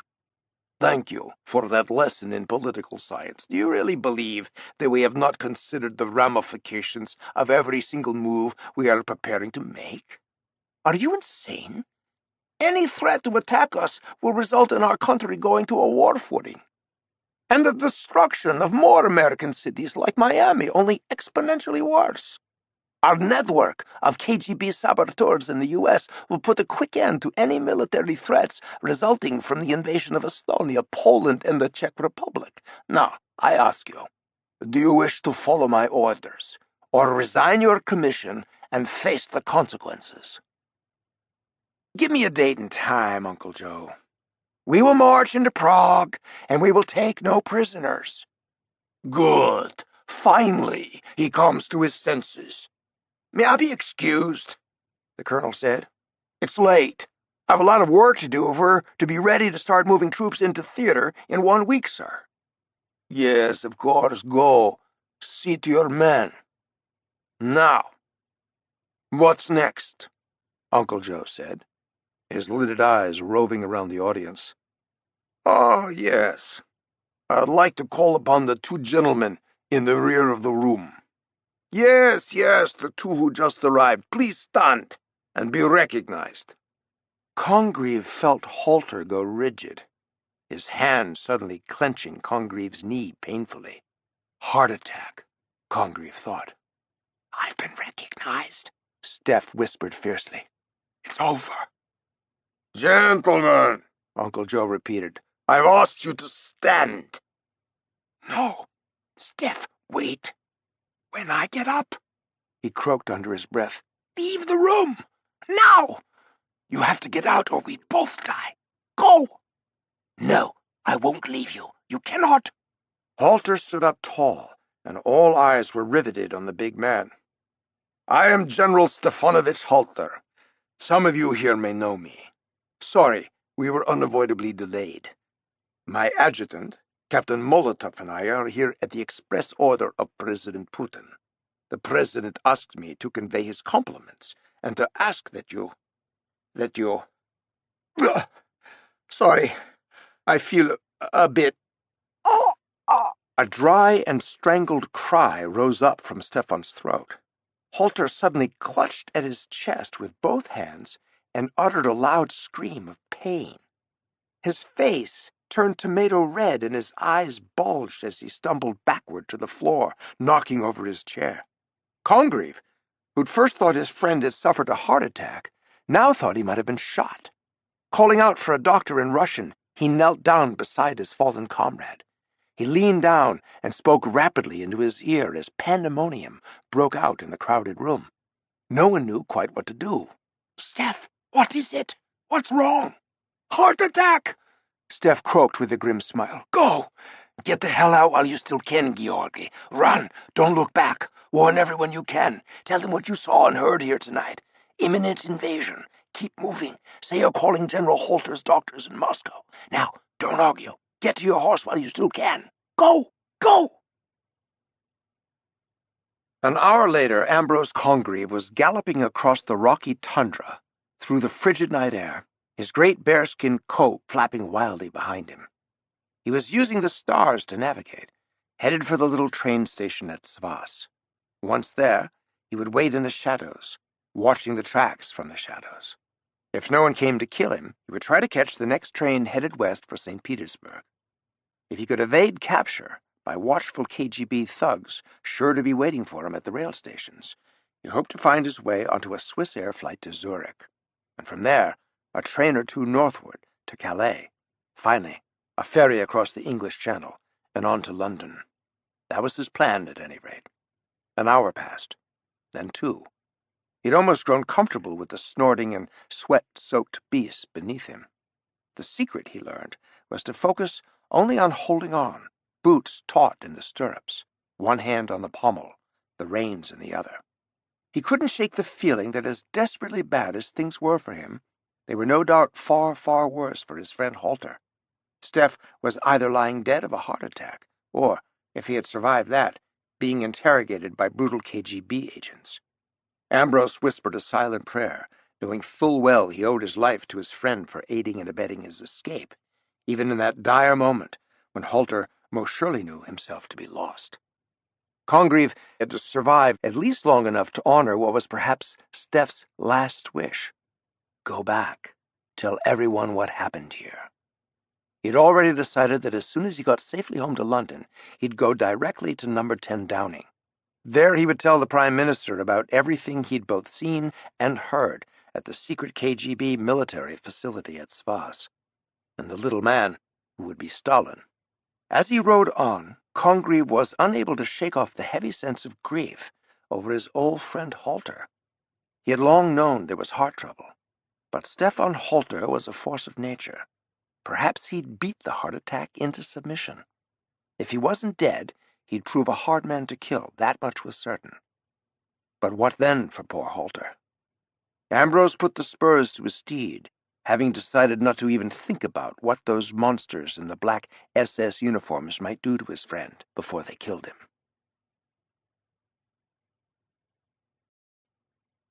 Chapter 64. Aboard Black Hawk. Hawk couldn't sleep. He was tossing and turning again, chasing sleep. A bad habit of his that only made the nightmare worse.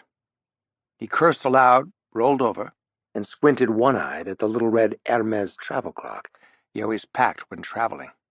Just gone 5. He turned over on his back, placed his hands behind his head, and tried the meditative breathing exercise. 3 in, 3 out.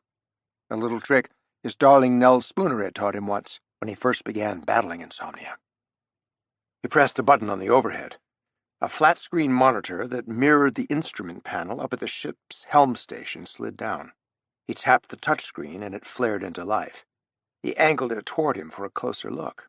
All systems looked good. Propulsion, weaponry, ship's comms, air and sea defenses. The big boat was currently making 22 knots over the bottom, holding true on a corrected course of 188 degrees south-southeast. To the casual observer, or even the not-so-casual one, she was on a line drive for the southwest coast of Cuba. Hawke stared at the dim bulbs glowing softly in the overhead. He turned his thoughts to the impending sea battle. The owner's stateroom was dark. Faint pink light was showing through the large oval port lights on the eastern side of the cabin. Far below and aft, the engines were throbbing away, a deep, rumbling rhythm present as always. He tried an old trick, trying to put his body's machinery in sync with his big diesel engines. Breathe in, hold, exhale. Breathe in, hold, exhale. Breathe in, hold. Hold on. Someone was rapping at the door. Hawke got up, grabbed his navy blue dressing gown off the bedpost, and went to see who the hell it was. He pulled the door open. It was Stokely. He said, "Hey, it's me." "Stoke, right? Thought I recognized you." "I come in?" "Yeah. What's up, man? Have a seat." "I know it's early. I know how much you hate someone waking you up when it's still dark, but this is important." "Come on, Stoke. No worries. I was already awake, man. Never can sleep on the eve of battle. Sit down over there by my desk and I'll get us some coffee." Hawke walked over to the small bar where an espresso coffee maker stood. "Coffee? You got a Diet Coke in the fridge somewhere? Don't bother, man. I know where the damn fridge is." Hawke sipped his coffee and stepped into his all-stainless steel head. He stared at his bleary blue eyes in the mirror over the sink and splashed some cold water on his face. It was beginning. He could tell by the look on Stoke's face that whatever it was he had to say, it was serious business. He went back into his stateroom and dropped down into the upholstered chair opposite his old friend. "Tell me this is good news, Stoke." "It's just news, boss man. I'll leave it to you to decide." "Fair and balanced." "I was up on the bridge talking to the skipper about what you could expect in the way of, excitement when we got near the island later on today. Death from above kind of conversation, you know how that goes. Geneva King is one cool dude, though, not her first rodeo." "Why, I hired her. Decorated naval combat veteran, first in her class at Annapolis. So, what's up?" Stoke could tell the boss had gone into full attack mode now, had the bone in his teeth again, and didn't want to waste any damn words. "Brick Kelly called the boat earlier. Comms guy tossed it to me. Brick said you needed your sleep. He could tell me what he had to say. Here's what went down in Cuba last night. 2 Puerto Rican CIA guys, posing undercover as construction workers on Spy Island, inspected the 3 big waterfront warehouses on the port. They got caught, unfortunately, and there was gunfire exchanged. One guy didn't make it. Headshot. The other guy managed to get outside with a couple of bullets in his shoulder, dove into the harbor, hid under the dock for a while, and then swam to safety. When Brick called me, he put the guy who'd made it out on the line. And I talked to him. The guy said they found vodka. I mean, cases of that damn vodka in the warehouses. It was that German vodka, the one Harry took off the Russian spy ship. Stuff was stacked up to the rafters in those warehouses. CIA guy said he estimated the total count at over 10,000 cases, 12 per, so over 100,000 bottles with those Feuerwasser labels. I made the CIA guy describe them in detail.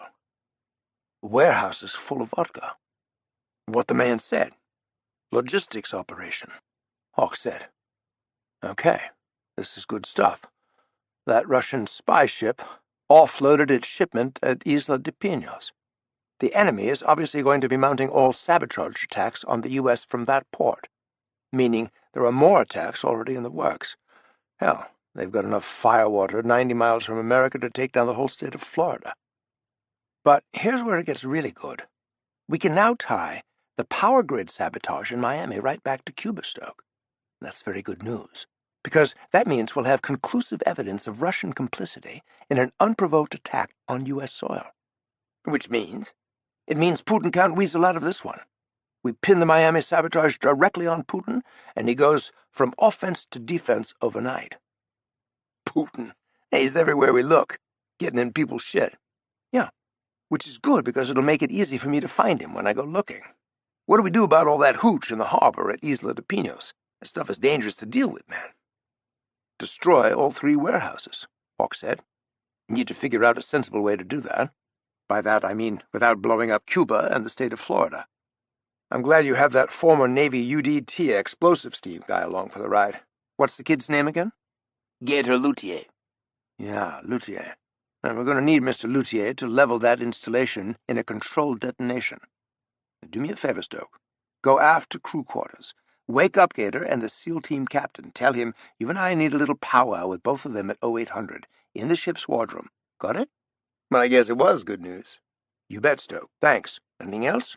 Two things. Ambrose has decided to go trekking in Siberia, and... Wait, what did you just say? Brick says Ambrose is in Siberia. He and that Cambridge pal of yours, Halter. Two of them didn't bother to tell anybody at the CIA or MI6, just took off. Trying to find some secret KGB base out in the middle of nowhere, Brick says. What the hell, Stoke? Ambrose is in no shape to do anything like that. Siberia? I can't believe he wouldn't talk to me first. I would never have let him go. Probably why he didn't talk to you first. Damn it to hell. He'll get himself killed. Does his wife know about this? I couldn't say, boss. All right, I'll call her. What else? Big storm brewing. On a collision course with us, blowing up from south of Jamaica. Could be the first hurricane of the season. Tropical storm Annabelle. This rain and wind we've seen the last 6 hours is the leading edge. NOAA Key West is watching it for us. They're saying it may veer northwest and head for the Gulf of Mexico, but nobody's calling it yet. We'll deal with it. We always do. You and Gator better be on top of this explosive situation. Dig huge holes in the floors of the warehouses and let all that stuff run into the ground before they light any fuses. I don't know. Whatever. On it, Stoke said, realizing the boss had just solved a huge problem for him. Hawke had his phone in his hand, putting a call through to Lady Mars. He tried to assure her about Ambrose, although he felt like he could use a little assurance himself. What the hell had gotten into Ambrose? Whatever it was likely to get him killed, and Hawke had to do something and do it fast. The call was going through. Hello? Dinah, it's me, Alex. Oh, God, Alex. I've been so terrified. Thank you for calling. I didn't know where to turn. Where is he, Diana? Russia, I guess. I've no idea. 3 days ago, he left for Russia with a knapsack slung over his shoulder and a lilt in his step. Your friend the professor told him about some kind of secret KGB base in Siberia. Next thing I knew, he was gone. The two of them. Did he say why? What did he think he was going to do about it? He said they were training a non-Russian army there, foreign troops and weapons to give Putin plausible deniability for his imminent invasion of sovereign NATO countries. He and Halter planned to expose the whole thing before war started. Ambrose planned to stop an entire army. God save us all. That was his idea when he walked out the door 72 hours ago, Alex. Off to save the world, he said. Good Lord, Diana. Can you help him, Alex? You have to do something. I'll do whatever I can, I promise you. I'll start our people looking right away. Move heaven and earth if you have to. If I lose him, sorry, I've lost everything. So have I. You have my private number. Call me the second you hear from him. Try not to worry. He's incredibly resourceful. Chapter 65. Off the coast of Cuba. The ship's wardroom, where Black Hawk's officers normally met for briefings and dining, had been turned into the ship's war room for the duration of the Cuban mission. There was a round carbon fiber table in the center. Various rectangular liquid crystal maps, embedded in the crystal-clear surface, could be accessed using touchscreen technology. All 9 screens were multi-layered with real-time radar, weather radar, thermal imaging, live sat passes, almost every aspect you needed to fight the boat in a combat situation. At 8 a.m., Hawke entered the room to find everybody already standing around the table, poring over various maps and layers, whiteboarding the final battle plan for the impending attack. Ship's officers, the sonar radar officer, fire control, and other key Black Hawk personnel were there. And Stokely's raiders were represented, not just Stoke himself and the incorrigible Harry Brock, but also a few new leaders who had emerged, younger guys with names like Gator and Fat and 12 Gauge. Chatter around the table ceased as they all turned to greet the ship's owner. He looked well-rested, and his white smile was full of positive energy and determination. Hawke wished everybody a good morning and got right down to business. When he asked them who wanted to go first, they all looked at each other, waiting for the other guy to go. "Okay, I'll go," Hawke said. "Number 1, you cartography guys figure out where the Russian combat ops blockhouse is located yet?" "It's here," Brock said, touching his finger to the central map screen and highlighting a mountain location on Isla de Pinos. "On this hilltop in the jungle overlooking the port operations. 2 stories, concrete block bunker-type building. Cuban Army patrols 24/7.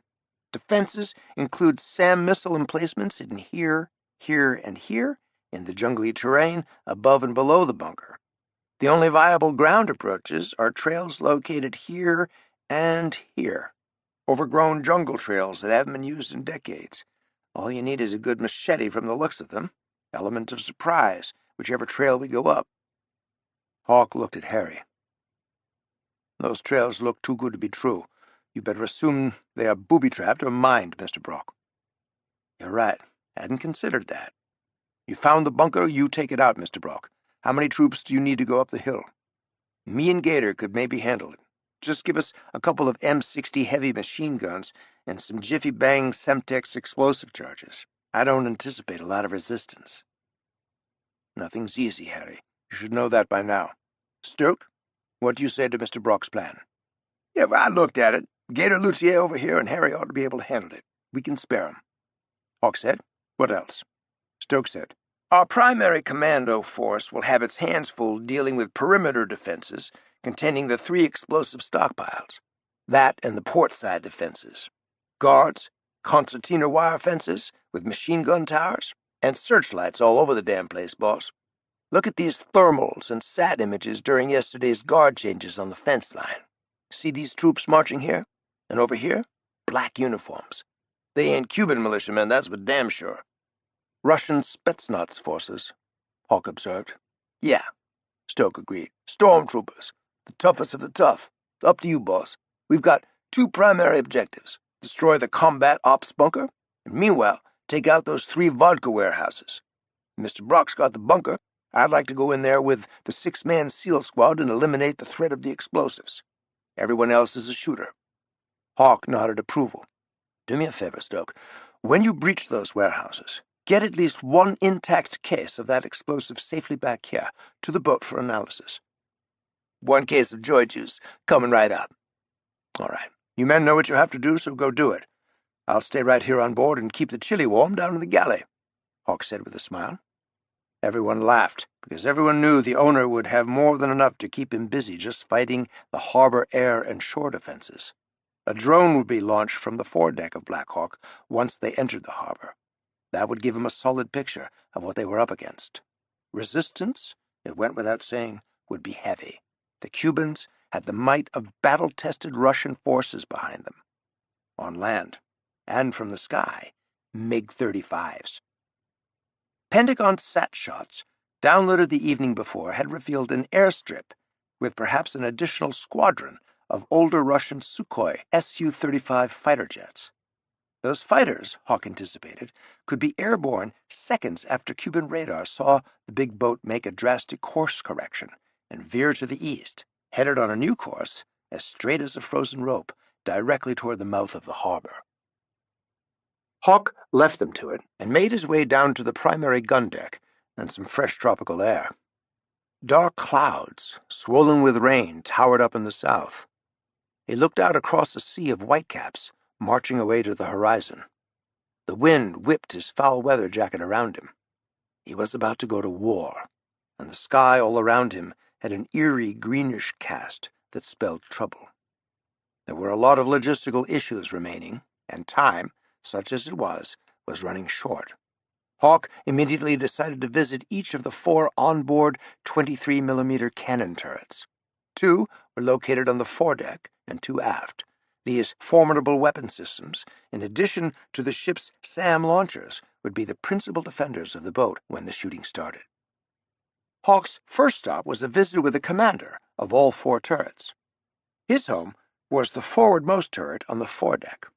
In peacetime, all 4 of the boat's gun turrets were concealed under specially designed bulkheads, which gave the ship the profile and specific appearance of a gentleman's mega-yacht, not a lethal warship. In combat configuration, it was another picture altogether, bristling with armament. Now that all 4 of Black Hawk's turrets had been exposed, even Hawke was impressed at the sight of the big guns. Ironically enough, they were Russian-designed cannons. He'd recently had them installed while they were in port in Key West. He was extremely curious to see how the powerful guns performed in battle today, as each turret represented one of the 4 cornerstones of Black Hawk's defense measures. The ZSU-23 4 23mm anti-aircraft liquid-cooled guns were capable of acquiring, tracking, and engaging low-flying aircraft and featured a folding radar dish that could be retracted to the chassis. The cannons were also capable of firing at land and sea targets while underway in rough seas. This was because of a highly sophisticated, integrated gun radar stabilization system. Each main turret was also equipped with a day-night camera and a laser rangefinder. Mounted above the radar sensor pod was a layer of 6 fire-and-forget surface-to-air missiles to complement each of the 4 main cannons in combat situations. Each gun crew consisted of a gun commander, gunner, and radar operator, all stationed inside the turret, afforded a comforting degree of protection by the 8.9mm thickness of the turret's steel armor. Black Hawk now presented a formidable naval foe, but still, for her owner, the big question remained unanswered as the boat neared the coastline of Cuba. Would Black Hawk now prove her worth in combat? And when he attacked the heavily defended harbor of Isla de Pinos, could she simultaneously fight a threefold attack from the air, land, and sea? And another unknown. Hawke was carefully keeping a weather eye on meteorological events now approaching Cuba from the south. The strong hurricane was unleashing its early fury on the coast of the island at the moment.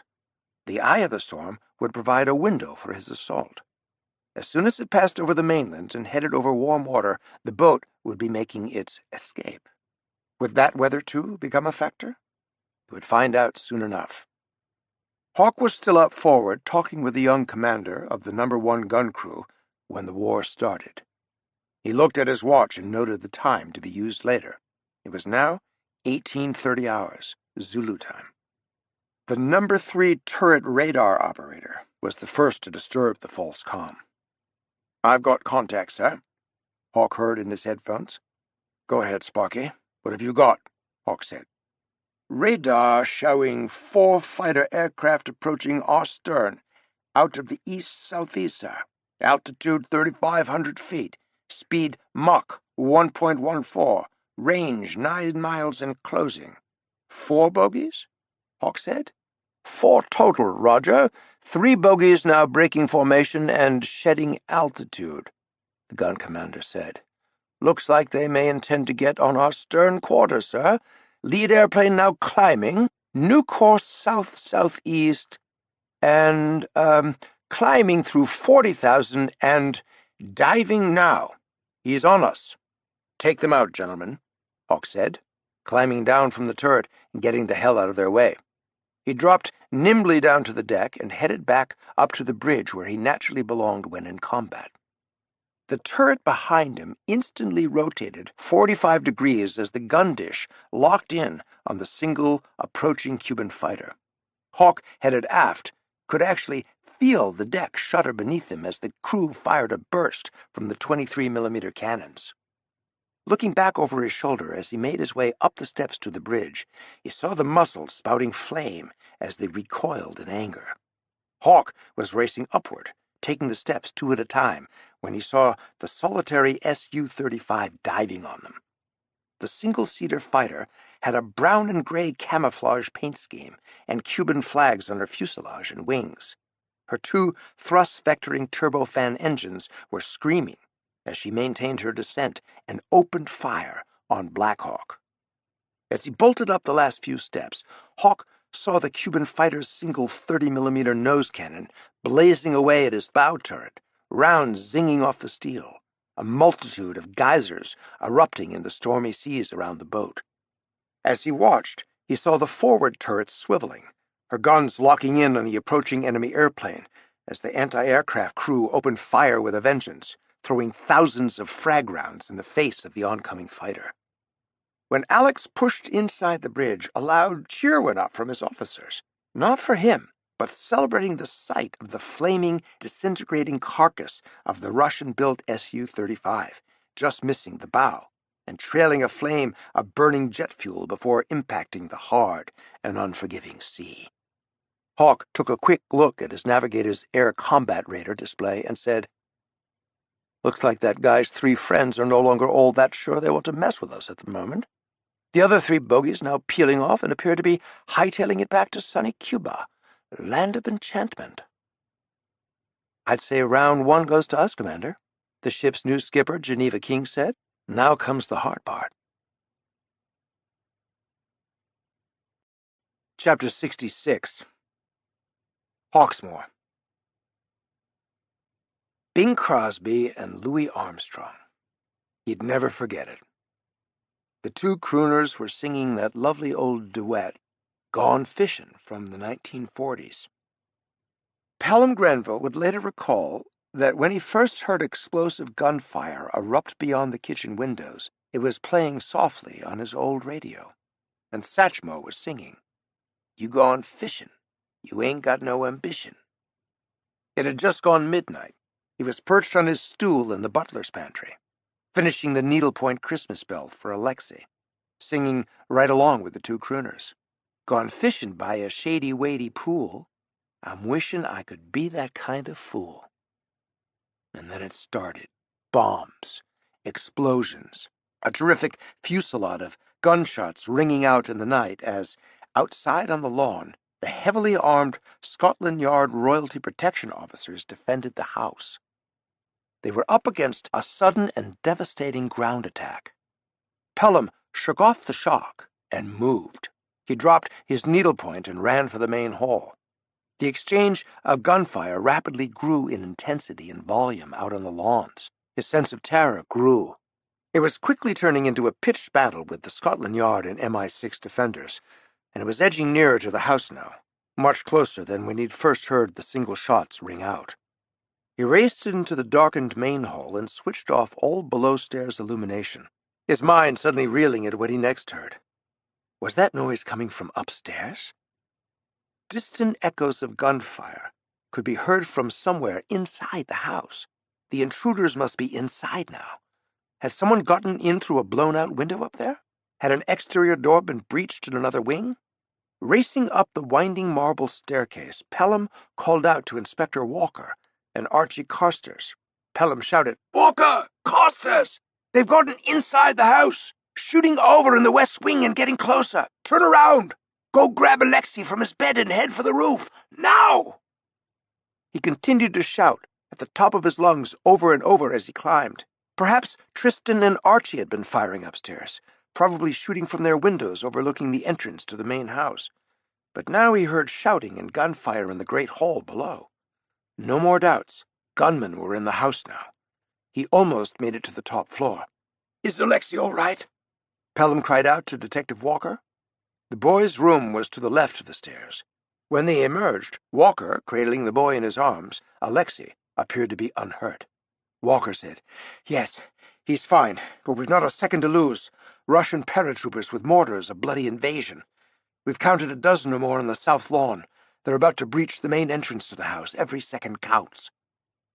There then came that rumble and explosion, the deep roar of it rolling up the staircase, the mammoth oak doors blown off their hinges, gunfire on the night wind howling inside. And that sound was soon overwhelmed by the horrific chatter of automatic weapons being fired indiscriminately into the dark chambers of the massive old 17th century pile. More shots on the first floor, ricocheting off the marble floors, ripping up art and centuries of priceless old masterpieces of furniture and woodwork and portraits of Hawke ancestors. There was not a second to grieve. This legendary country seat of the Hawke family had been through fire, pestilence, and war, time and again down through the centuries, and yet here it still stood, and it would survive this invasion too, somehow. But a dozen or more armed foreign invaders intent on murdering the heir to the Hawke throne in the sanctity of his home? Not if he had anything to say about it. Pelham's white-hot anger at the enormity of this outrage mounted second by second. He was filled with a strange energy, almost a felt force that inhabited his very being. He would deny them their young and innocent prey, or he himself would most certainly die trying. Reaching the top of the stairs, Pelham eyed a towering mahogany armoire standing on the landing of the third floor. The ancient piece of furniture was almost 12 feet high, and as broad and as heavy as 2 grand pianos. But if you could somehow manage just to tip it forward enough, it would go careening down the 3 flights of marble steps all the way to the ground floor, killing or gravely injuring anyone in its path, perhaps even stalling the assault long enough for them to reach the... "They've breached the front entrance!" Pelham shouted to the 2 guardians. "They're coming up the staircase! Detective Walker, you've got to get Alexei up to the roof now! Archie, come down here and help me topple this wooden behemoth, and we'll send those who dare ascend a little present. It might buy us a few minutes." In an instant the brawny bodyguard was beside him, and throwing all his might and muscle against the thing. It creaked loudly, and then started to pitch forward an inch or so. Pelham, with his newfound power, also put his shoulder into the thing at the critical moment, and it leaned over well past the recovery point. Over and down it went, like a runaway freight train careening down a steep mountain slope. He and Archie could hear the screams of men ascending the staircase being crushed as they saw it coming. They tried vainly to get out of the way of the mahogany hurtling toward them. Pelham and Archie then turned and raced upstairs to the topmost floor. There they found the open door and narrow stairway leading up to the roof. Pelham called out to the inspector. "Have you got him, Inspector Walker?" Pelham cried out. "Are you out there?" But there was no answer. Detective Tristan Walker swung open the heavy iron door onto the roof. The yellow moon, scudded with dark clouds, was nearly full, and he could see the dark silhouette of Hawke's black helicopter waiting for them amid the maze of chimneys. He held Alexei in one arm and gripped his automatic weapon in his right hand, scanning the skies for more descending paratroopers as he and his young charge raced across the rooftops toward salvation. All was still across the vast black sea of ancient tar paper and towering brick chimneys, some dating back hundreds of years. Tristan was nearly halfway to the helo when a black figure jumped out from behind a tower of ancient brick and fired at him twice, point blank, and then turned and ran for the chopper. Walker had been completely spun around when one of the rounds found his left shoulder, missing Alexei by an inch or so. His upper arm erupted in pain, and he saw his blood had spattered the boy. He ignored the burning wound and set the child down on the tar-papered roof. Then he bent down and said calmly, "Wait here for a moment, Alexei. Don't move, all right? We're going to be fine. Pelham and Archie will be here to get you in a second. That bad man wants to destroy our helicopter. I've got to stop him." "He shot you," Alexei said through tears. "Mosquito bite," Walker said, kissing the top of his head. "Happens all the time." Then he turned and ran toward the escaping Russian militiaman, firing as he ran. A moment later, Pelham, having heard the gunfire on the roof, was on his knees with his arms around the boy. He was shocked by the amount of glistening blood on Alexei's face and in his hair, and feared for the worse. "Are you hurt, Alexei?" he said, fear pumping madly inside his poor old heart. "No, sir, not me. Inspector Walker is. He ran over there where the helicopter is." "I'll take him, Pelham," Archie said, bending down to gather the boy up in his arms. "Chopper's over that way. Let's go." They ran through the chimney forest, startled at the chatter of an automatic weapon nearby. They saw the detective now, hiding behind a large pipe and firing his machine gun. At that moment they saw another man, dressed in black from head to toe, dart out from behind the helicopter. He was running soundlessly, racing toward Walker from his blind side, his gun up, unseen. The Russian raised his gun to fire and suddenly screamed and twisted, then collapsed to the roof, still and silent. Pelham saw that Archie had fired his pistol, dropping the assailant on the run. Now the bodyguard called to them as he raced to the aid of his wounded comrade, Walker, crouched in the shadow of the waiting chopper. Pelham was right on his heels. "Let's go, Pelham," Walker cried.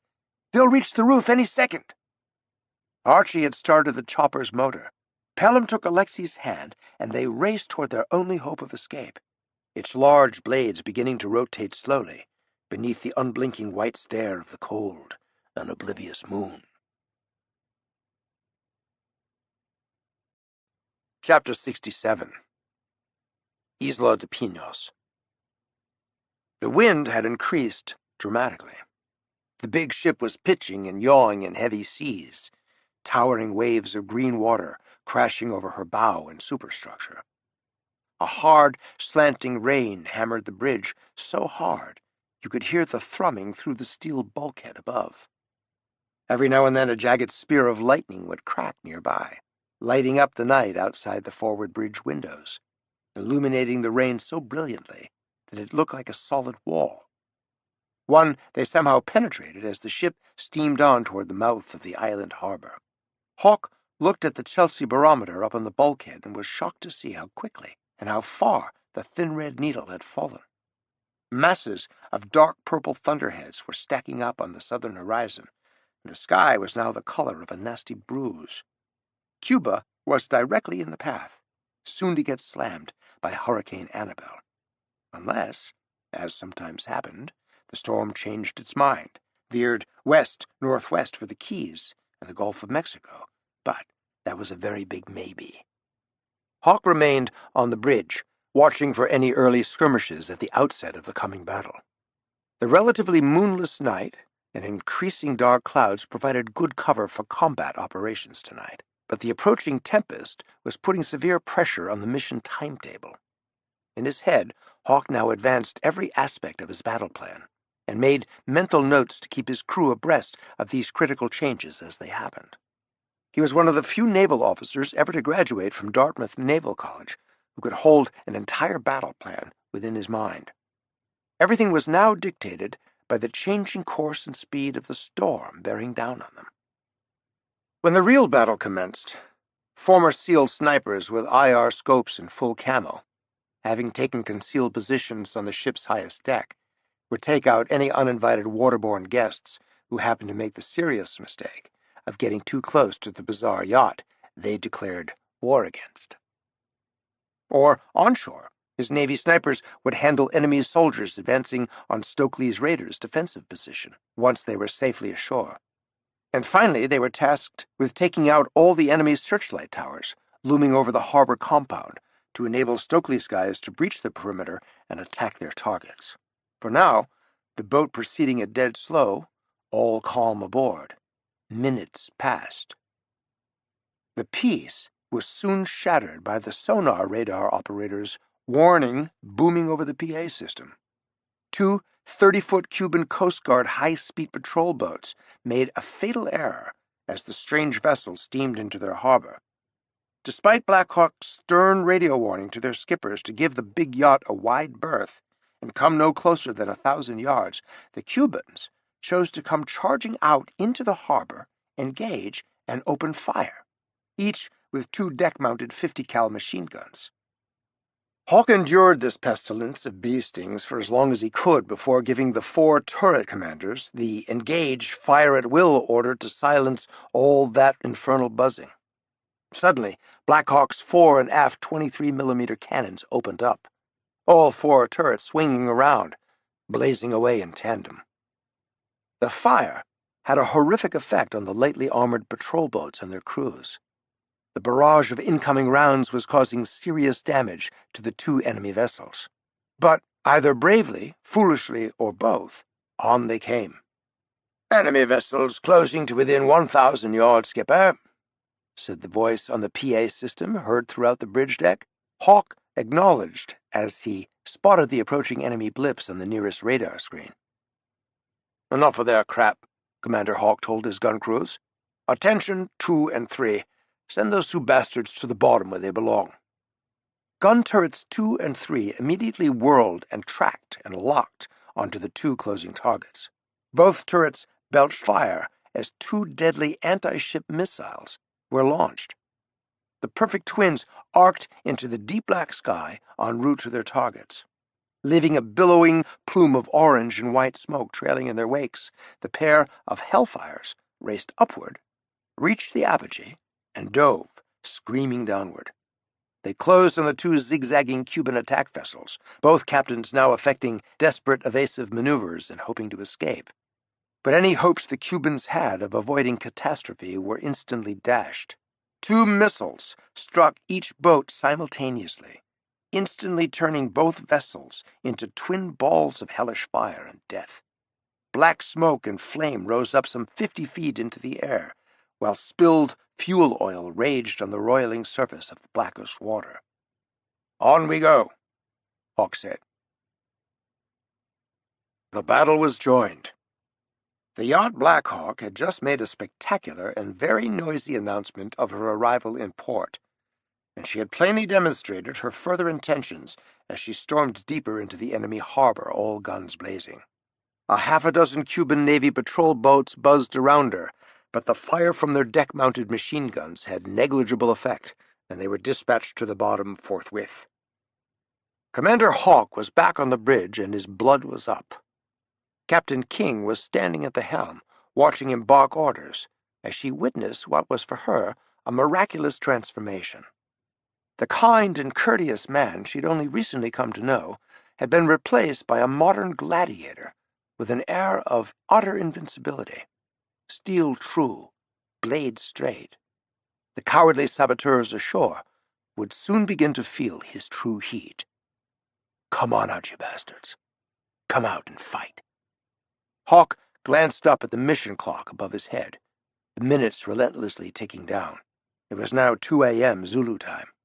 The entire assault team had by now completed an exhaustive review of their strategic war plan for the third and final time.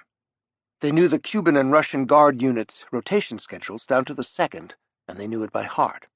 They knew the exact height of the concertina fences and the gauge of the steel-reinforced gates. They knew the exact height of the guard towers and the aspect ratios of their varying fields of fire. They knew the number of guard dogs patrolling behind those fences. They knew down to the last cubic foot the interior volume of the 3 large buildings where they would set their own explosive charges. And they knew exactly how long those fuses needed to be to ensure their timely and healthy departure. This was, after all, going to be a hit-and-run operation.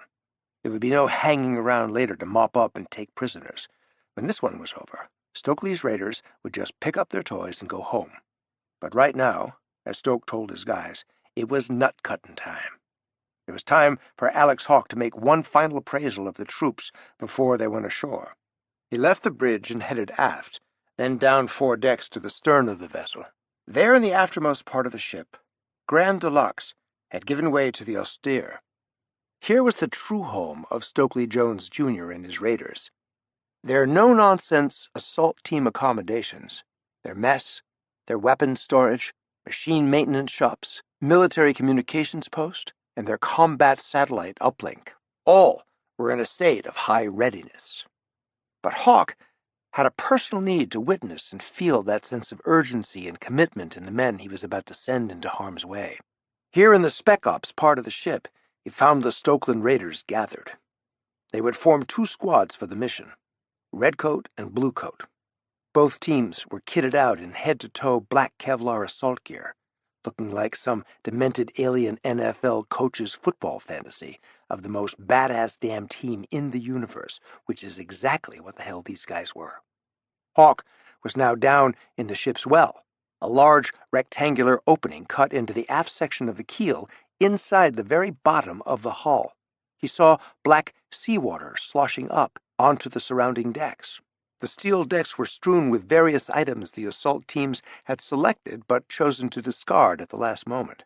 Extra M16 hot mags, assault knives, gloves, a couple of pairs of NVGs, even an M110 sniper rifle. Someone already heavily armed had felt was overkill.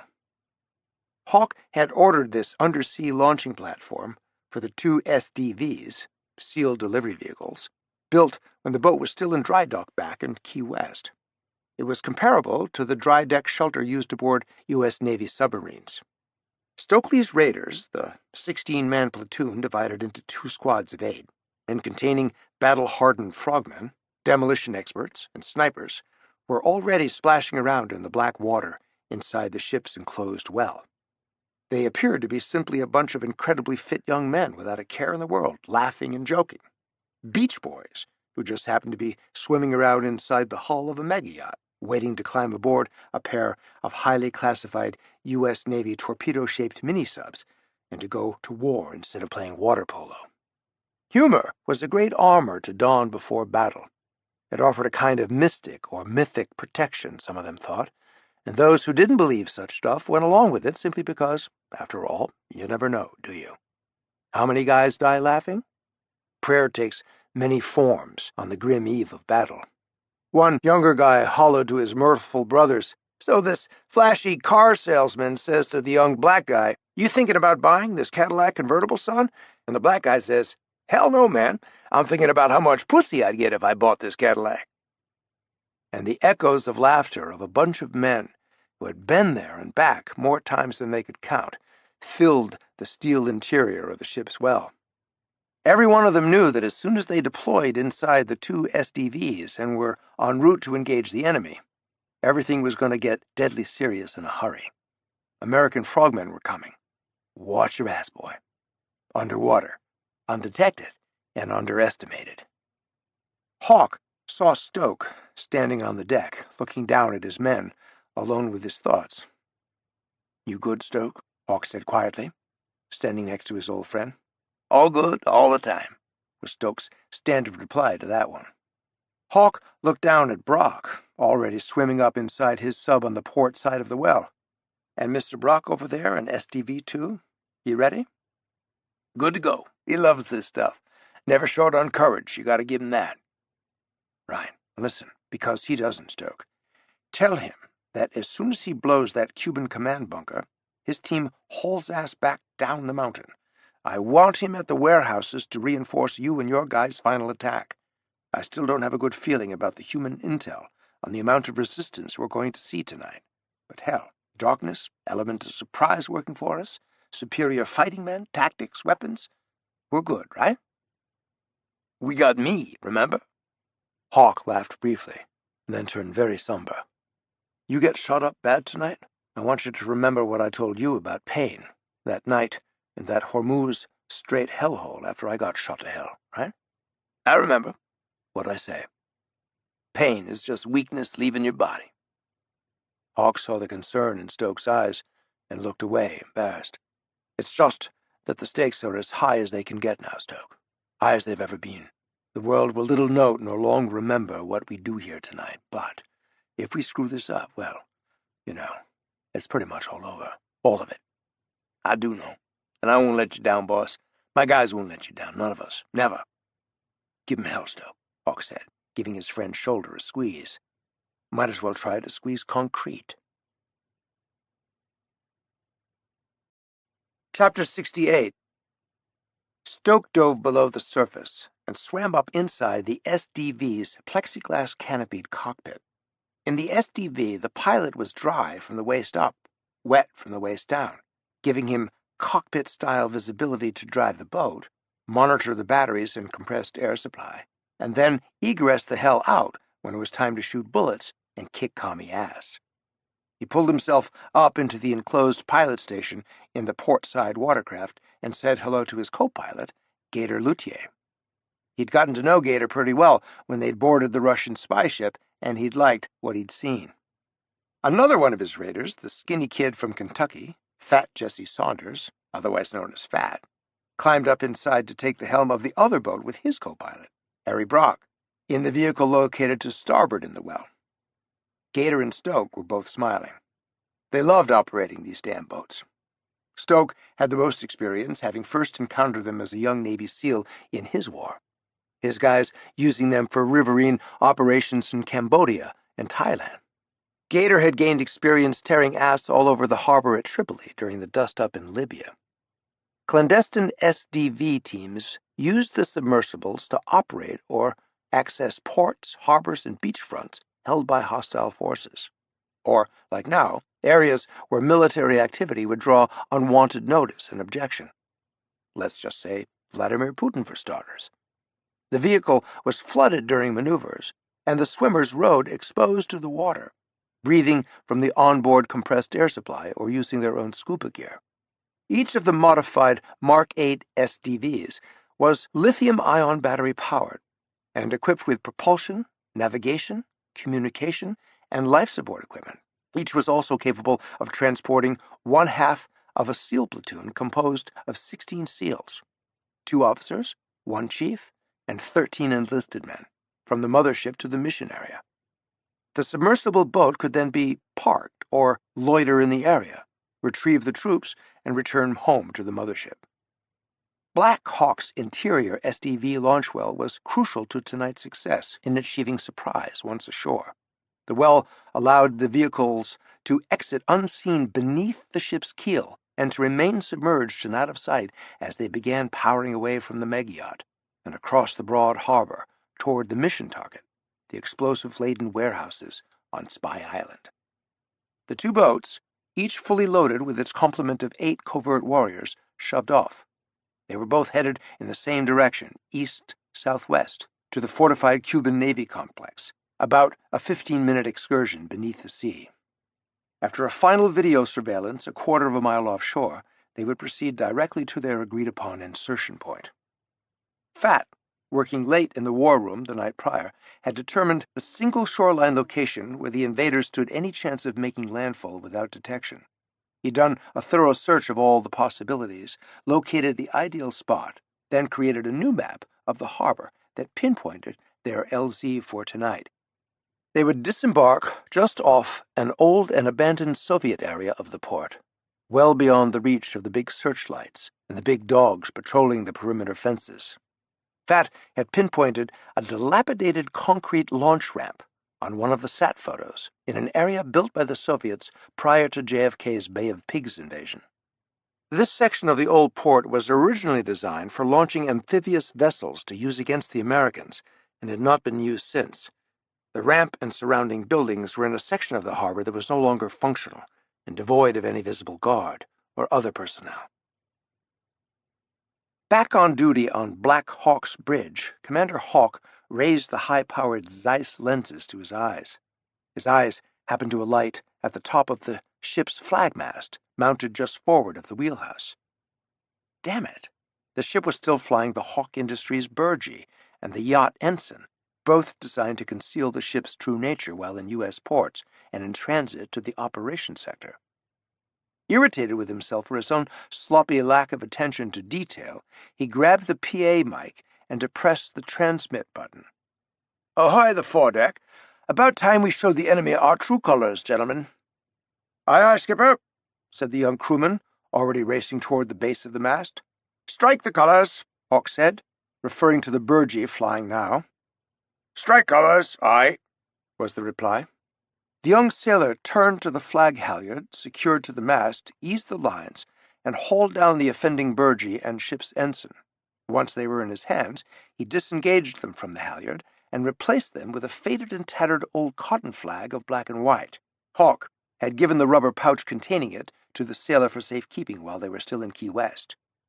The new colors were now hauled smartly up to the masthead, and the flag was soon whipping around in the stiff breeze.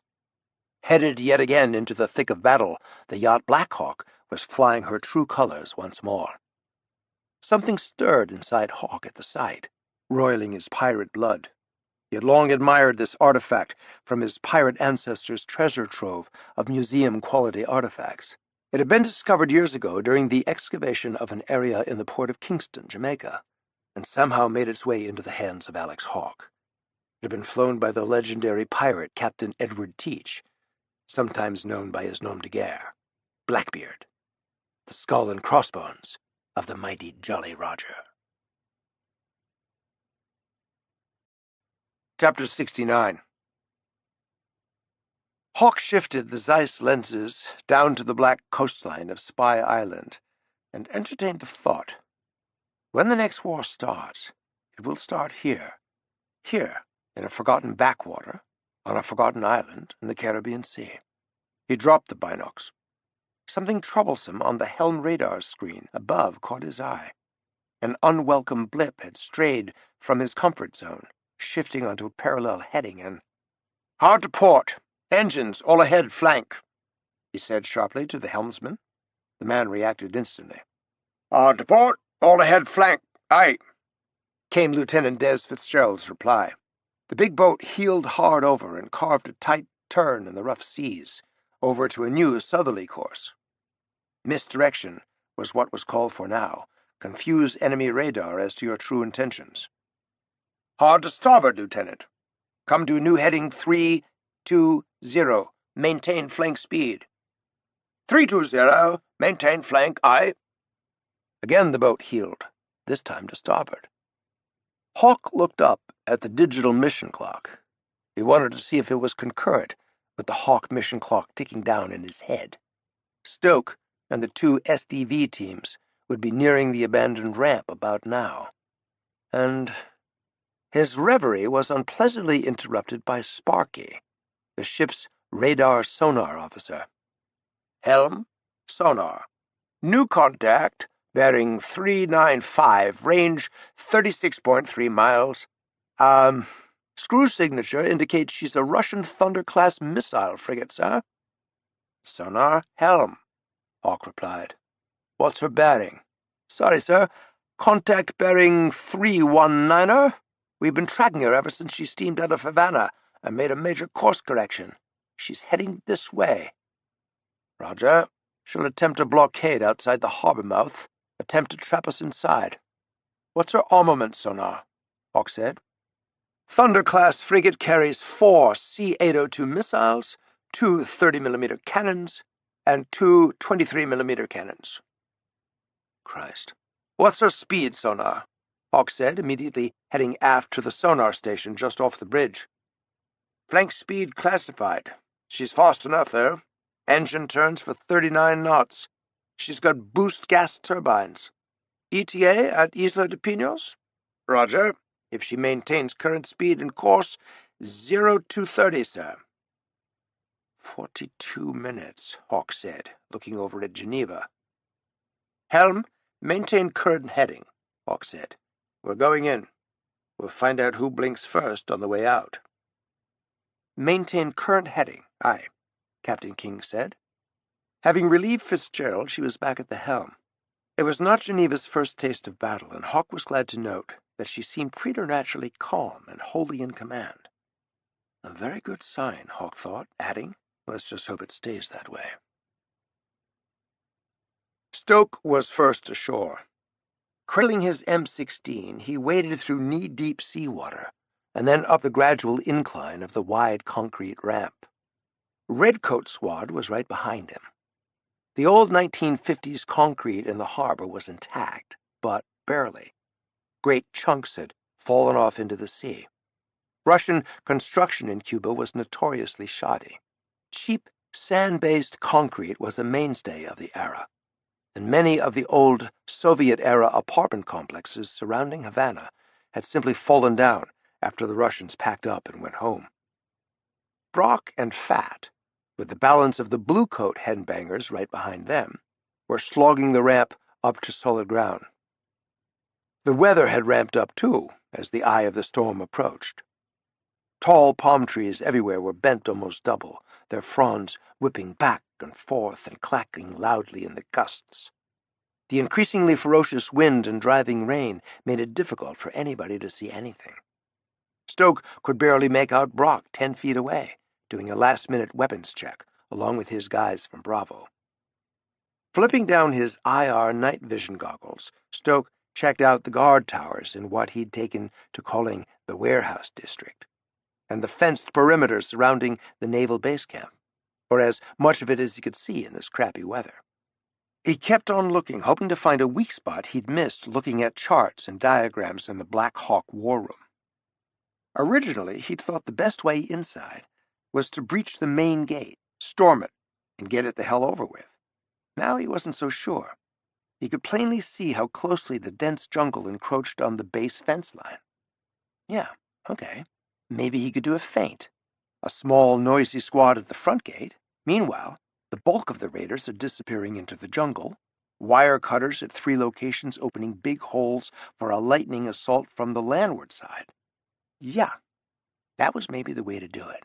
Surprise, surprise. Quiet. You had to figure those guys in the towers were busy watching the smoke and fire rising from the 2 big patrol boats Black Hawk had most recently taken out of service. Had to be pissed about that, not to mention seeing one of their fighter planes being blown out of the sky right in front of their eyes. The other 3 fighters had gone to lunch.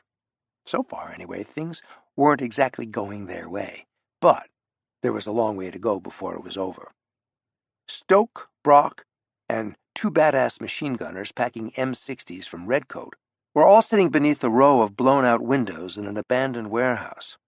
From their position, the men looked directly down on the main gate.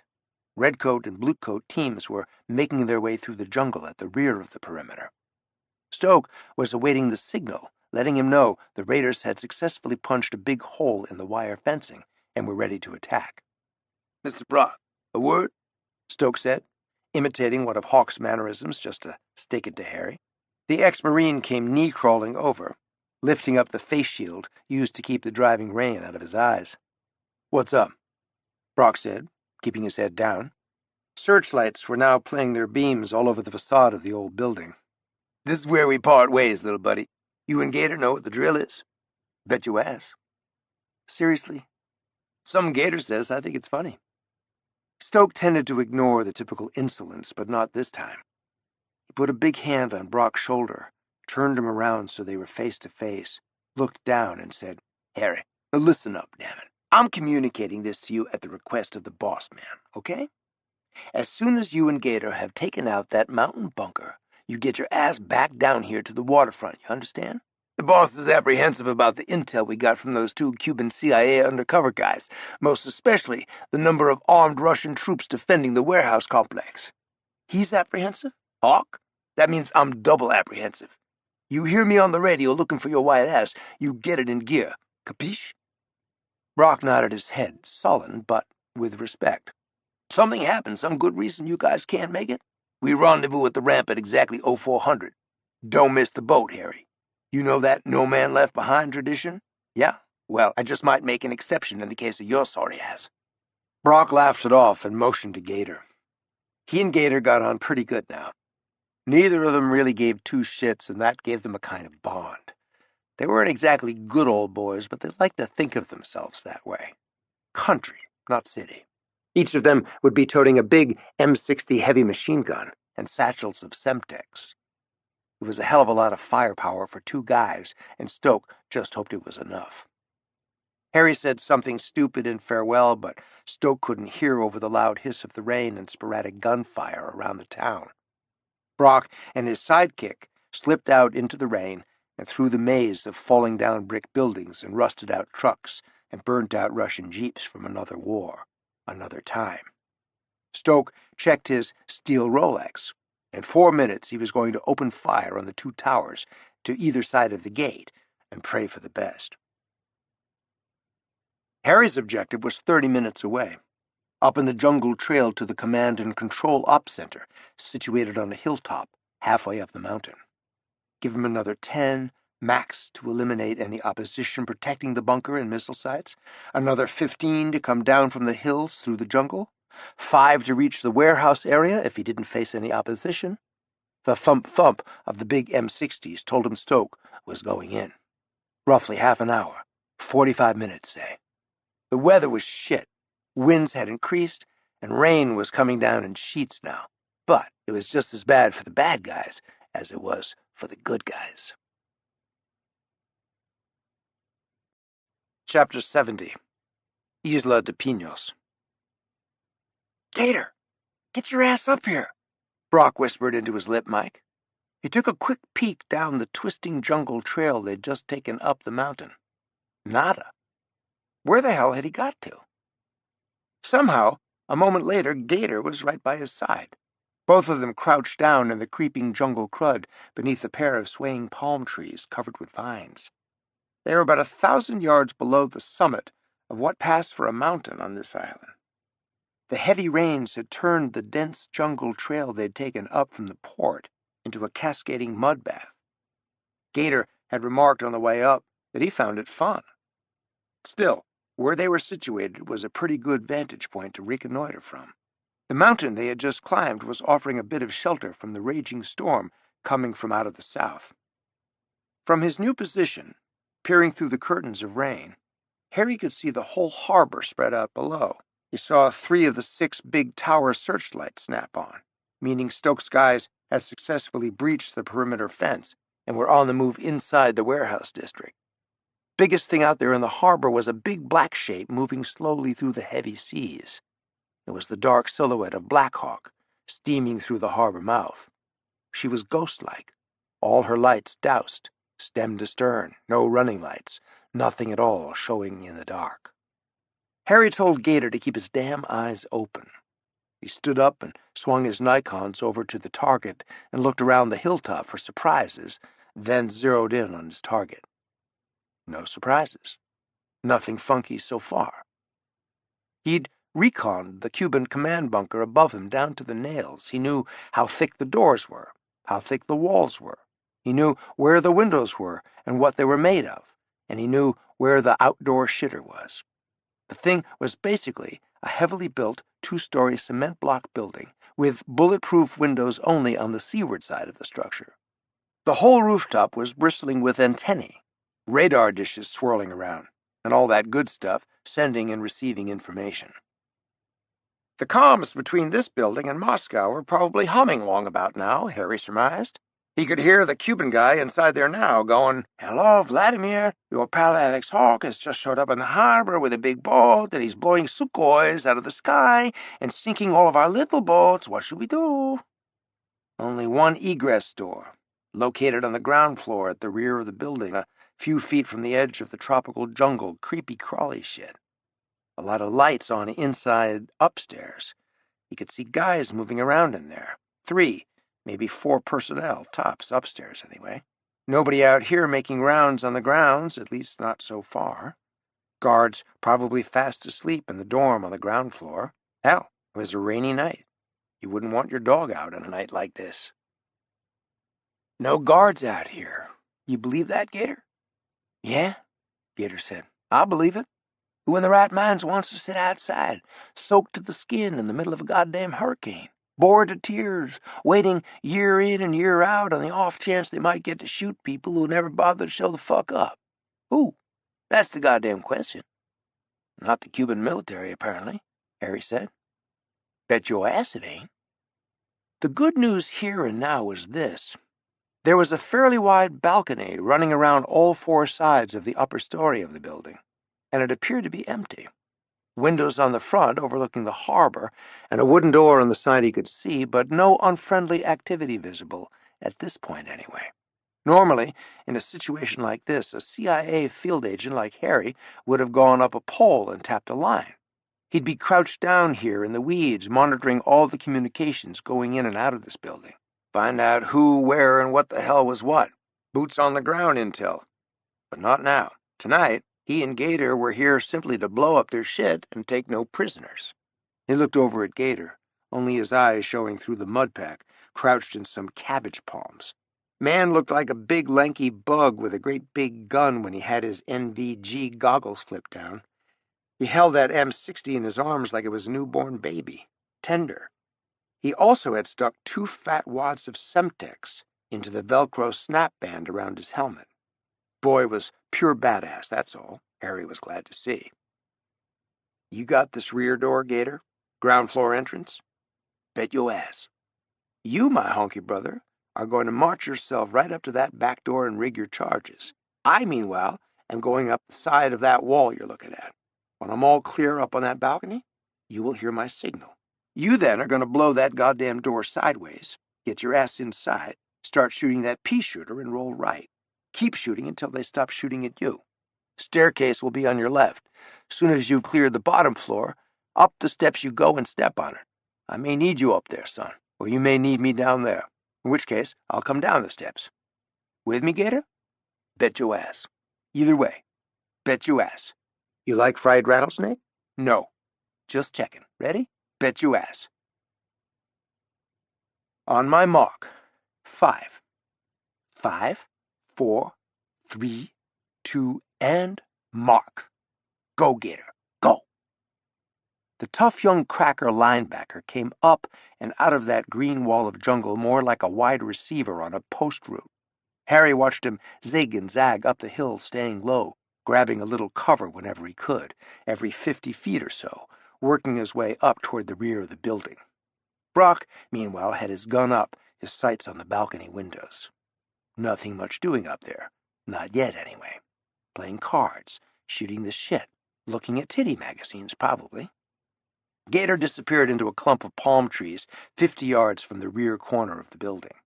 Since he didn't come out, Harry figured he'd heard something he didn't like inside the communications blockhouse. Shit. Had he and Gator already been made by somebody up there they hadn't seen? One of the Russian Spetsnaz guys actually guarding the joint? Harry came out of his crouch and sprinted up the hill toward the side of the structure nearest to his position on the trail. The line of sight from the seaside windows above him was a bit restricted from his angle, and he saw nothing untoward up there as he ran as fast as he could with a heavy machine gun in his hands. Thing either weighed as much as a small refrigerator, or he was just getting old.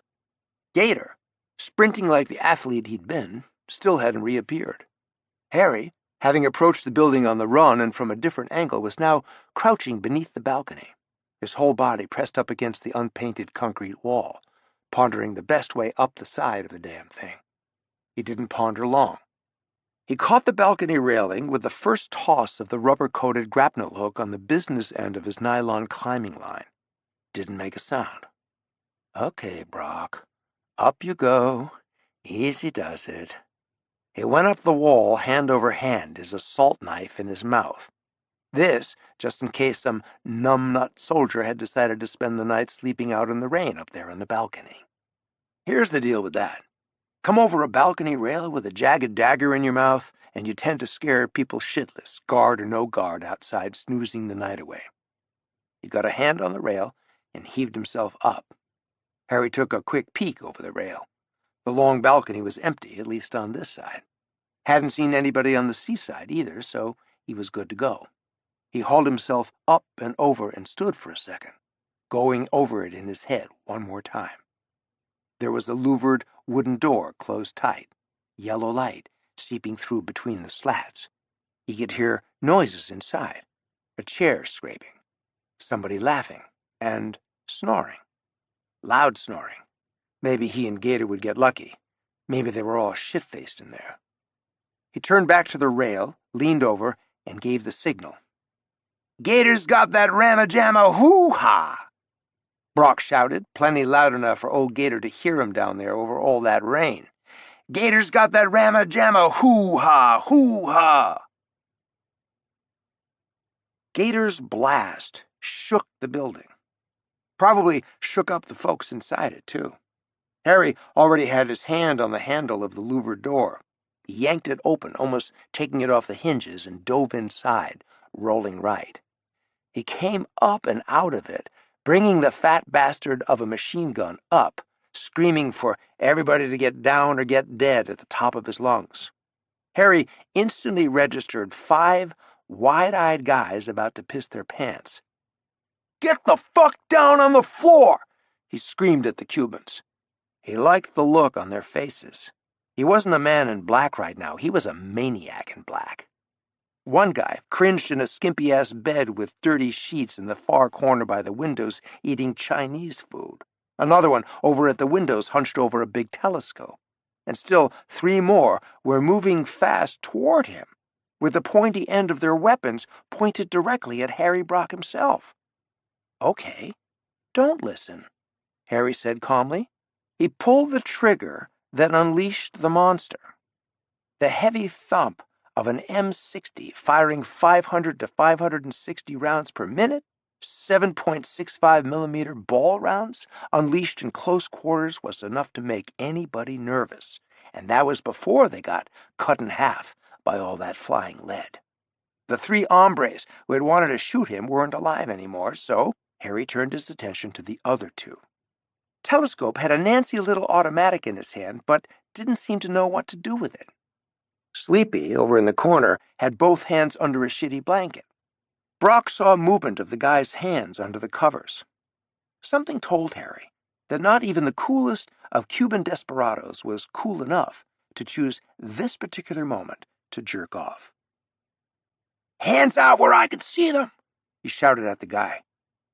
2 hands came out, one of them waving a fucking sawed-off shotgun wildly at him and firing both barrels. Harry opened up with Mr. M60 and saw a cartoon of blood, guts, feathers, and Chinese food exploding where once was somebody's son. He whirled around at the sound of Gator shouting over the fierce gunfire below. He strained desperately to hear him, finally heard Gator yell, "Man coming up the stairs! He's yours!" Harry never knew which one shot him. Telescope behind him or stair guy as he reached the top step and they looked at each other. But the rounds caught him in the ribs and knocked him backward to the floor. He'd somehow managed to hold on to that bitching machine gun and keep his hand on the trigger. "Fuck you both!" he yelled, shaking off the shocks as he got off the floor. Harry just squeezed the damn trigger and spun around and round on his heels. No targets, just laying down a wall of lead in the air between himself and the 2 dicks who wanted to kill him. When he woke up, good old Gator was there, leaning down over him, a sweet look of concern on his face, wiping blood out of his eyes. "Mr. Brock?" Gator said. "Yeah? Where am I, Slick?" "Don't matter where you're at, sir. You're still alive is all that counts." Harry coughed up a little blood. "Oh, shit. That hurts. Fuck," Harry said, squeezing his eyes shut in pain. "Keep talking to me, Gator. I'm fucked." "You better unfuck yourself, sir." "I can't move." "Well, then you're just gonna have to suck it up, sir. And that's 'cause we gotta get out of here before the rest of these boys come looking." Harry blinked his eyes hard, grimacing as he pressed his fingertips against his ribs, feeling around for bullet holes. He looked around at the room. It looked like a slaughterhouse. The formerly whitewashed walls were awash with bright red blood spatter, and huge chunks of plaster had been blasted out of the ceiling. All the windows overlooking the harbor below had been blown out, only a few jagged panes of glass remaining. The 5 previous occupants were scattered in various sizes and shapes all around the room. He saw a big piece of hairy pink stuff with an ear stuck to it up on the ceiling right over Gator's head. Pieces of dead meat didn't bother Harry all that much anymore. That was all that was left of them now. No more telescope, no more furniture, no more Chinese takeout, no more poker, no more nothing. He smiled up at his new sidekick. "You know, Gator, a top New York decorator might disagree with me on this one, but I think this place looks a shitload better now than it did before we arrived. You with me on that? I gotta patch you up quick-like, sir. See if you can walk." "Why is that?" "You're fading in and out on me, sir, not making much sense. Commander Hawke was on your radio just now. He says we gotta move out. He's got another target for us. A 105 howitzer up there at the top of the mountain. Big damn gun. We gotta take it out." "He said that? A fucking 105? Shit, boy, we gotta move out." "Yes, sir, we do. Case I die, let's you and me get something straight, all right? I am not a sir. Never was. My name is Harry. Harry Brock. Got that?" "I do, but you ain't fucking dying. You rigged charges all around this goddamn building?" "Yes, I did. And nobody shot you downstairs. Not that I know of. Am I gonna die? Tell me the truth. I can take it. Not today, anyway. Mostly shock, blood loss, bullets bounced around off your rib cage. One went through your arm into your ass, and the other is somewhere in your left leg. I shot you up real good with morphine, bandaged you up. You think I can walk? Bet you ass." "Well, I guess we ought to move out, buddy?"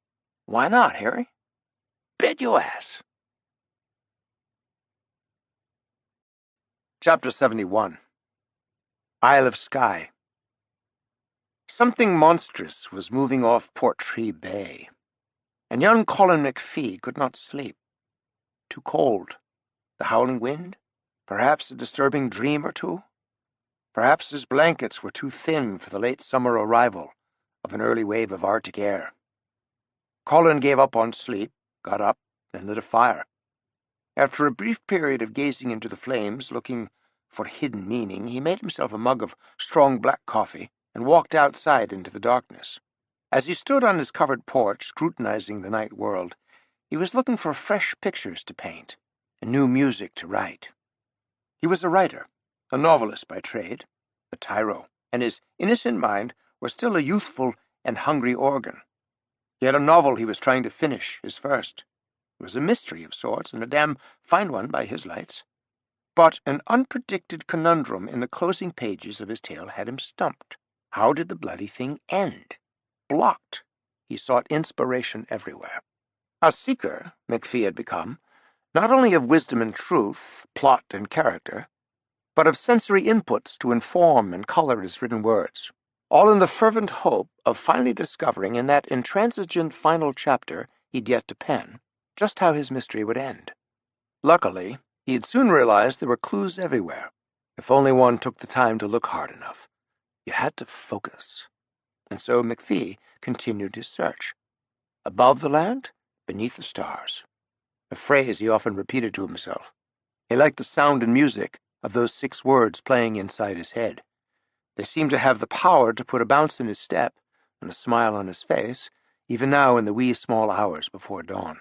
He descended 5 narrow wooden steps from his front door and strode through heavy seagrass, still clumped and wet from an earlier shower, toward the beckoning sea. Everything smelled delicious and alive on the night air. The dewy grass, the salty tang of the wind. In the distance, almost a cliché, he heard the curlews cry. His rough wooden cabin stood at the very edge of the land, beneath the stars and high above the sea. He'd built the house himself when the land had thawed, over the course of that spring and summer. 1 room, and 1 was enough. A hard labor of love, but he had a snug harbor to show for it. Even had lumber left over, logs enough to burn in the stone fireplace as the days grew short and the nights grew long.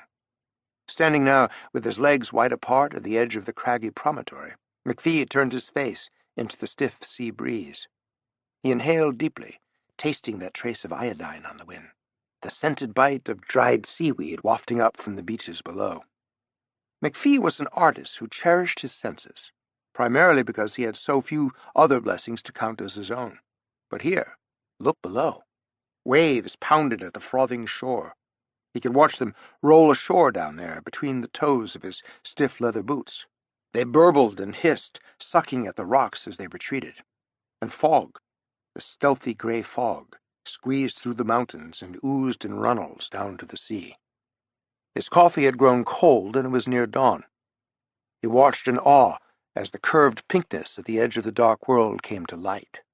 Feeling he was on the brink of some illuminating discovery, he came at last to the long flight of wooden steps leading down to the beach, his tiny sandy crescent of the rocky Scottish coast. The wooden steps were wet and shining with moisture, and so he trod them cautiously to the bottom.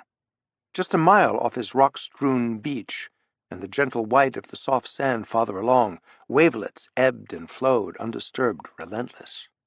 McPhee raised his eyes to the horizon. Farther out to sea, near the limits of his vision, all was calm. Black and huge, the sea was rolling and swelling heavily beneath pinpricks of starlight splayed across the dome of midnight blue. A perfect sea of tranquility. Dee-da-da-dee-da-da-dee-dee. Words as music, the music of worlds and the magisterial wonder of creation. All was undisturbed here, save the darting and swooping of petrels, terns, and sometimes the distant foghorn. Colin let his eyes drift, his hunger for sight and sound strong, unabated. McPhee saw the black snout first.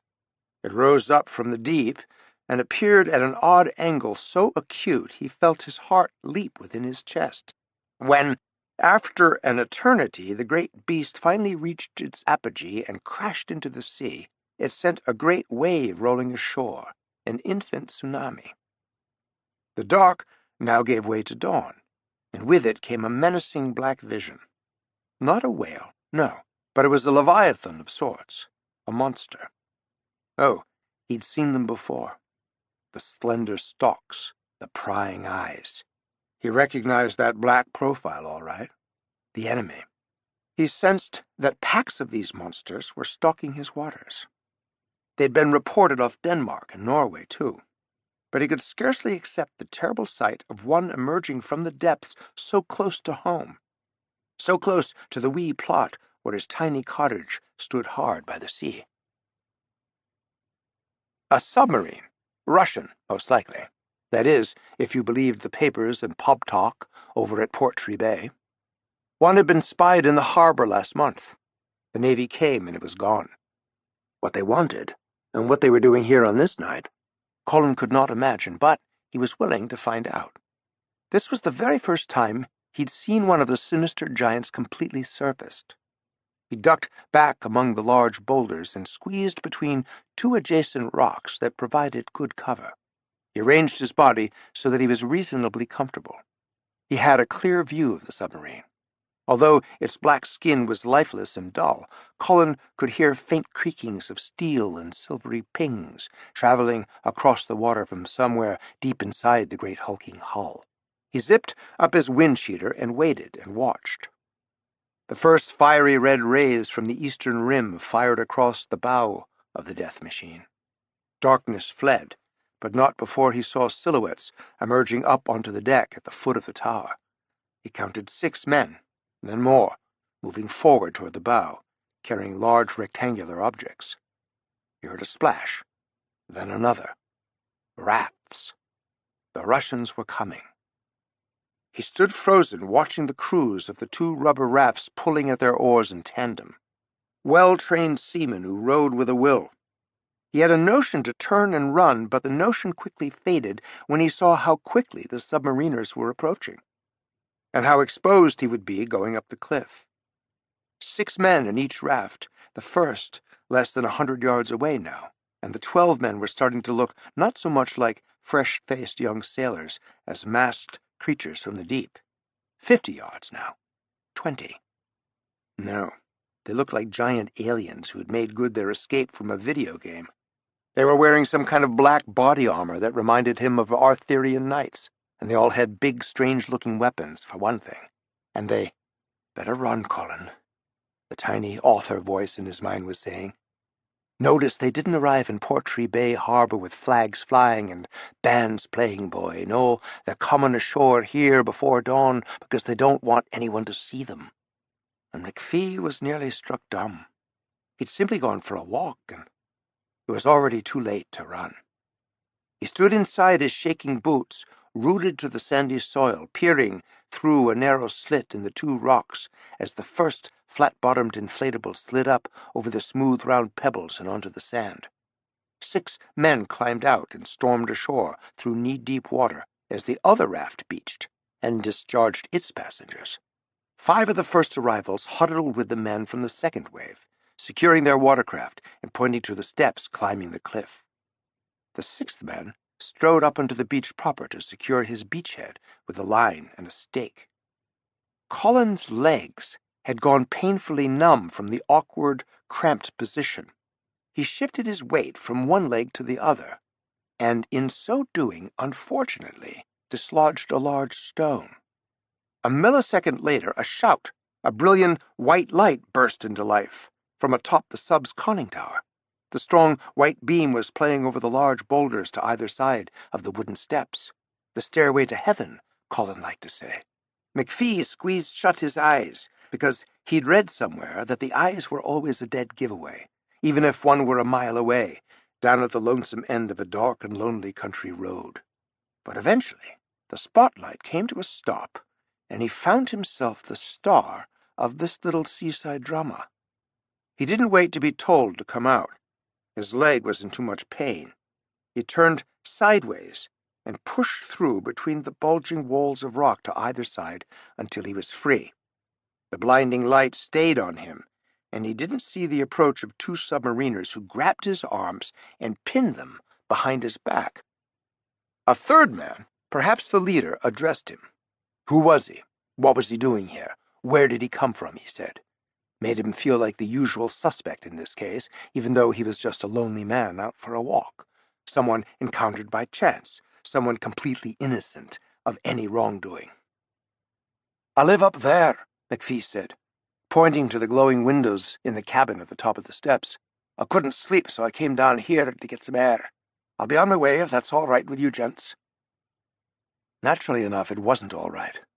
After a silence, McPhee said, "My name's Colin, and what might yours be?"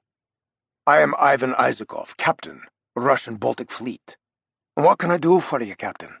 "I want you to have a look at something if you don't mind," the Russian said in strongly accented English. He reached inside a waterproof rubber pouch slung from his shoulder.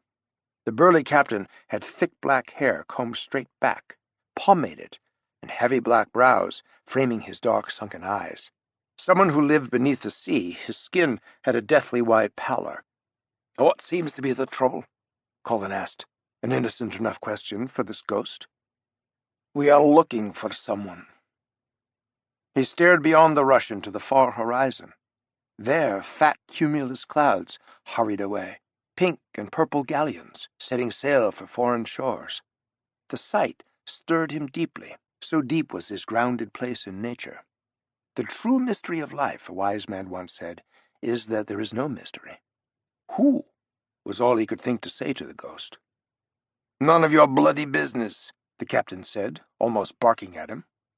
He then pulled out a colored and heavily annotated naval military map, an image taken from a satellite, no doubt, laminated and folded in half. Opening it, he pointed to the harbor town of Portree Bay. "We are here, yes?" "Close enough." "I want to go here," Isakov said, moving his index finger a few inches north. Colin flinched at the sight of the map. The circled location was the old shooting estate where his father still worked, where Colin and his family had all lived for most of his life. His mother had died and was buried there. Colin had been raised there, been married there, would be buried there beside his wife. He said, "Nobody home, I'm afraid. It's just an old hunting lodge.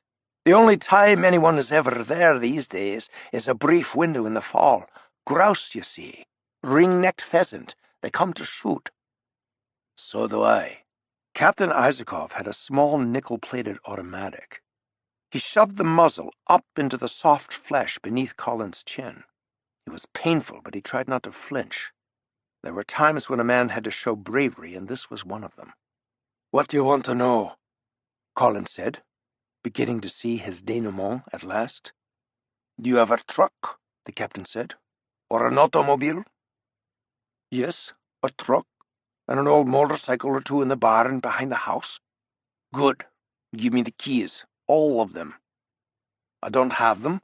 They're up there, in a china bowl up on the mantel, hidden behind a picture of my late wife." Isakov had no time for sentiment. "Tell me, Colin, what is the best route to this lodge? The fastest route? Show me on the map." "Well, that would be the road just here, you see. The old Hollows Highway. It follows the coast. Here is the first turning, and the next. Can't miss it." Colin prayed the Russian would not catch the lie in his eyes. The coast road he was indicating was twice as long as the inland route. But he needed time. He needed to warn his father, to find him, and warn him that the Russians were coming. "Thank you for your assistance, Colin. Most kind. I am looking for a man named Hawke. Do you know him?" "Yes, of course. He's my neighbor. He taught me how to shoot upland game." "Is he there now, Hawke, for the shooting?" "Lord Hawke hasn't been here for years. No one has." "You're lying. Someone has. A helicopter landed there just recently. You didn't see it? Didn't hear it?" "No." "Well, no matter. Thank you for your time, Colin," the smiling Russian said, looking deep into the young man's eyes. "And I wish you sweet dreams, my boy." Colin felt a slight increase of upward pressure from the cold steel muzzle under his chin. And then, in that smallest fraction of a second, just before he finally came to understand the truth, how the great mystery of his life would end, he could swear he heard heaven sigh. Chapter 72, Isla de Pinos. Hawke saw the explosions ashore before he heard them, saw the spouting geysers of fire and plumes of smoke rising above the warehouse district of the tiny harbor town. The attack on Spy Island had begun in earnest. He left the helm and went out onto the rain-swept port bridge-wing for a better view, standing in the lee of a bulkhead which shielded him from the brunt of the raging storm.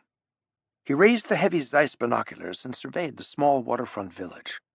The confined harbor was now the scene of sustained heavy machine gun fire, and the bright orange-white flash of rigged explosives being triggered by Stokely's demolitioneers throughout strategic locations within the warehouse district. The explosion of the Cubans' motor pool alone, full as it was of jeeps, troop trucks, fuel, and oil, created a blast that leveled several smaller buildings nearby.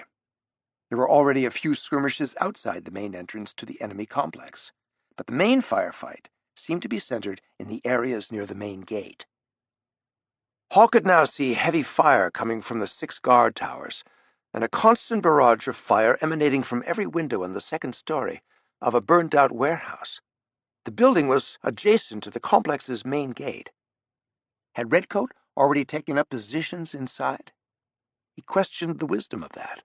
The battle plan had called for both Redcoat and Bluecoat squads to storm the main gate and pour into the compound as a unified force. What the hell is going on over there? Hawke wondered aloud. And then he immediately reassured himself.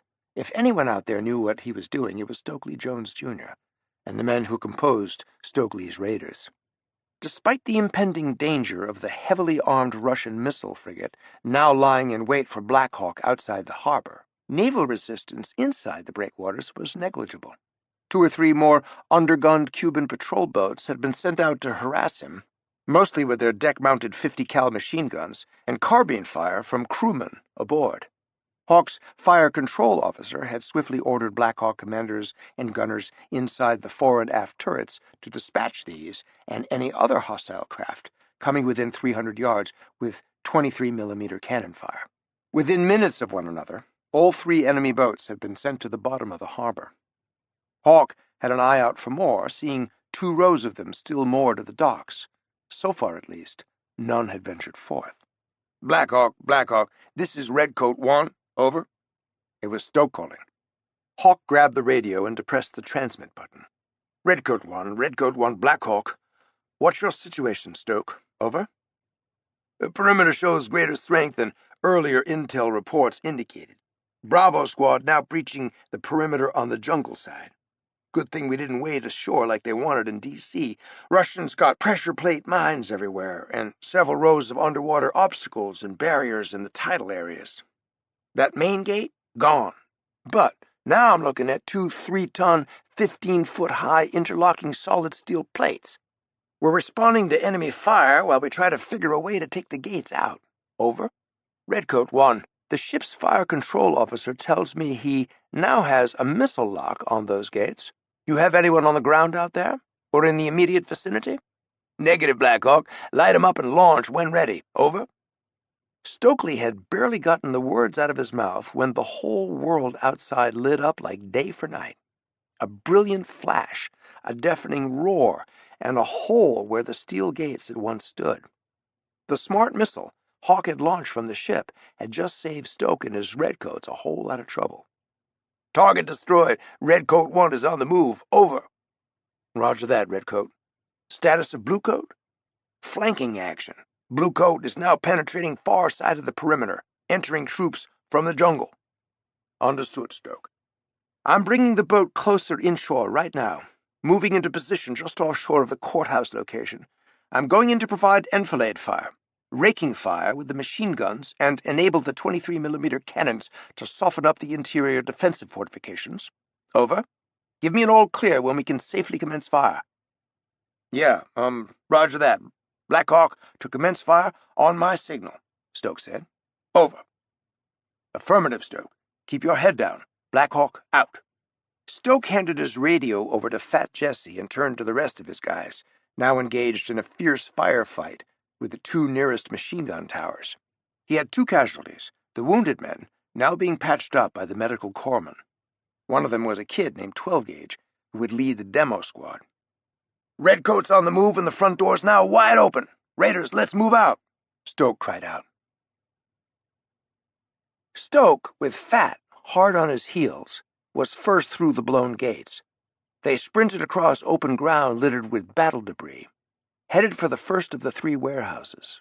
All were standing side by side on the town square, their backs to the water. The biggest one was the old courthouse building. The 2 floors of that structure were now being used as a warehouse.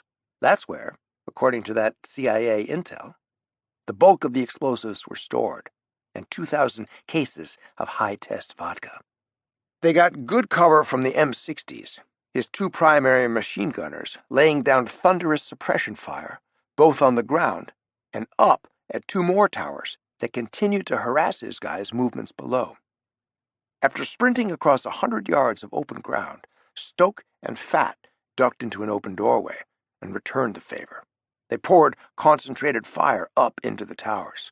So far, they'd encountered only the town square sentries guarding and the warehouses where the explosives were stored. 2 were dispatched with headshots from Fat's lethal sniper rifle fired from the window. Stoke had used his assault knife to slit the throat of one man from behind before he could sound a warning. Stoke crouched down inside the door with his radio. It was tough to hear over the sound of the pounding fire of the M60 in Fat's hands now. Blue Coat, this is Redcoat 1. What's your situation? Over. We're still cutting wire back here. Give us 5. Stoke could hear the distinctive sounds of AK-47s in the background. You got it. Redcoat 1, over, said the wounded ex-Army Ranger known as 12-Gauge, a kid who deeply impressed Stoke in all the shipboard briefings. Stoke had finally made the decision to give him leadership of the demo squad when they were all splashing around down in the well. The 2 squads would soon rejoin forces at the courthouse, the largest of the 3 designated primary targets. Black Hawk moved slowly closer inshore. From the port side bridge wing, Hawke monitored the developing battle. The ship was returning small arms fire from locations along the breakwater and out on some of the jetties and piers. Hawke's immediate objective was taking out the guard towers, which were still giving Stoke and his raiders so much trouble. He picked up the radio. "Fire control. Forget this incoming fire from shore. New targets are towers 1, 2, and 3 in the area where Redcoat squad now engaging enemy forces in the town square. Lock on and take them out. Over." "Roger that, sir. Acquiring targets. Lock 1, Lock 2, Lock 3, and 3 missiles armed and—" "Stoke, take cover. Incoming." And in that instant, Hawke had been staggered, nearly losing his footing and falling to the deck. The boat had just been rocked by an explosion just off her aft beam. Hawke had to grab the bridge wing's handrails just to keep from pitching overboard. He looked back and saw multiple eruptions of incoming fire around the stern. Hell, all of a sudden the relatively peaceful harbor was beginning to resemble the Battle of Midway. Was it possibly fire from the Russian missile frigate approaching through the harbor mouth? He ducked inside the bridge. "What the hell is that?" he called out to the radar station. "We taking fire from that big Russian boat out there?" "Negative, skipper," the kid said. "Fire from the mountain, sir." "I thought we took out that damn bunker up there," Hawke replied, looking at the black smoke still rising up from that location. "We did. Fire is coming from the jungle area directly above those earlier targets. Gone on the move, moving along a path just inside the tree line, up near the summit. It must be very well camouflaged, sir, to avoid detection by spy sats. Or us." "What the hell is it, firing rounds like that?" "Those are 105 howitzer rounds, believe it or not, sir. World War II vintage. Must be mounted on some kind of tracked vehicle, moving around inside the jungle canopy up there." Hawke grabbed a radio. "Brock, this is Black Hawk. Do you copy?" "Black Hawk, Sergeant Luthier, over. New objective, Gator. A 105 howitzer cannon on our butts. He's about to sink the damn boat. Do you guys see this bastard from your position?" "We're getting ready to move, sir. Brock's hurt. I'm patching him up now. We'll find that bad boy up there, sir." "You think you 2 can take him out?" "Bet your ass," Gator said, and then he was solid gone over and out. Hawke stood there with a dead radio in his hand, mystified. "Did that soldier just say, 'Bet your ass' to me?" Hawke said, looking over at Geneva on duty at the helm. "That's a big aye, skipper," she replied, smiling. Everyone else on the bridge wisely kept their mouths shut. Chapter 73. Castle Drum, Scotland. The great hall at Castle Drum was filled with laughter. It was a chilly but clear mid-morning. 6-year-old Alexei Hawke was sitting cross-legged on a rug before a crackling fire in the open hearth. An Arctic air mass had moved down over the islands of the Outer Hebrides the night before. It felt more like early-onset winter than fall. A sustained downpour the night before had left the earth sodden, and the trees drooping beneath the residual weight of water. In a leather armchair pulled up near the fireside, Inspector Tristan Walker of Scotland Yard was reading from a book to his young charge. The boy's exuberant black Scotty, Harry, was bounding around the room, charging ahead at full speed from one end of the long room to the other, before turning around and doing it again, over and over. Then Harry would abruptly apply his brakes, skidding to a screeching halt in front of his young owner. The little Bowser would then proceed to lick Alexei's face, bringing forth peals of laughter, not only from the delighted boy, but from Walker as well. Above the stone mantel hung a large portrait of the child's great-grandfather, the Duke of Antrim, sitting astride his fine black steed Dreadnought. On the ground around the Duke were his frolicsome gun-dogs, including a few Gordon setters just like the real one, now playing with Alexei's puppy. That Gordon, who took its name Robbie from the hero Robert the Bruce, was the constant companion of Mr. McPhee, known as Laddie, the caretaker at Castle Drum. Robbie and Harry were now chasing each other through all the rooms of the ground floor, going round and round the endless oval of the dining-room table in a race, akin to Michael Schumacher's Ferrari chasing Lewis Hamilton's Mercedes around Nürburgring. Pelham, who was in the butler's pantry quietly working on his latest needlepoint project, soon came out and shooed the noisy dogs out of his domain. He watched them charge up the wide stone staircase, shook his head, and withdrew into his sanctuary. Pelham had found the quiet life at Castle Drum to be, for the most part, quite salubrious. The recent mad escape from the rooftops of Hawksmoor had taken a toll on the old fellow. He was glad of the peaceful respite offered by this remote outpost. Here in this house, Alexei was at last safe from all those who would do him harm. At that very moment, the wide front door swung open, and in walked Mr. McPhee, as Alexei called the old man everyone always called Laddie. The caretaker strode right through the doorway leading into the great hall, curious as to where all this laughter was coming from. "Hello!" Laddie called out. "Hello!" "Mr. McPhee," Alexei said, scrambling to his feet and racing over to his new friend. "Is it time? Can we go now? Maybe go and hunt for the secret of the lost river, please, sir.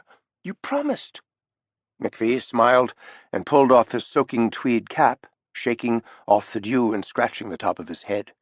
He had a full head of thick white hair, bushy snow-white eyebrows, and huge blue eyes that always seemed to be laughing. His cheeks were red with the glow of a long walk of a frosty morning. "Well now, laddie boy, I'm not sure as I rightly know the answer to that question. Is it time yet?" "Well, look at the clock down the hall, sir. The big hand just went on 12, and the little hand is on 10. It's 10 o'clock, sir. Time to go." Laddie went down on one knee and hugged the boy closely to his breast. The child was the spitting image of his father, Lord Alex Hawke, at this age. In the child's company, the elderly man felt as if he was reliving his wonderful past with his lordship. Father and son were both full of life, the love of life, really, and all the joy and laughter that each new day brought forth. The boy even had his father's sly sense of humor. He tousled the youth's unruly black hair and said, "Did Inspector Walker say it was all right? Did you ask the boss his permission yet?" A dark cloud passed over Alexei's face. "I forgot to ask him, sir." "No worries, me lad. We'll go ask him now." McPhee rose and gathered the boy up into his arms. For a man his age, he had enormous strength, probably because he spent so much time felling trees in the forest and splitting logs for the approaching winter. "Inspector," McPhee said, entering the great room, Would you mind terribly if Alexei and I went for a walk in the woods this morning? I found a secret something I'd like to show him down by the river." Walker looked up from his book, A Tale About King Arthur and His Knights, and said, "I don't see why not, as long as Archie tags along. And speak of the devil, good morning, Archie. Completed your rounds, have you?" "Aye, and nothing much of note to report, Inspector." "Good. All that chatter about some mysterious submarine on BBC Glasgow last night had me worried. We'd better be extra mindful until it dies down, Arch." "Indeed we should, sir." Sergeant Archie Carstairs had been off on the ATV for the last 2 hours. There had been yet another radio report of suspicious submarine activity offshore near the little harbor town of Portree Bay. Rumors of such stuff abounded lately, mostly due to the Swedes' discovery of a submarine in one of their own harbors. Nothing came of it eventually, but it was one of Archie's jobs to keep a weather eye to sea nevertheless. "Archie, Laddie here has something he wants Alexei to see down by the river. Have you got time now before your noon rounds?" Archie adjusted the sling of the HK MP5 machine gun he carried every moment he was awake. It was the standard weapon of all SO-14 royalty protection officers, and its 4.6mm rounds could penetrate body armor. He had used it to good effect many times in the line of duty and found it satisfactory. "Indeed I do, sir," Archie Carstairs said. "Well then, laddie, I suppose you boys are off on a wild adventure then," Walker said, returning to his book. He'd started reading the old tome as a way to entertain Alexei, but he'd gotten so engrossed in the tale of chivalry, derring-do, and bravery that he couldn't wait to return to those splendid days of yore. The happy threesome, meanwhile, made their way toward the river through the cold, damp wood. It was slow going, slogging through the wet leaves, piling up against the base of old trees like snowdrifts, trees whose tangled roots could send you sprawling if you didn't mind your step. Laddie led the way, with Alexei and Archie tagging along a step or two behind him. "How old are you now, Alexei?" the venerable old gamekeeper asked. "6, Alexei said proudly. "Is that right? Well, isn't that funny? Do you know that when my son Colin, who lives over to Portree Bay, said to me when he was 6 years old, why, he said he was exactly your age." Alexei smiled, just to be nice to his new friend, but he wasn't sure that the joke was very funny. Archie, however, bringing up the rear, laughed loudly. Out of sight of the boy, Carstairs kept his weapon at the ready beneath his poncho. Something about that worrisome chat on the BBC last night had tugged at him all morning, made him extra vigilant, aware of every sight and sound in the woods.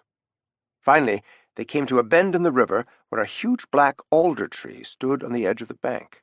Its spreading branches and purplish-tinged leaves reached out over the river, hiding the swift flow of currents in the water below. "Here we are," Laddie said. "Is this where you fish, Laddie?" Sergeant Carstairs asked, looking at the swirling currents near shore. "Maybe I do, maybe I don't. Fishing holes are secret in the great Scottish outdoors, Sergeant, as me son young Colin is off to remind. In this corner of Scotland ye have to remember there's a brown trout in every other puddle you stumble upon." Archie sputtered with laughter. "He's serious. He's bloody serious. A trout in every puddle." "Is this really the Lost River?" the boy said, looking around for any particular secrets he might spy. "I don't see any secrets, Mr. McPhee." "That's because you have to look for secrets," Laddie said. "We've got to go down this bank here. Careful, mind your steps, boy. It's muddy and slippery. Don't let him fall in, Sergeant." "I've got him," Archie said, hoisting the child up in one arm as he made his way down. "Getting warmer," Laddie said. "Where is it, Laddie?" the boy said, peering through the low-hanging branches of the black alder. "Ah, good question. Hold on. Let's pull this big branch back and... Wait, there she is." It was a rowboat, and not just any old rowboat either. A brand new one. She was bright fire-engine red, with 2 handmade oars lying on her thwart seat, tied together with a red ribbon bow. "Oh, my!" Alexei said, his eyes wide and his mouth bowing up into a big O. "Oh, my goodness," Laddie said. "I ain't much of a wooden boat builder, but rowboats I can do to a farthing well. She's a bona fide beaut, isn't she? Who wants to go for a ride? I'll teach the new owner how to row. What do you think, Alexei?" "Can I, Archie? Can I go row my new boat with Laddie?" "I suppose you can," Archie said, with a smile. "I don't see why not. Every boy ought to know how to row a boat. Mind that current, though, especially out in the middle of the river." Archie watched them until they glided out of sight around the wide bend. It had begun to rain again, not heavy, but hard enough for him to seek shelter up atop the bank, beneath the spreading branches of the black alder. He sat with his back up against the trunk of the tree, facing the river, so he could monitor the comings and goings of the little red rowboat. He heard the splash of oars and Alexei's laughter nearby, glad Laddie wasn't letting them drift too far downriver. The sergeant had no idea how long he'd been sitting there when he heard something move above his head. He looked up, expecting to see a squirrel leaping from branch to branch. It wasn't a squirrel at all that he saw, but a heavy black boot. It was dangling down through the dense leaves. He immediately understood that whoever's foot filled that shoe had been hiding right above his head all this time. Archie moved extremely slowly. He slid his right index finger inside the trigger guard of the MP5. Then he raised the muzzle so the weapon was pointing directly at the bottom of the boot. Then he slowly got to his knees without a sound on the carpet of wet leaves, and then to his feet. The boot was now 5 feet above his head. "I've got a gun," he said, looking up into the tree. No reply. "If you don't do exactly as I say, I will blow your right foot off. Believe me, I will do it." He lifted the muzzle and fired a short burst into the air. The noise was deafening in the silence of the forest. "No, don't shoot," a hidden voice said suddenly. Archie gripped the gun more tightly. He recognized that Slavic accent. "The Russians are coming." "Throw your gun to the ground now, and any other weapons. You've got 5 seconds before you lose that foot." A stubby machine gun bounced once off a branch before it fell to the ground right at Archie's feet. A second later, a serrated assault knife. He kicked both away into the leaves and said, "Come down now, slowly." There was a rustle of wet leaves above, and then a young blond sailor dropped to the ground, his face a mask of fear as he got up off his knees. "Submarine?" Archie said, already knowing the answer. He nodded. The boy was barely 18, if that. A scared, sleepless Russian kid who'd spent the night being whipped to and fro at the top of a tree in a violent rainstorm. "Speak English?" "Little." "On the ground, face down in the leaves, hands behind your back." The sailor complied. Archie started to ask another question, but his gaze had strayed to the horizon on the far side of the river.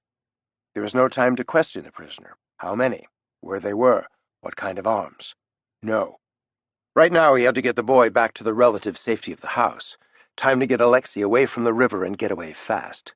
Who knew how long they had before this fellow's comrades, Russian commandos, would mount an attack on Castle Drum?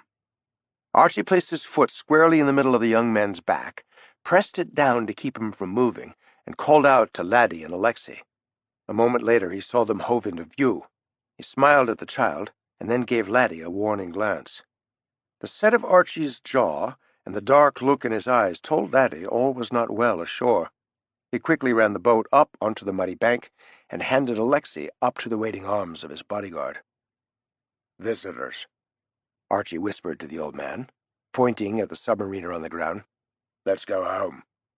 "Where did you find him?" Laddie said. He and Alexei were staring at the stranger with great surprise. "Found him in that tree," Archie said. "Who is he?" Alexei asked, watching the blond-headed boy get slowly to his feet, brushing the soggy leaves off his peacoat jacket. "A neighbor," Archie said. "He got sick swimming across the river, caught a cold. He's coming home with us until he feels better." "Are you sick?" Alexei said, looking at the shivering fellow. "Is it your tummy?" "Measles," Laddie said. "Best keep away from him." "He's contagious?" "Something like that." Archie picked up the sailor's gun and assault knife. Then he leaned in close to Laddie's ear and asked him to take the Russian's machine gun. It was loaded, on full auto, he told him. Walk 5 steps ahead with the prisoner a few steps in front of him, he said. If the Russian made a run for it, shoot him in the legs. They needed the boy alive for interrogation once they were safe. Archie and Alexei would be right behind them. As they made their way back through the wood, Archie realized that perhaps he knew all he needed to know at the moment. Their young prisoner was just a Boy Scout sent out on a recon. But there were a lot more Russians out there somewhere. They were coming for Alexei, and these men would not even remotely resemble Boy Scouts. They had little time to prepare for the stunning change of events, and he spurred them to pick up the pace. The men who would come were, in all likelihood, a vicious Special Forces command sent by the KGB with but one mission: to capture or murder the terrified little boy who now held his hand so tightly. A happy child who had just, little more than an hour ago, made his way through these very woods with pure joy in his heart. So eager was he to learn the secret of the Lost River. Chapter 74. Isla de Pinos. Brock and Gator heard the clanking tracks of the mobile howitzer chugging steadily onward along the trail just below them. It had just belched smoke as it lobbed 2 more 105mm cannon shells at Black Hawk. The last 2 rounds had missed, but the gunners were still dialing in the range, and these 2 rounds were much, much closer. The Russian Army Donar tracked vehicle was on the move again, no doubt trying to avoid the ship's missile tracking systems. But, Harry thought, assessing the situation, also trying to gain a better angle on the enemy vessel that had dared to invade the harbor, and that was now pounding the Cuban shore defenses, protecting the intelligence installation and huge weapons cache. Once Black Hawk was clearly in the sights of the big howitzer, her fate would be sealed. "Where the hell's Big Bertha headed, Gator?" Harry said, looking up at him. The kid had climbed a palm tree with his NVG binoculars, trying to get a fix on the big cannon's movements through the jungle cover. "Headed half a click up the trail. Looks like somebody cut a clearing out of the jungle up there. Artillery emplacement. Definitely one of the howitzer's preferred firing positions here on the mountain, based on the piles of expended shells up there, and, well, we can't let them gain that advantage, sir.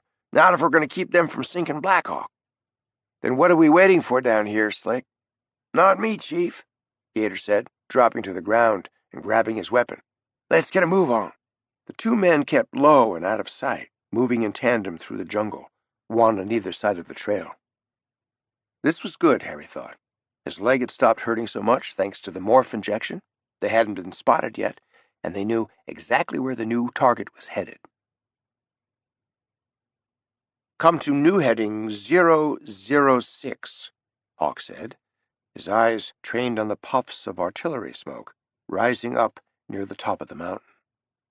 The howitzer crew was already taking evasive action, not waiting around for one of the ship's gun crews to get a lock on the cannon's location. This surprise appearance of heavy artillery was definitely a wild card dealt into the war game at the last minute. Once the gunners up there found the boat's range, all bets were off. The fighting around the harbor was growing more intense. Cuban shore batteries were now pounding the vessel.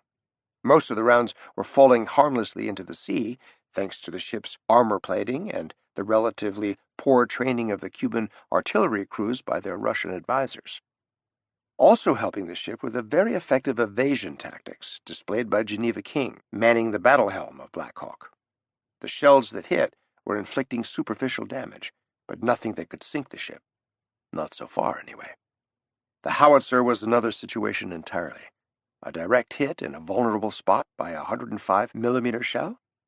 Say sayonara, Suzanne. Stokes' last situation report had Redcoat moving into the warehouse district proper. Here is where the resistance of Cuban and Russian commandos was heaviest, and where Black Hawk's gun crews had been concentrating their fire to soften up the resistance. Redcoat had rejoined with Bluecoat just in time to present a unified show of force. Both squads had suffered casualties in breaching the main and secondary gates, and others in the assault of the barracks and ammo dumps to the rear of the complex. Even though the black uniformed Russian Spetsnaz forces were concentrated in this central location, Stoke said, 12-gauge and his squad had already managed to rig charges in the two smaller warehouses.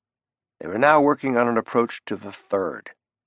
The Russians were clearly determined to protect the largest cache of explosives, the cases of Feuerwasser, located in the largest of the three warehouses, which butted up to the concrete seawall. "You've got 28 minutes, Stoke," Hawke said. "Get it done and get the hell out of there. Once that big howitzer dials us in, I can't guarantee anything anymore." Harry and Gator raced ahead of the surprisingly fast-moving tracked vehicle upon which the mighty cannon stood. Their destination was now only a few hundred yards up the winding trail. Gator had a plan, he told Harry, but they had to get up to the clearing first to have any chance of success taking out the monster gun. "Here, take this," Gator shouted, tossing Brock a spool of wire he'd pulled out of his satchel while still on the run. "What the hell is it?" Harry said. He had a bullet in his leg, after all, and he couldn't quite keep up with the star running back from Gainesville, ascending the sloppy, muddy trail. "You'll see," Gator said, breaking first into the clearing. He had a spool of his own and was running from palm to palm around the perimeter of the cleared track, taking a couple of turns around the trunks of each tree with the wire before racing to the next.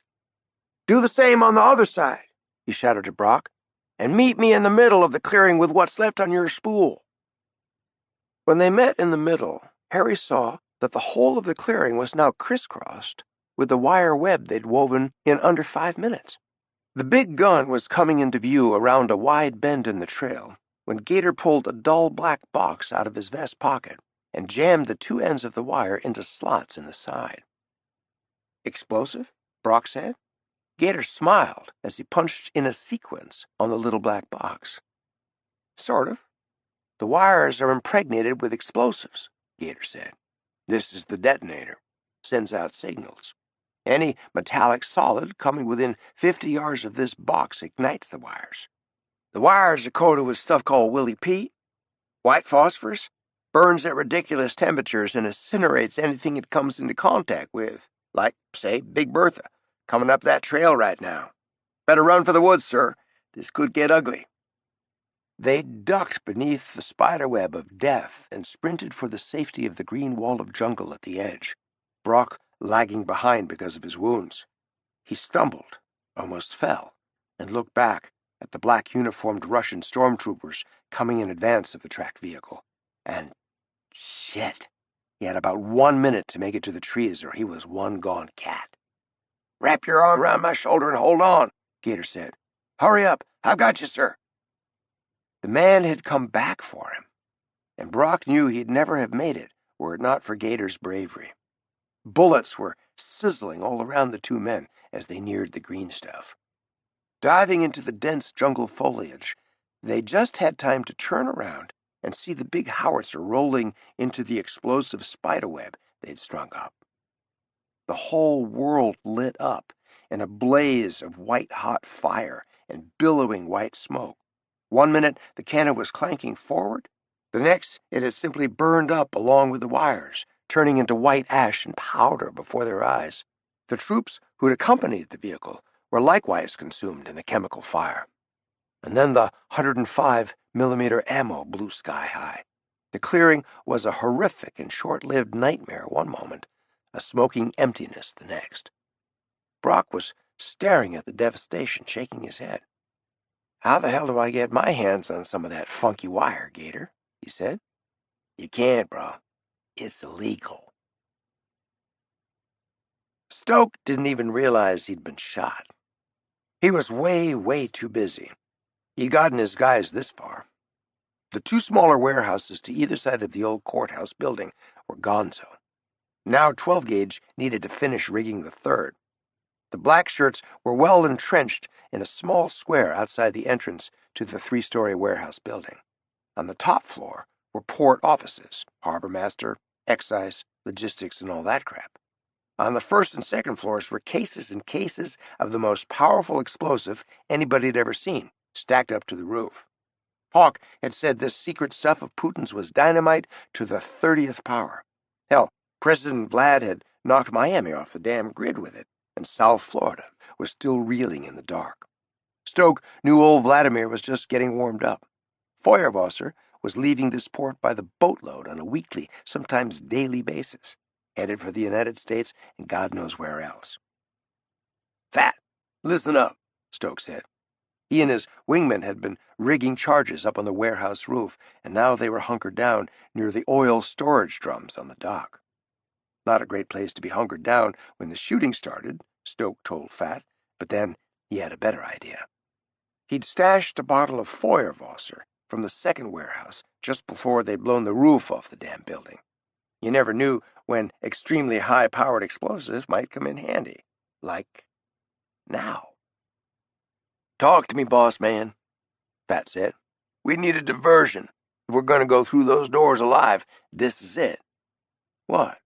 "Our diversion. We used it to blow up the used oil dump right next to the warehouse. Fire might even spread inside and trigger the heat charges on the roof. You with me on this? Blow the oil cans and get the hell out. Join the assault mounting in the plaza." "I guess." "Well, you got a better idea, Fat?" he said, jamming a fuse through the metal twist cap of the bottle and setting the primer. "Nope. I didn't think so," Stoke said, picking up his radio. "Blue Coat, this is Red Coat 1. Fat and I are going to blow the east wall on the count of 5. That's your signal to advance into the square and enter through the front. We'll be right with you. First man inside secures a case of the contraband and heads for the boats. Over." "We roger that, Redcoat 1. On 5, over." "On my mark," Stoke said, gripping the twist cap and the igniter. 5, 4, let's go. 3, 2, and 1. He backhanded the vodka bottle into the midst of the oil cans, and the two of them ran like hell for their lives and their comrades in the town square. Chapter 75. "What happened?" That's what Fat said, running as fast as he could away from the oil dump, trying to keep up with Stoke. "Nothing happened, that's what happened," Stoke said, looking back over his shoulder at all the oil cans still stacked up beside the warehouse. "Bad fuse," Fat said as they turned the corner and ran smack dab into mass confusion. "It happens." "I guess," Stoke said, shocked at what he saw. "What the hell?" Redcoat and Bluecoat squads, still waiting for an explosion to signal their advance, and the attendant diversion on the rear side of the 3-story building, were pinned down by superior numbers. Blackshirts were guarding the wide stone staircase leading up to the second story of the warehouse.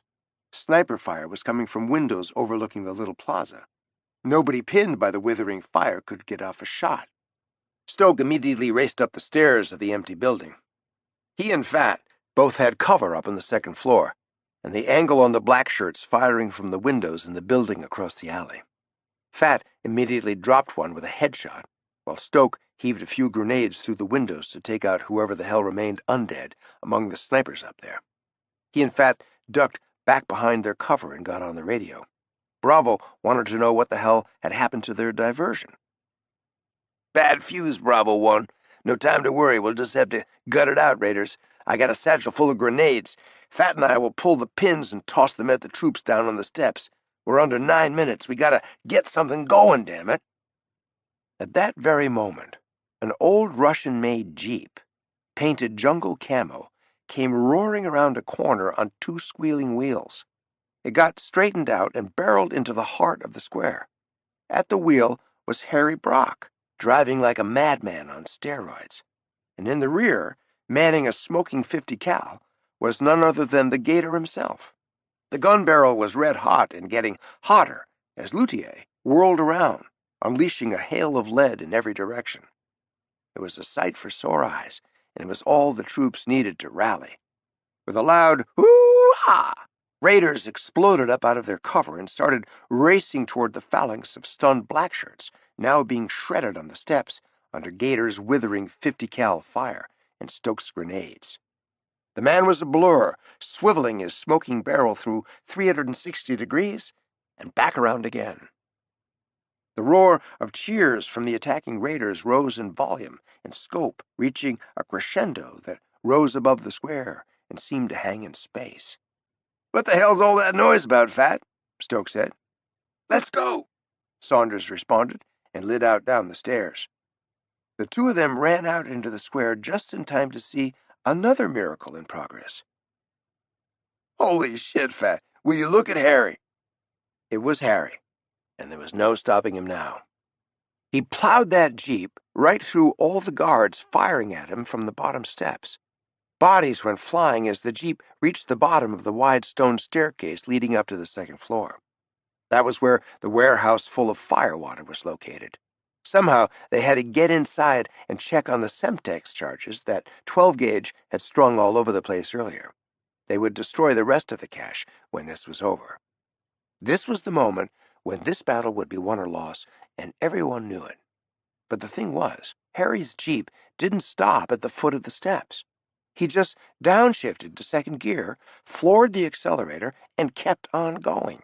He drove that damn jeep straight up the steps. "Hold on, Gator!"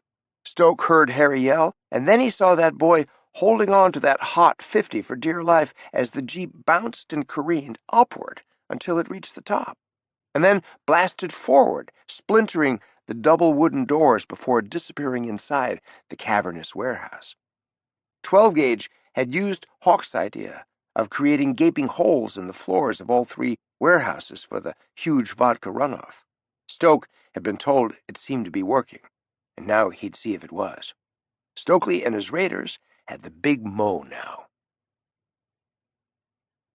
The raiders were hopping and popping all over the square now, preparing for one last surge that would take them inside the target. Two guys in Bravo were fighting for their lives, being attended to by medical corpsmen away from the skirmish, and the Americans were still taking casualties when the tide of the battle shifted permanently. It was the Harry Brock show once more. His battered jeep reappeared. Only this time, Harry and his wingman, Gator, were going in the opposite direction. They came out flying at full speed, exploding out of that blasted-out building and going airborne before landing with a bang and bouncing and skidding down the rest of the steps. Gator was still hanging on, still shooting when they came out, and Harry was still driving, but just barely. He had it, though. He had Hawke's heavy wooden case of Feuerwasser balanced on his lap. It was interfering with his steering a little bit, but once Harry managed to crash-land the machine back down on solid ground, well, there was just no stopping him. Brock braked hard, which sent Gator pitching forward almost over the windshield, but then Harry put the big black wheel hard over and somehow, maybe God knows how, still managed to keep both Hawke's Special Reserve Feuerwasser and the kid named Gator from going overboard. And then Harry and Gator disappeared, gone, baby, gone, down a twisting, narrow side street that led, Stoke knew, directly back to the boat ramp, where the two mini-subs were waiting to ferry them all home safely to Mother. It was time to go. The raiders melted away into the jungle and toward the docks, but not before one man slipped through the chaos on the steps and disappeared inside the warehouse to set the timers. The Semtex charges were all in place, set a little earlier by 12-gauge and his guys. Harry and Gator had made sure they were all set to blow. It was only fitting that Stoke be the last man out, the one to finally bring down the house. "Boom," he said to himself as he slipped away. "All ahead, flank speed," Hawke said. He'd relinquished the con to the boat's skipper during the recovery of Stoke's raiders. He wanted to welcome the men back aboard. There were casualties, of course. 4 of them had not come back alive. Harry'd been hurt, and Stoke had a bullet in his shoulder. They were bloodied but unbowed, and they had accomplished their mission. The entire harbor was a smoking ruin. There'd be no more sabotage attacks on America's coastal cities now. Not from Isla de Pinos, at any rate. Vladimir Putin knew who the enemy was by now. News of Hawke's naval attack had surely made its way to the Kremlin. He'd know Alex Hawke was coming for him. The two men had old scores to settle, and though fate would play a hand, the Englishman was nursing hopes of final victory. He felt Putin might have overplayed his hand in the global game, and that maybe all was not what it seemed in this conflict. The big black warship was finally underway once more, headed for the harbor mouth and the open sea beyond. Only one thing stood in her way: a Russian missile frigate armed to the teeth that wanted to sink her. The Russian skipper had positioned his vessel so that it now lay stationary. It blocked the narrow harbor opening. This clever maneuver put Hawke in a nautical box. Go to port and present a very broad target, or go to starboard and present an equally broad profile. He found himself at a distinct disadvantage before the naval battle had even started. But Hawke on the bridge was a picture of quiet confidence as they sailed into the thick of it. He was, as many had said of him, simply good at war, and moments like the one approaching were what he lived for. His father had drilled a sentence from Kipling into his young head: "If you can keep your head when all around you are losing theirs, yours is the earth, my son, and which is more, you'll be a man, my son." "Hard to starboard, all ahead flank," he said quietly to the helmsman. "Hard starboard, all ahead flank, aye," came the somewhat nervous reply. Hawke could read the helmsman's mind, betrayed by his eyes and furrowed brow. Intuition was telling the helmsman that something terrible would happen if they maintained the new heading, and the speaker crackled. "Helm, fire control. Enemy vessel, now with 2 missiles locked on, preparing to launch." Hawke thumbed the radio, only the protrusion of tendons on the back of his hand betraying the tension now everywhere on the bridge. "Fire control, Hawke. You on this?" "Aye, aye, sir. Turrets 1 and 4, the fire control officer said. The speaker squawked again. "Missile batteries, amidships enemy vessel, now preparing to launch. Suggest AMMS activation to preempt. Over, sir." AMMS, aye, fire control. AMMS was the ship's Advanced Anti-Missile Missile System. Black Hawk's defensive missile systems were designed to impact enemy missiles at their slowest point, just when they were leaving the tube. This caused maximum destruction to the enemy. "Fire control, 5 seconds to enemy launch, and AMMs away." All eyes on the bridge were locked onto the 2 Black Hawk missiles streaking toward the incoming fire. Helm, fire control. 1 direct hit and 2nd AMM missed the target. Enemy missile still incoming." Hawke instantly dropped his radio and grabbed the helm, spinning the wheel hard to port. The ship instantly heeled sharply as the boat veered away to a new course. The incoming fire must have missed by a matter of inches. The fierce explosion upon impact with the sea drenched the aft gun crews with a towering tsunami of seawater. "Helm, come back to course 606, Hawke said. "Steer her right down that bastard's throat." 606, aye, aye, sir." There was a pervasive attitude of disbelief among those on the bridge that night. Hawke was taking the boat on a collision course. Did he intend to ram the Russian frigate? He did not. Black Hawk surged ahead through the oncoming waves as her twin gas turbines spooled up, delivering power to the 4 enormous bronze screws churning beneath the stern. Her course seemed intended to take her right into the teeth of the enemy guns. No matter what happened, the Russians on her bridge would have precious little time to avoid this sudden and deliberate incursion into their space. At the last possible moment, Hawke said, "Helm, hard to starboard. Put her damn lee rail down, and fire control, launch port side JDAM, now." JDAM, Joint Direct Attack Munition, was the most powerful anti-ship missile in existence. 2 can take out any aircraft carrier afloat. The very idea that such an innocent-looking vessel could even conceivably be armed with such a weapon would be incomprehensible to Hawke's counterpart on the opposing bridge. Still, life was full of surprises, as Hawke intended to remind the Russian captain. "Fire control? Status?" Hawke said. "Initiating pre-launch checklist. Weapon powered up. Auto track engaged. Master arm is hot. Weapon status go, sir. Then go, Hawke said. Fire! The fish was away. Hawke's stony blue eyes watched it close the gap between the ships. There was a crack. Men turned away from the blinding sight. The explosion was nothing short of massive, a blinding, searing flash of white that quickly burned into geysers of yellow, orange, and red climbing skyward out of swirling clouds of blackest smoke. When it cleared, a cheer went up on the bridge, from one end of the ship to the other. The missile had literally blown the Russian ship in two, its back broken, blown apart.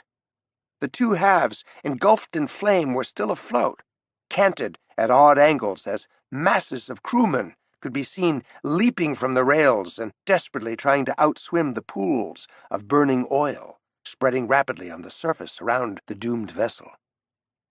Hawke said, "Helm, set a course for NASQS, would you please? All ahead flank. I'm going below to grab a catnap. Could somebody wake me up when we're about an hour out? Thank you." And with that, he retired from the bridge that had recently seen such intense action. The skipper headed for the owner's stateroom. He was keenly anticipating reconnecting with his favorite goose-down pillow. To the victor go the spoils, after all. Chapter 76. Castle Drum. They came for the boy at dawn. Archie Carstairs was at his window post in the castle's north tower. It had been a quiet night. From the highest windows his view was of fjords, fields, and forests stretching away to the sea. Down the hill and to the left, tucked into a copse of blackthorn trees, was a tidy, white, two-story house with black shutters. It had been home to the McPhee family for generations. When the day was over, it would be a smoking ruin. Archie got his first sight of the approaching commandos just as the red sun peeked over the eastern horizon. Counted 19 plus 1. Fanned out across a plowed field, swinging their electric torches to and fro, the 20 commandos began their methodical advance on the castle. He saw that the leader had called a halt. The big commando went from man to man, pausing a minute or two with each one, checking weapons, issuing last-minute orders for the impending assault on Castle Drum. Now Archie could make out clearly defined silhouettes. These were Spec Ops commandos, that much was certain. They had the swagger, the heavy black combat kit, the serious weaponry that marked the breed. What Archie, the former infantryman, wouldn't give right now for an SBS sniper rifle with a high-powered night vision scope. Archie's automatic weapon, his cherished HK MP5, was unbeatable for close combat, but it was never going to be very effective against the enemy when fired from this height. It was a heated subject, and one he discussed at great length with Walker the night before, all to no avail. He took a deep breath to calm himself. There was nothing to be done now. He needed to use the stillness, the quiet darkness of the hour, to compose himself for the coming battle. Downstairs, the dogs were sleeping by the smoking embers in the great hall, thank God, and every light was extinguished. The Russian prisoner was bound and gagged in one of the countless guest rooms on the second floor. Inspector Walker was posted at one of the library windows on the ground floor. He had the Russian sailor's automatic assault rifle and 2 9mm pistols, his own and one taken from the prisoner down by the river. When the Russian ammo was expended, he had his own HK MP5 as backup. If it got to the point where they were using pistols, well, best not to go there. The glass had been removed from one of the library windows. In addition, Archie and Walker had shoved a heavy wooden table up close to the sill. It would give Walker, the ground-level shooter, a much better field of fire, and an unobstructed view of the final approach up the hill to the entrance of Castle Drum. Laddie McPhee was the second ground-level shooter. The old fellow was now perched in an open window in the main dining room. He had a brace of Purdy 12-gauge shotguns, loaded, and a .30-06 Springfield rifle with a reasonably good scope. He told Archie that he could shoot a toothpick out of a man's teeth at 50 paces with that rifle, and Archie had no reason to doubt the man's veracity. His marksmanship would be invaluable, and his boxes of .06 ammunition. Pelham was now posted to a window in the nursery on the 3rd floor. Archie had given the old fellow his sidearm and an automatic rifle. As soon as they engaged the enemy, Pelham was to race from room to room, firing from all the 3rd-floor windows. This to give the enemy the calculated impression that a far larger number of shooters was defending the castle under siege. Even Alexei would play a part in the defense. Laddie had spent hours teaching the boy to shoot, ever since his arrival at Castle Drum. After much heated discussion, Inspector Walker had decided that the boy be allowed to crouch beneath the nursery window with his .22 caliber rifle loaded. "If something bad happens to Pelham," Walker had told him, "if he cannot shoot any longer, then aim your rifle out the window and shoot at anything that moves. These are bad men, Alexei. They want to hurt us." Under the circumstances, Archie believed, they had done all they possibly could to prepare for a frontal assault on Castle Drum. After interrogating the captured sailor all afternoon, the men inside the castle had formed their plan of defense. They'd based it on assumptions formed after hearing the prisoner's story. 2 10-man squads, under the command of Captain Ivan Isakov, KGB Special Operations Baltic Fleet, were approaching. Their mission was to search the house and grounds at Castle Drum. Only one prisoner was to be taken alive, a 6-year-old boy named Alexei Hawke. Isakov's orders, according to shipboard gossip the young sailor had heard on the submarine, the captain had been informed that if he did not have the young heir in his hands, he need not bother returning to Moscow. To say that Isakov would be highly motivated would be the grossest form of understatement. Archie caught a glimpse of movement in his binoculars. The enemy had begun to move once more.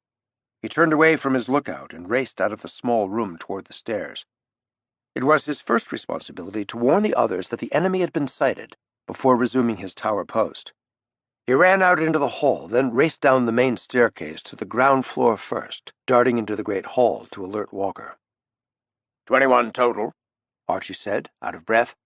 Walking abreast, about 50 yards apart, coming up the hill below the ruins of that old McPhee house. Pretty damn cocky about it, I'd say. We'll give them something to think about, I'll venture, sir, at the very least. Indeed? As soon as you've warned Laddie and Pelham, get back up to the tower position. As soon as they're in range, I'll commence firing. Tell the others to follow my lead and commence firing at will. Now, go!" It took less than 20 minutes for the commandos to crest the hill. They were ranging wider apart, leery of the silence that reigned inside the dark castle. Their recon had never returned. They had to assume he'd been killed or captured. Either way, whoever was waiting up there on the knoll knew they were coming. Walker knew. He picked a man on the left flank, braced his weapon against the sill, and squeezed the trigger. Bam! Saw the commando stagger a few steps, regain his balance, and keep coming. Kevlar body armor. His comrades started firing in earnest. 2 commandos took off running on a straight line for the windows where Walker's initial shot had come from. The Russians must have now realized how dreadfully exposed they were on the open ground. 3 of them made for the ruins of the old house and ducked inside. The rest took what little cover the open ground afforded them. The barrage of enemy fire in response took effect. Huge chunks of stone were blasted out of the castle walls, windows blown inward, doors splintered, and on they came. The men defending Castle Drum gave them everything they had. Walker fired, reloaded, and fired again, repeating the cycle as fast as humanly possible. He was concentrating his fire on the right flank now, those men closest to the castle. Laddie, at his post in the dining room, saw one man drop, fired his old rifle again, and saw another man gravely wounded, before turning his gun on his own house and the 3 men inside. Pelham, up in the nursery, saw one of the attackers below crossing his position. He was clearly en route to the great hall window where Walker was holding his own. Pelham swiftly brought the 12-gauge to bear as the commandos drew near, fired, and saw the man fall to the ground, mortally wounded. That's when the thought first occurred to the old fellow. There were just too damn many of them. And on they came. He looked down into Alexei's shining face, wondering if this brilliant new day would mark the bitter end of everything he held dear in this world. Alexei was tugging at his elbow. "Can I shoot too, Pelham, please?" He looked down at him with infinite sadness in his old eyes. He now feared the worst. "No more shooting now, Alexei. Soon we're all going up into the tower with Inspector Walker. He's found a secret hiding place for us up there. We'll be together, waiting for the bad men to leave us alone. That's my brave boy. You can bring your gun, my darling boy." Pelham's soft blue eyes were brimming with tears, and he brushed them away with the ragged and careworn sleeve of his sweater. He saw the open box of shells and grabbed a handful. He then began firing as fast as he could reload, blinded by tears, but unwilling to cease until he had nothing left to shoot. The enemy was so close now, Walker thought. So goddamn close. Within a few hundred yards of the barricaded front door. Moments before, the KGB captain had huddled them up near the McPhee house. Walker instinctively knew they were planning a final push, an all-out assault on the entrance now. They had to hold them off somehow. And now he wasn't at all sure there was much the defenders, staunch as they were, as brave as they had been, could do about it. No cavalry was coming up the hill to their rescue. No British paratroopers floating down from above, guns blazing at the merciless attackers now storming the castle walls. But in the end, Walker was wrong about all that. Someone had come to the rescue. It was Archie. The inspector's heart swelled up, then lifted with pure joy. He saw Lord Hawke's helicopter. It appeared as if out of nowhere, rising straight up from behind the hill, juking this way and that, catching the first rays of the sun on its shiny red flanks. And now Archie dove again and again on the Russian commandos, strafing them, even as he banked hard left, then hard right. He was hanging halfway out of the cockpit, secured only by his harness. He seemed to be firing a heavy machine gun left-handed at the Russians, the enemy scattering in a blind panic now. Somehow, the man was shooting with his left hand while he was flying the damn thing with his right hand. It was a bloody, bloody miracle. The surviving commandos dove this way and that, desperately seeking cover that did not exist. A few made it back inside the old White House. Many others did not. Those men died on their feet, raked by lethal fire from above.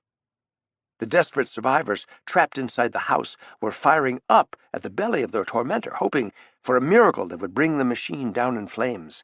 But miracles were in very short supply now. And here came Archie, and the scarlet chopper once more, skimming low over the ground toward Laddie's ruined house. Then he was hovering above it for a moment, ready to deliver the coup de grace. He leaned far out, and Walker could see him, watched him drop at least a half a dozen live hand grenades down Laddie's chimney. Archie instantly hauled back on the stick and put the beast into a steep vertical climb, as a fiery ball of orange flame and black smoke rose straight up out of the house like a cannon blast fired into the early morning sky. It was over. Pelham and Alexei watched it all, cheering Archie on from the nursery window.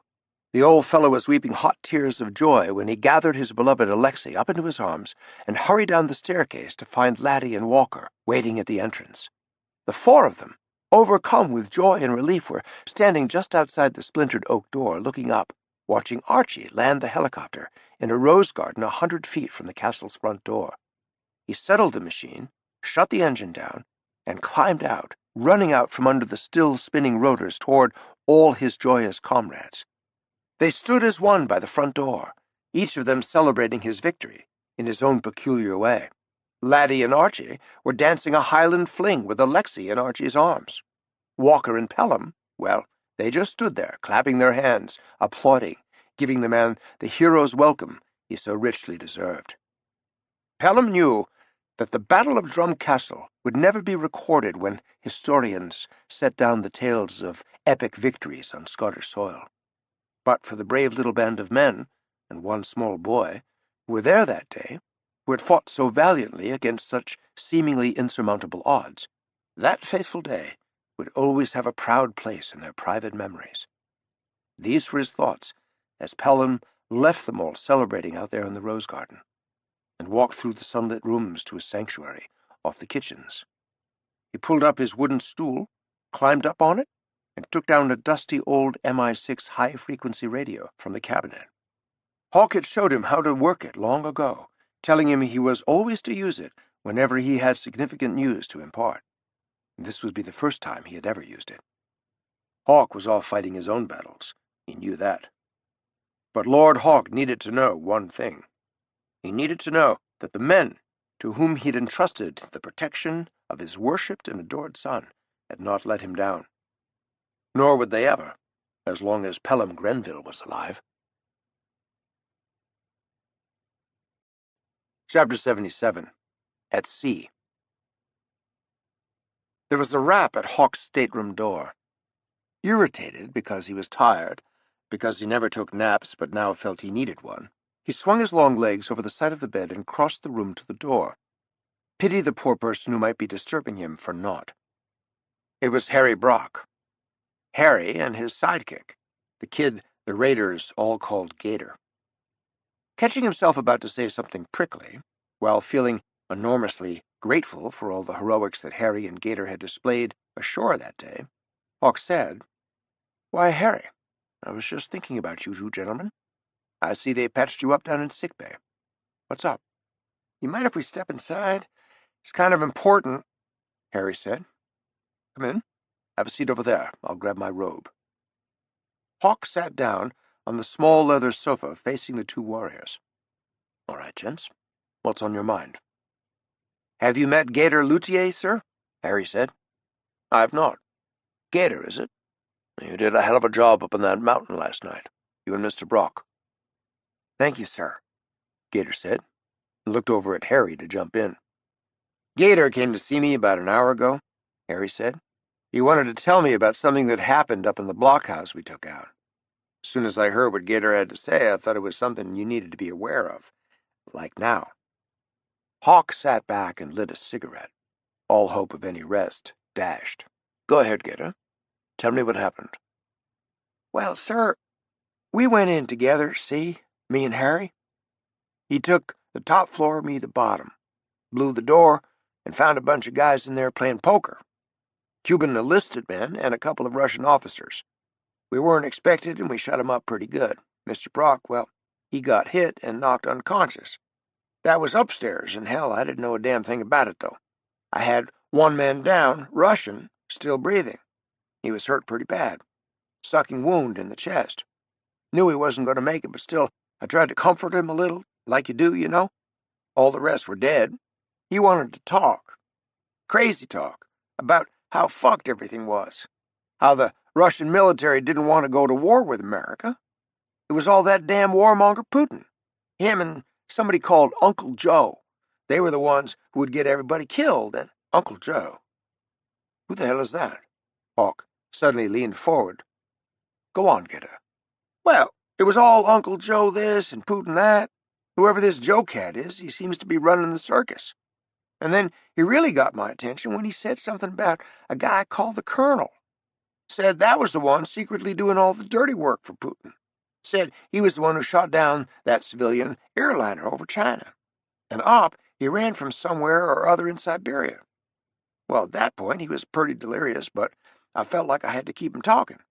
And here's the thing about it, sir. What I felt you needed to know about.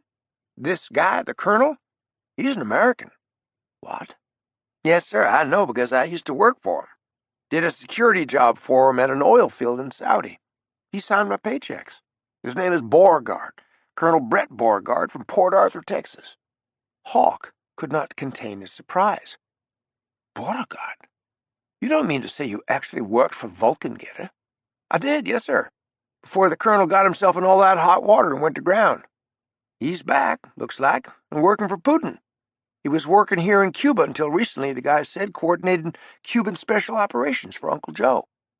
"For Uncle Joe? Not Putin, but Uncle Joe. Is that what he said? Were those his precise words?" "Yes, sir." What else did he say? Not much. He died. Hawke didn't say a word. Just got to his feet and started pacing back and forth, puffing his cigarette. Finally he stopped and said, "Harry, I'm going to need your help. I'm finally starting to get an understanding of how this all fits together." "What do you mean?" "I mean all of it. Cuba, that goddamn Feuerwasser demonstration, bringing down that airliner, and using a bloody Yank to do it. Exploiting American weakness, throwing everybody off their game, so he can redraw the map of the world, and convincing himself that nobody will do one damn thing about it." "Well, I got a feeling that ain't exactly true," Gator said. "Whatever do you mean?" Hawke replied. "I mean, I got a suspicion you'll do something about it, sir." Hawke laughed. He liked this kid a lot. "Gator, I want you and Mr. Brock here, and Mr. Jones, to meet me up in the war room in exactly 30 minutes. I need to get my thoughts together, and right now, if I can find him, I need to ring up Ambrose Congreve in the UK, up to God he's back from Siberia, and see if he's found out who the hell this Uncle Joe character is. Our #1 mystery man at the moment." The two got up. Harry paused at the door and said, "Isn't that what they used to call Joe Stalin? Uncle Joe?" "That's right, Harry, but he's dead. Oh, and do me a favor while you're waiting. Create a digital file for all the stuff you can get on Siberia. Sat maps of the region in question. Thermal overprints, you know the drill. Standard stuff. We going there next, boss?" Hawke just smiled and closed the door behind them. "Hello? Alex, is that you on the line?" "It is indeed, Ambrose. I'm still aboard Black Hawk, steaming for Key West. Now, listen, I'm so glad your home is safe. I've just found out some information regarding recent events in Siberia. During your ill-advised adventure with Halter, did you two run across someone called Uncle Joe?" "We did indeed. It's a long story, I'm afraid, but I'm very glad you've called. I've been worried sick about Professor Halter since I got back here." "Why's that?" Hawke said. "I think he may have feigned a heart attack in order to save my life. As I said, it's a long story, but he's either dead of a heart attack in Siberia, or they've got him in some dreadful cell in Lubyanka prison in Moscow.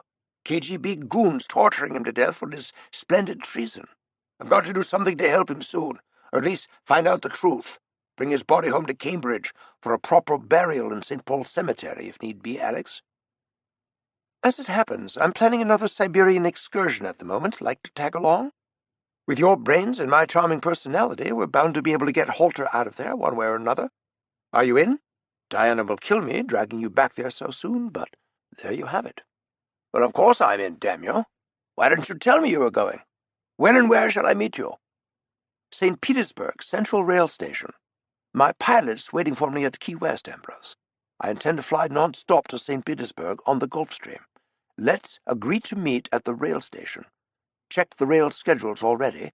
The Red Star, a Trans-Siberian Express, pulls out at midnight. Can you be there?" "Course. Just the two of us? It could get very spicy when Mr. Putin learns you're poking about in his backyard, even more than you have been." "Then you'll be happy to hear that I'm planning on bringing a few friends along for the ride. Mr. Jones, for one, likes to travel to exotic locales, as does our perennial favorite, Mr. Brock. And then there are a few other invitees, including a young chap whom I've only just met in Cuba, a fellow named Gator, for some reason or other. Rather one of those one-man army type of chappies, if you get my drift." "Good idea, Alex. And right now, the way things are going in the world, I would say we may well need a couple of one-man armies for Hawke's historic invasion of Russia." Hawke smiled and said, "Hawke's invasion of Russia? Did you say? I bloody well like that. Let's reconvene at the ticket agent's office at the St. Petersburg rail station, shall we? Say, at 11 sharp the night of? I'm already ordering your billet online. The game's afoot, as the celestial Sherlock Holmes used to say." "I would say that Holmes, as usual, got it right. Don't forget your cloak and dagger, Constable." Chapter 78. Key West. Stoke paid for his newspapers, coffee, and Danish. Then he whirled around, banged out through the swinging screen doors of the Cuban Coffee Queen on Margaret Street in Key West, ran flat out 2 blocks east, and jumped into his black raspberry GTO convertible.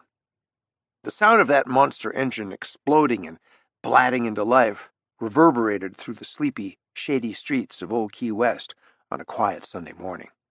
Normally, it took him 20 minutes to get from his favorite morning Joe spot in town out to the Navy docks. On this particular morning, he did it in 12. What he had in his hands was something the boss would find extremely interesting. It was 6:15 a.m. Eastern Standard Time when Stokely made it back aboard Blackhawk. It was already hot as hell, and his carefully pressed Cuban guayabara was sticking to him like a second skin, albeit one of the white persuasion. He found Hawke in the war room all alone, carefully studying satellite videos of some new Russian military training facility in Siberia. It was where they were all headed next, and the boss was deep into his brass tacks mode. God's in his heaven, but the devil's in the details kind of thing he had going on. Man was definitely in the zone. "Morning, boss," Stoke said, pushing through the green baize doors. "Stoke," Hawke muttered, lost in thought, rewinding a scene and staring at it again. "You gotta see this," Stoke said. "See what?" "Yes, just hit the streets." "What is it, Stoke?" he said, finally lifting his head. "Have a look, boss. Hot off the presses." Stoke handed him a copy of that morning's New York Times. A bold black headline dominated most of the front page, above the fold. U.S. invades Cuba. Putin sends troops and tanks into Estonia, Poland. Hawke stared at it for a long moment, put his feet up onto the table, stuck a cigarette in the corner of his mouth, and lit it. He exhaled a long, long plume of blue smoke and said, "Well, I'll be damned. Didn't waste any time, did he?" "That's all you got to say?" "What else is there to say?" "Boss, don't you see what they're saying? They're blaming us for starting World War III. You and me. Oh, man, we're going to go down in the history books as the nuclear trigger, the two outlaws who started the last World War." "No, Putin is blaming us for starting World War III. "You saying there's a difference, boss?" "Well, technically, no. It is the New York Times, after all, the Daily Worker. Putin could blame us for inventing wine coolers, and they'd run with it." "This doesn't bother you, even a little, seriously?" "Nope. May I remind you that just last week Russia tried to blow up Miami? Putin takes out American cities. We then take out his ability to do that, period. He has zero interest in going nuclear right now. He's just taking it to the next level, just as he's been planning to do all along. Expand his borders, and nobody gives a good hot damn. He knew I'd rise to the bait. Ever notice how he kept putting that bloody explosive of his in my way? First, he demos it on a sunken freighter in France, and then we find it on that Russian spy ship leaving Cuba, and then used by proxy terrorists in Miami. I'm surprised he hasn't already had a case of that crap delivered here to the docks as a bon voyage gift." "Wait a minute. You're saying that Feuerwasser stuff is phony?" "I am. He fooled the hell out of me. Hell, out of all of us. But I just got the results back from independent testing at both the CIA and Department of Defense forensic labs. It's just plain old vodka." "Vodka?" "Yeah. 100% cheap German rotgut. He shipped hundreds of thousands of cases throughout the world, hoping to use them as a bargaining threat against London and Washington when push, at long last, comes to shove. Leave me and my armored divisions alone, or I'll blow up Edinburgh or Atlanta. Don't be surprised if you hear him threaten us with exploding vodka in the next 24 hours. At the same time, he was going after my son.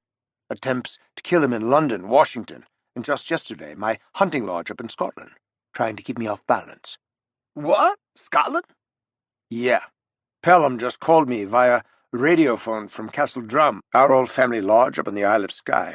KGB landed 20 commandos off a submarine up there and made a run at Castle Drum and grabbing Alexei. Those Russian thugs are dead now, thanks to Inspector Walker and Sergeant Archie Carstairs, not to mention Pelham and Laddie McPhee. The bastards did murder Laddie's son Colin, however, and they'll pay for that, too." "Alexei? He's all right?" "Absolutely.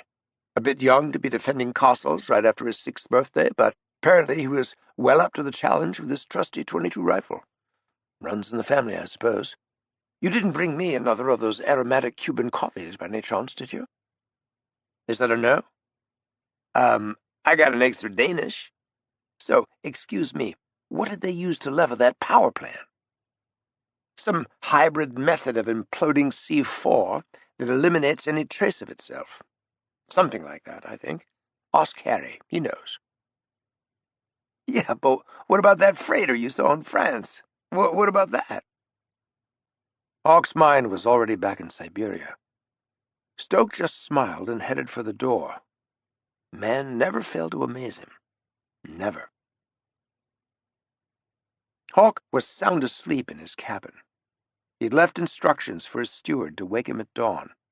His plane was wheels up at 6, soaring across the pond for their rendezvous with destiny. What was that noise? Oh, his phone. He rolled over and picked up. "This better be good," he said. "It's not. It's Brick, Alex. Wake up. All hell and half of heaven is broken loose up here in the nation's capital." "Talk." "The White House went batshit when the morning papers hit the streets. I take it you've seen the Times? They're demanding that you get here today, if not sooner, and explain yourself. They just called me, and Admiral Moore, and probably your boss in London by now. The big cheese is looking for you, pal. Sir David wants to know where the hell you are." "And what'd you tell him?"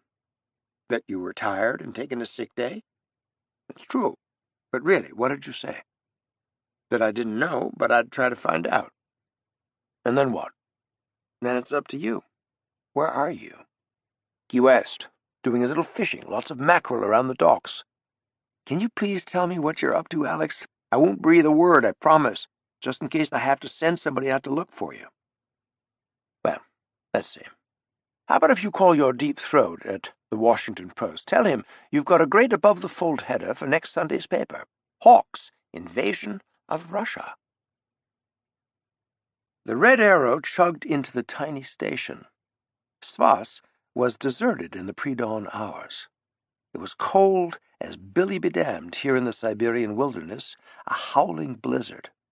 Gator and the raiders had enlisted the help of 2 burly porters to help them get all their gear off the baggage car and onto the icy platform.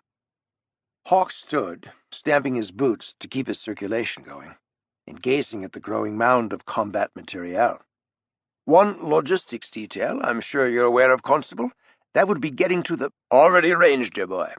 Chap in the village I put on Scotland Yard's payroll last time out. Blacksmith named Orloff. Should be here in a tick. Charming fellow. Utterly charming. What's this Orloff got in mind? 3 large sleds, 6 strong horses, and mounds of blankets, buckets of caviar, and oceans of vodka for the cross-country run." Hawke wasn't listening. "Looking forward to meeting this Uncle Joe. Prepared to be amazed. That close to the real thing? Bastard son, or genetically engineered replica? It's positively astounding, Alex.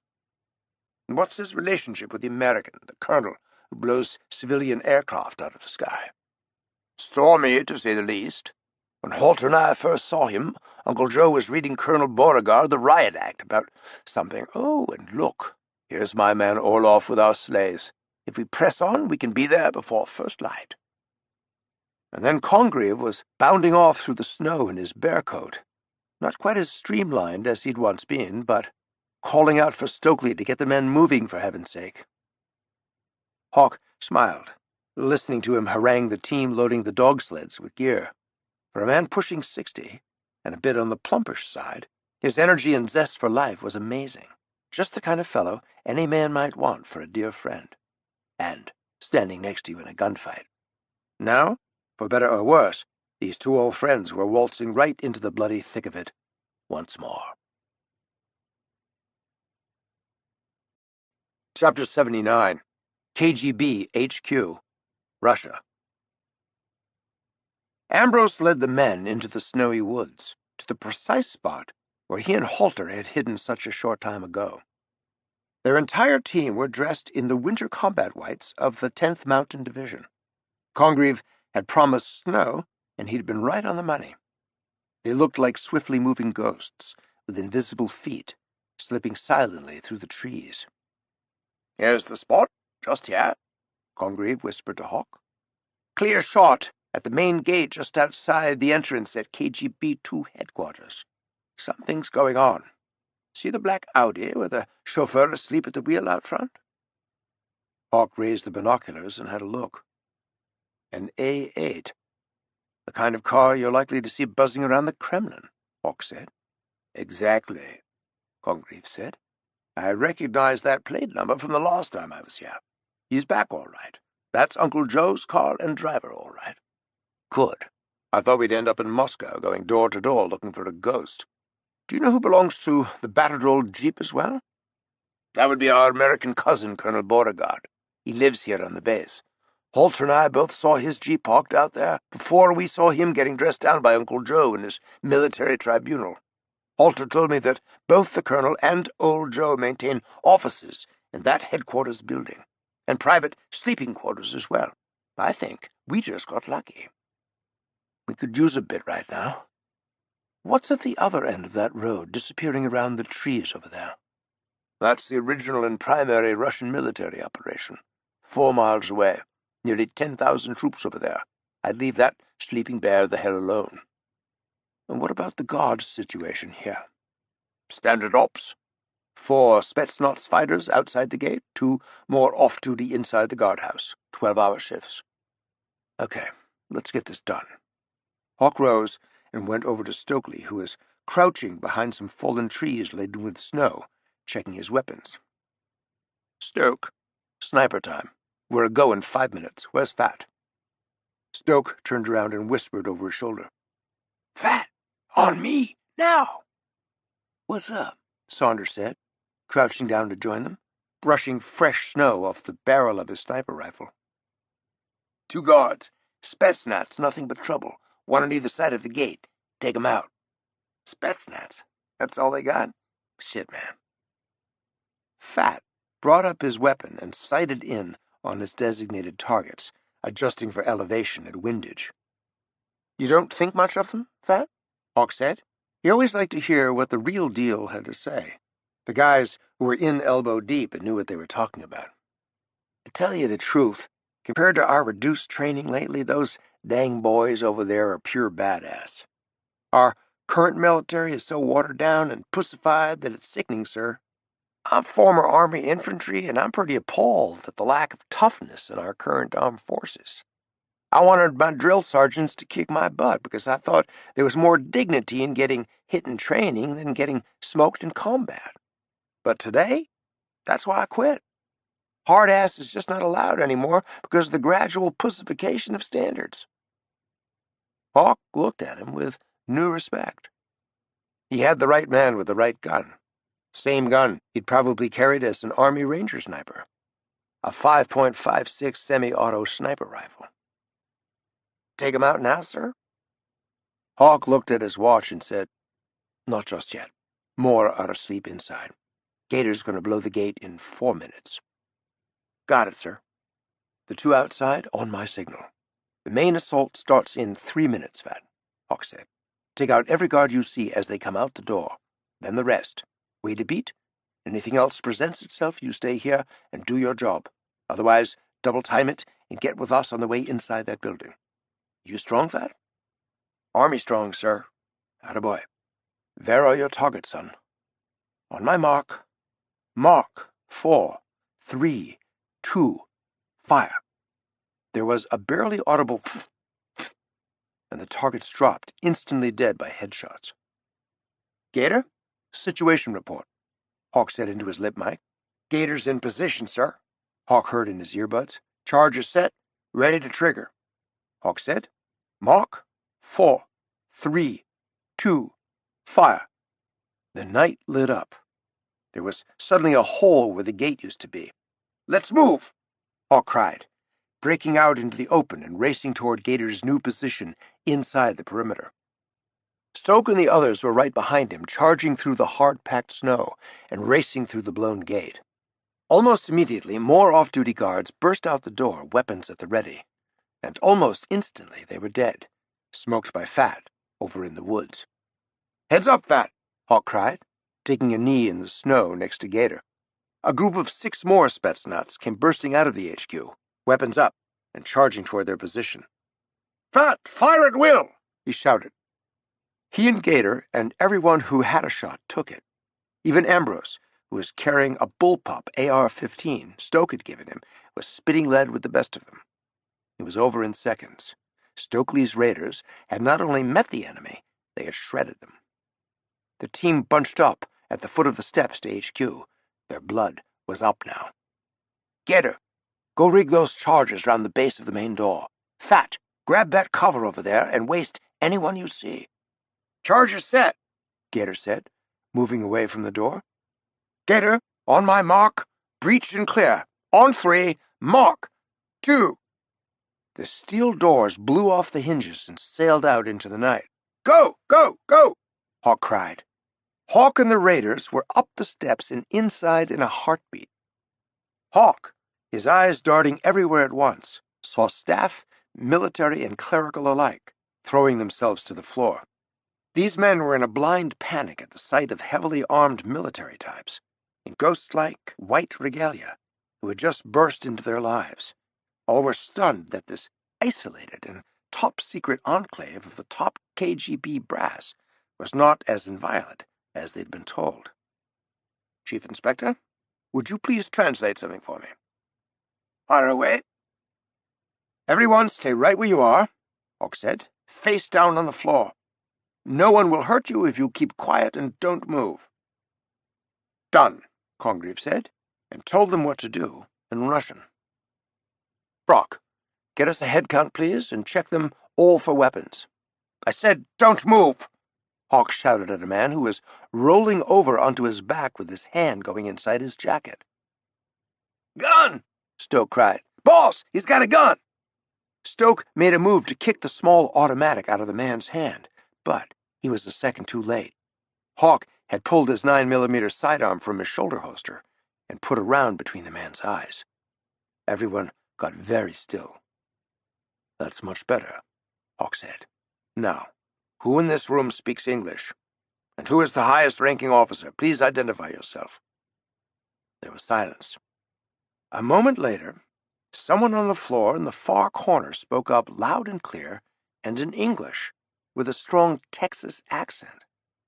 The big man in khaki said, Well, since you just shot Major General Yuri Andropov, I guess it's me. Guilty on both counts. Hawke swung around and stared at him and said, Beauregard? That's what they call me. Stoke, escort that Yank soldier over there to the nearest conference room. Cuff his wrists to a chair and see what you can get out of him. I'll be there in 2 minutes. Need to find out what the hell happened to Gator and Fat. They seem to be MIA, and I don't. At that very moment, Gator entered the building, and a second later he was speaking in Hawke's ear. You gotta come outside and see this. Fat was helping me finish rigging charges when we saw this guy diving into the back seat of that black Audi out front. Crawled out a bedroom window on the far side of the building and... Let's go, Hawke said, headed for the door. Chapter 80. The escapee, of course, was Uncle Joe.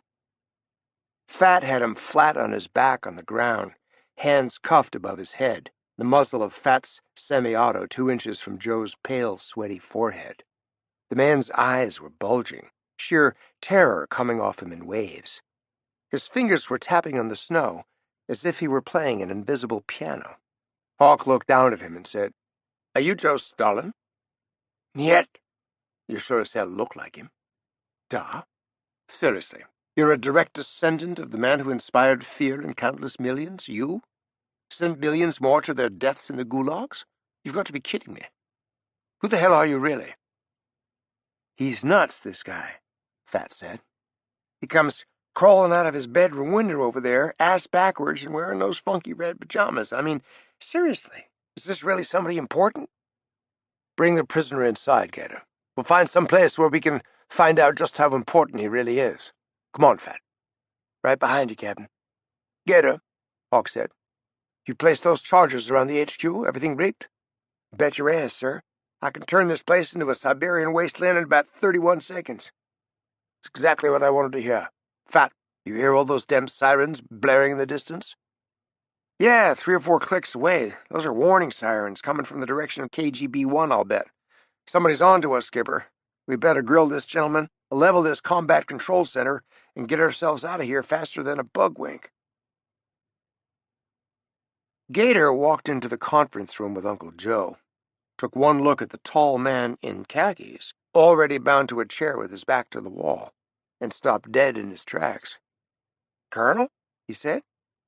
"Hell, yeah, it's me. How you doing, Gator? Long time no see. Hell you doing here, sweetie?" "How about you shut up?" Stokes said to him. "You're the boss," Beauregard said amiably. "I see you caught the big fish, Gator. My newest pal, Uncle Joe himself. Nice going. He tell you he's a people person yet? He will." "I said shut up," Stokes said. Gator cuffed Uncle Joe's wrist behind him and sat him down in a hard chair, right next to the chair where Stoke had stowed the colonel. Civilian worker, advisor, Hawke had thought, by the looks of him, but apparently not. This was the American who'd built the Terror Operations Command in Isla de Pinos. "Gator, you say you know this man?" Hawke said, walking up to the Texan. "Yes, sir, yes, I do. That there's Colonel Beauregard himself. I told you about him earlier. Used to work for him at Vulcan in Saudi." Hawke looked at the man. "So, you are the infamous colonel, are you? The man who blows women and children out of the sky and blames it on the Chinese?" "Fuck you. Your place or mine, you common bastard," Hawke replied. "Who the hell are you, anyway?" "Hawke, Commander, British Royal Navy." "You're Hawke?" "Last time I checked, why?" "Well, hell, Commander, I'm honored to finally meet you, sir. I've been following your exploits for years, even stole a few moves out of your playbooks." "I don't kill civilians, Colonel." "Hell, neither do I. You want to meet the man who does, however? This little shit's sitting right next to me. He's the son of a bitch who gave me the orders to bring down that airplane. Told all of us we were taking down a Chinese military transport plane en route to Beijing. Ask him." "He's lying," Uncle Joe said, stamping his tiny feet. "You speak English all of a sudden, Uncle Joe?" Hawke said. "I spent some time at NYU, that's all. What of it? Did you order the colonel here to shoot down that civilian airliner over Chinese borderlands?" "No. Technically, no. Did not do it," Uncle Joe said. "Well, who did? Technically?" "Putin wanted to use it as a media diversion to cover his tracks along the borders of certain countries. That crash got a lot of airtime on CNN, the Communist News Network. And me? I conveyed the orders to Colonel Beauregard, that's all. So, like they say, please don't shoot the messenger, okay?" Hawke and Congreve looked at each other in utter disbelief. Uncle Joe had all the earmarks of a visitor from another planet. "Bullshit," Beauregard said. "Uncle Joe is the one who runs the whole damn show. Nothing happens without his signature. Nada. Who do you think is the mastermind behind the massive troop movements last weekend? Into Poland and Estonia. The tank battalion's on the roll. You're looking at him. His orders, every last one. General Krakow, head of KGB ops here at Svas. He even admitted it to me. He told me Putin runs Russia, but Uncle Joe runs Putin." Uncle Joe laughed out loud. "Me? Oh, wait, I'm the bad guy? The evil dictator? I'm gay, for Christ's sake. I love Streisand. I got a cat." "This is such a load of crap he's feeding you, Commander Hawke. His office in the Kremlin, I've been there many times. It's twice as big as Putin's. Everybody's scared to death of the little dwarf around there. Just last Christmas, he had the 3 most powerful oligarchs in Russia shot in the head and dumped in the Volga River just before it froze over for the winter. Hell, he even—" "Putin did that," Joe said, stamping his tiny feet again. "Putin, Putin, Putin!" The colonel continued his tirade. "See? He can't control himself. KGB, Politburo, even Putin himself, they're all terrified of him. You should hear how this character talks to Putin on the phone. It's insane." "That's ridiculous. I run Putin? Me? I don't run anything, not even my cat." "What exactly is it that you do, Uncle Joe?" Hawke asked him. He was having a hard time not laughing. "Me? I'm just a second-rate actor, that's all. Trying to make a buck like anybody else." "A what? Actor?" Yeah, you heard right, actor. Left Moscow to go to NYU drama school back in the 80s. Had fifth-floor walk-up in Hell's Kitchen. Busboy at P.J. Clark's, the whole enchilada. Then came back to Moscow to do theater. Ended up starring in a comic opera about Stalin at the Bolshoi Theater. Called Me and Uncle Joe. My biggest gig yet, my breakthrough role, nominated for a Tony if they had fucking Tonys over here.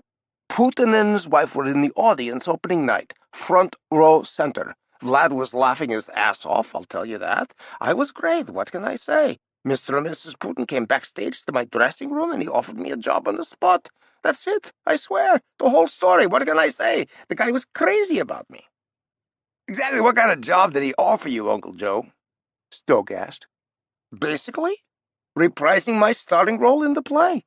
Every day, in an office in the Kremlin. Just come to work and be Uncle Joe, he says to me. I'll feed you your lines, don't worry, he says a lot. And just look at me. Perfect casting, right? But work?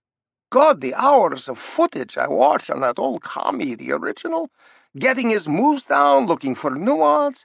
But the look, that I had. Even when I was a baby, my Aunt Sadie said I looked like Stalin. The kids in my neighborhood screamed and ran when they saw me coming. But what the bloody hell did Putin actually want you to do, Uncle Joe? Hawke said, the frustration taking its toll. Easy. So Putin says to me, he says he needs me to divert some inconvenient things away from his office and over to mine. Messy things, you know? Certain unpleasant facts or, iffy events, like that horrible jetliner thing in China. Messy. And can you blame him? Didn't want to get his lily-white hands dirty on that one, I guess. Never got them clean, I'd say, but what do I know? I'm just an actor. You sound like a bloody politician, Hawke said. Oh, but I am now. But I'm also a people person. Now, after all the crap he's done, suddenly he's a people person. What'd I tell you? He's a people person like I'm a lazy babysitter. Colonel Beauregard sputtered, barely able to control himself. Hawke just stood there staring at both of them in amazement and bewilderment. Finally, he looked over at the most trustworthy man he knew. You believe this guy, Stoke? Uncle Joe? Well, you know what? Crazy ass as it sounds, I do. I think he's telling the truth here, boss. I really do. How could anyone even begin to make all that stuff up? Ambrose? If anyone can spot a phony alibi, it's you. What do you think? I agree with Stokely. He's telling the truth, Alex. I believe him. Now I'd like to ask Uncle Joe a question of considerable importance to me, if I may. Is all yours, Constable?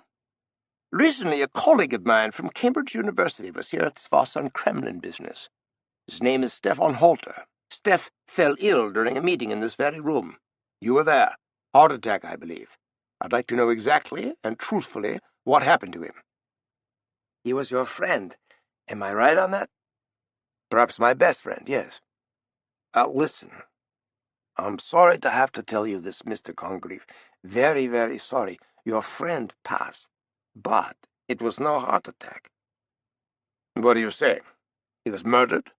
I hope not, because I can assure you that if he was, I will not stop until I... Hey, no way! No, sir, sorry, please, you completely misunderstand what I'm saying here.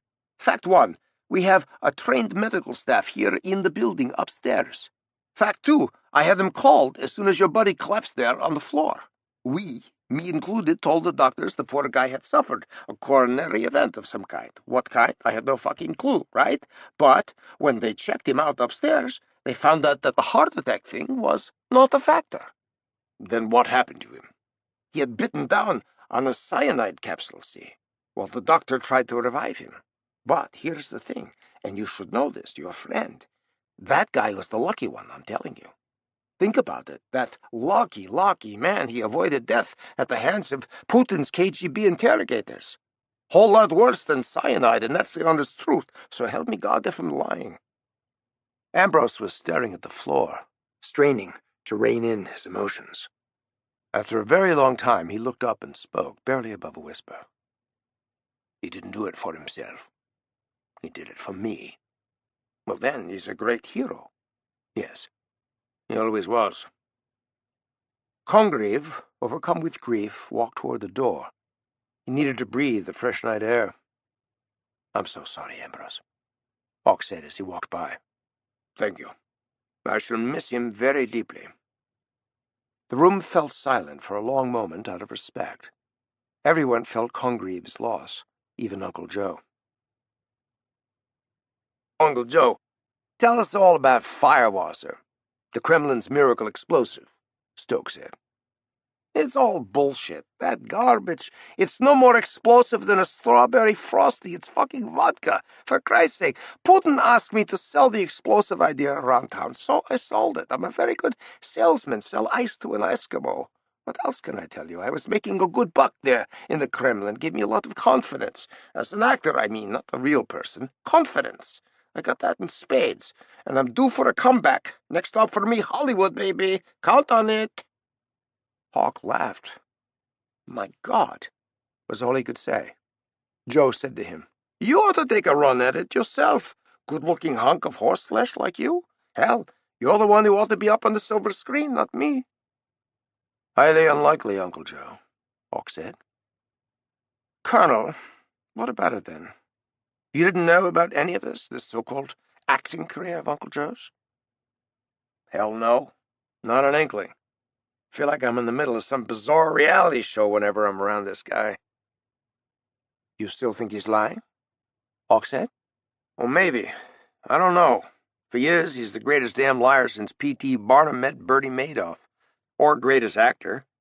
But I think he's telling the truth, Commander. Putin's been putting the pieces in place for this global real estate aggression for a long, long time. Uncle Joe, he was one of those pieces, all right. He and Putin were a marriage made in heaven. Both of them totally batshit."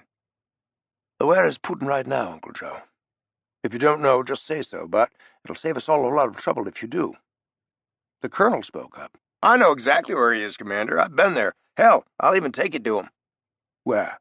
"A dacha, northwest of Moscow. Top-secret KGB hideout.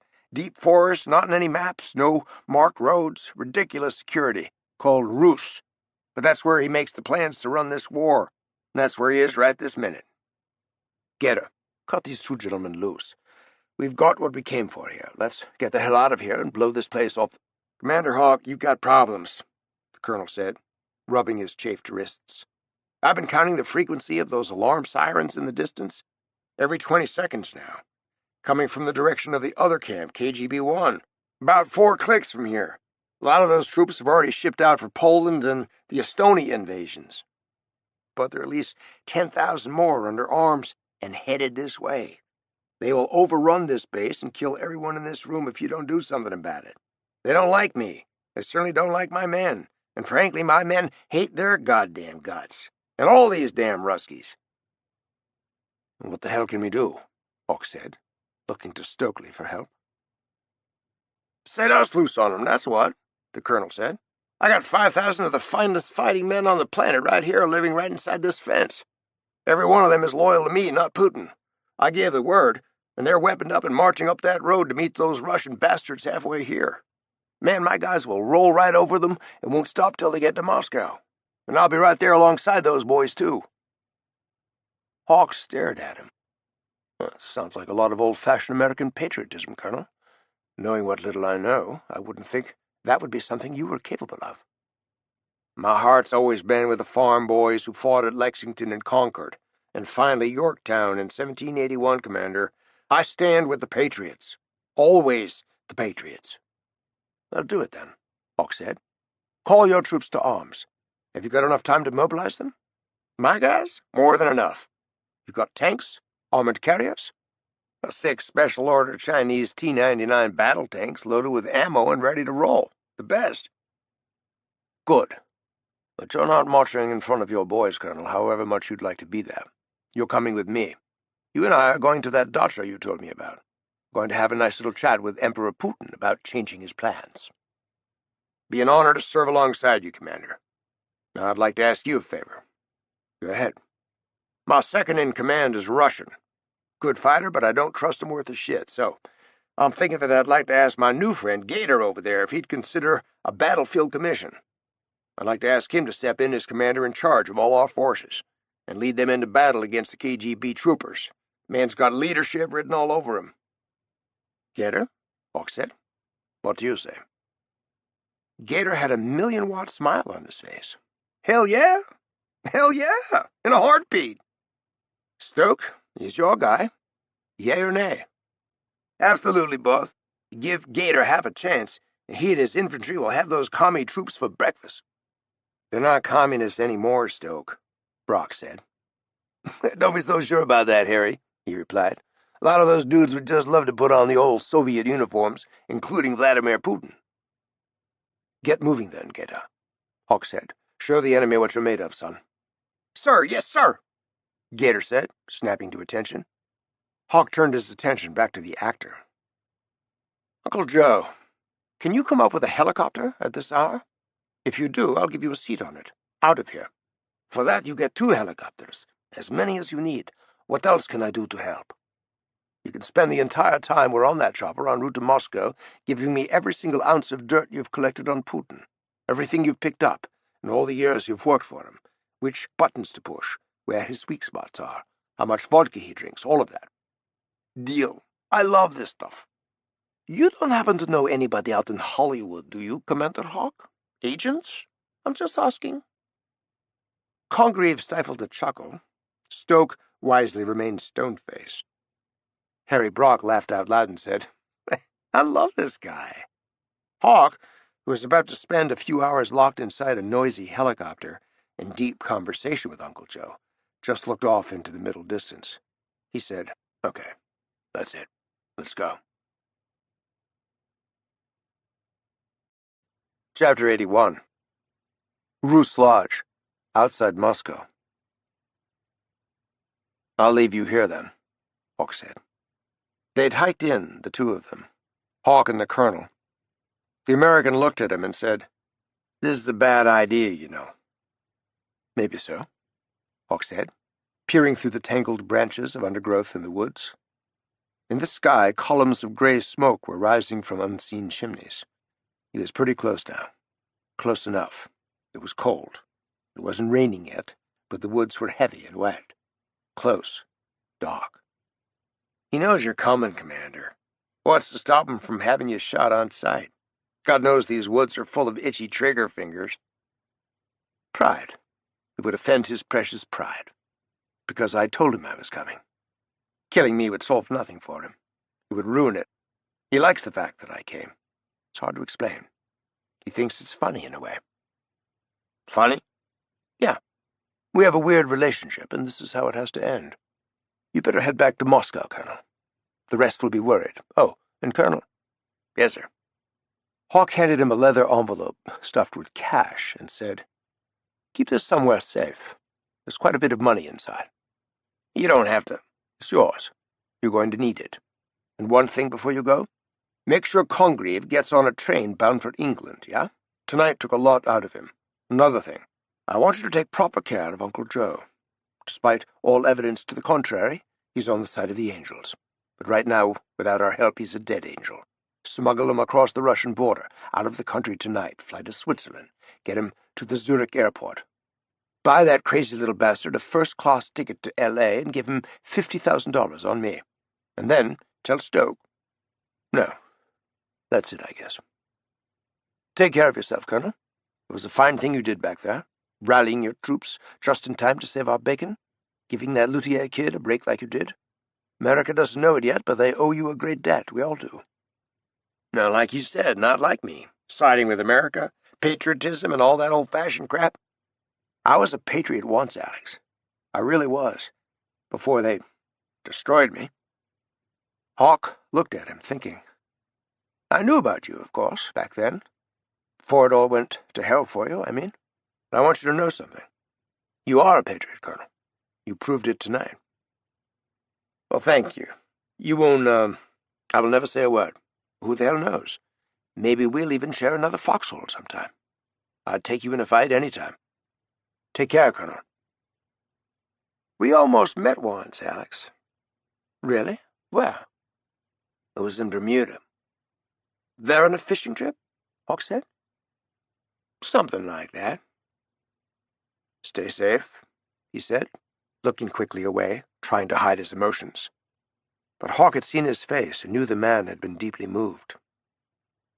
Wait, take this, Hawke said. I don't need it anymore. No, you don't do that. You gotta keep at least your damn weapon. What if he tries to... Christ, what if— Take it, Colonel. If I do need it, I'm already dead. Hawke came to a clearing in the woods. He stepped out into the open, the sting of wet wind on his cheeks. The dacha was large, vintage Russian architecture, onion domes, lights on in 100 windows, 6 tall chimneys, all smoking. In the trees and on the rooftops, he knew men watched him through gun sights. Instinct made him reach for the small automatic in his empty pocket before he remembered that it was gone. Too late now. Now it was all just waiting to see how it turned out in the end. And so he waited there, at the edge of the misty wood, breathing the fresh pine-scented night air. Soon he lost track of time altogether, waiting. 4 men came for him, plain clothes. One of them, even larger than the others, had a growling Doberman straining fiercely at a short leash. Big men, hands jammed in their pockets, long black overcoats, collars up, hats pulled low over their eyes. They took their time about it, too, walking slowly through the pools of light splayed across the lawns.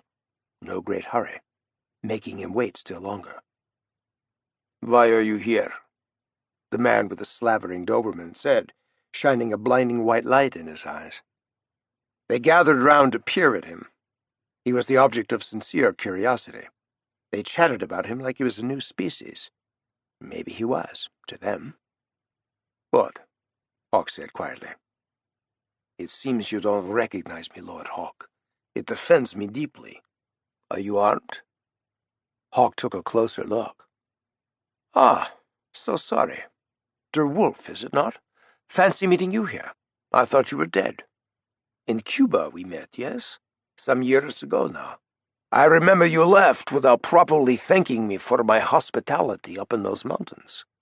The wishing well, what fond memories. Yes, I've moved up in the ranks, Commander Hawke. I am now President Putin's chief of security. I asked you a question." "What? Are you armed?" "No." "Do I need to check?" "No." "Maybe we'll have a look anyway, shall we?" "He's clean? All right. Come with us." "Where are we going?" "To the boathouse, down by the lake. The President is waiting there. He said you asked to see him alone. He's abiding by your wishes." "Right." Liar. Vladimir Putin was standing by the fire. Shadows flickered across the broad planked floor and climbed walls covered with huge paintings of life in the ancient forest. Flickered across Putin's face. The shaggy black head of a massive bear looked down from above the heavy stone mantel, gleaming black marbles for eyes, demonic. Here we go. Hawke drew himself up to his full height and strode across the great expanse of worn Turkish carpets and put his hand out. "Bologna," he said, giving the Russian all the smile he could muster at the moment. "Alex," Putin said, and gripped Hawke's hand. Any trace of warmth the Russian had ever felt toward the English spy had surely gone, fled from his face, his fingers, his cold, cold heart. They just stood there, each man looking at the other. After all these years, each had remained intensely curious about the other. It had always been that way. It was what had made it tick between them. "Have a drink?" Putin said, walking over to the drinks table, heavily laden with crystal decanters. "Rum, right? Bermuda?" "Not tonight, thank you. I'm driving, you see." Putin smiled. "You haven't changed." "You have?" "Not really, Alex. Cigarette?" "Yes, thanks. This may sound odd, but it's good to see you," Hawke said, flicking his lighter and inhaling deeply. The Russian tobacco brought him immeasurable comfort. Putin smiled and said, "I know what you mean. Odd, but it's good to see you too, Alex. Sorry it's come to this, Volodya. It didn't have to." "Yes, it did. It was always coming to this, Alex. We both knew it from the beginning. Even in that damnable cell of mine at Energetica Prison. Remember that? The night we met?" "Of course I do. You saved my bloody life." "So I did." "You look well." "You too?" "I see you have a dog, Volodya. Handsome chap. What's his name?" "Blofeld. Russian wolfhound. Ah, Blofeld, of course. Ian Fleming, wasn't it? Ernst Stavro Blofeld in Thunderball, as I recall. An evil Russian genius with aspirations of global domination, remember? Putin said, with a wry smile. Blofeld. Putin, what's the difference? Hawke laughed. How could I forget? I love that book. Let's sit down, shall we, Lord Hawke? Hawke looked back at him and smiled. Don't worry, he said. My title still irritates me. Putin laughed. Good. I'm glad to see it. Some things never change. There were two large leather armchairs facing the fire, and they took them. A half-full tumbler of vodka stood on the table beside the Russian president. He took a sip and stared up at his bear. Putin seemed so benign, almost wistful, that Hawke began to worry about his state of mind. A man at home on a rainy night, his faithful dog sleeping at his feet, not a care in the world, except perhaps the end of that world at daybreak. Hawke was first to break the silence. Look, it goes without saying that I appreciate your agreeing to see me here tonight, especially under these circumstances. And despite how this evening may or may not end, I strongly believe this was the right thing for us to do. I agree. How do you wish it to end, Alex? Sensibly. We both walk it a step back. Anything less would not be an act of any rational human being. We've got everything to gain, just as we've got everything to lose. We both need to clearly understand which is which, and act accordingly. That's really all I have to say. Who do you speak for?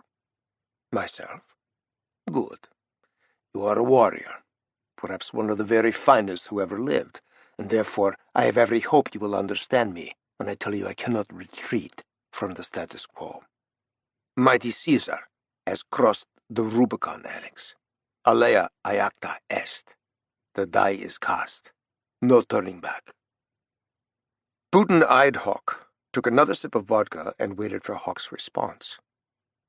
No, I cannot accept that.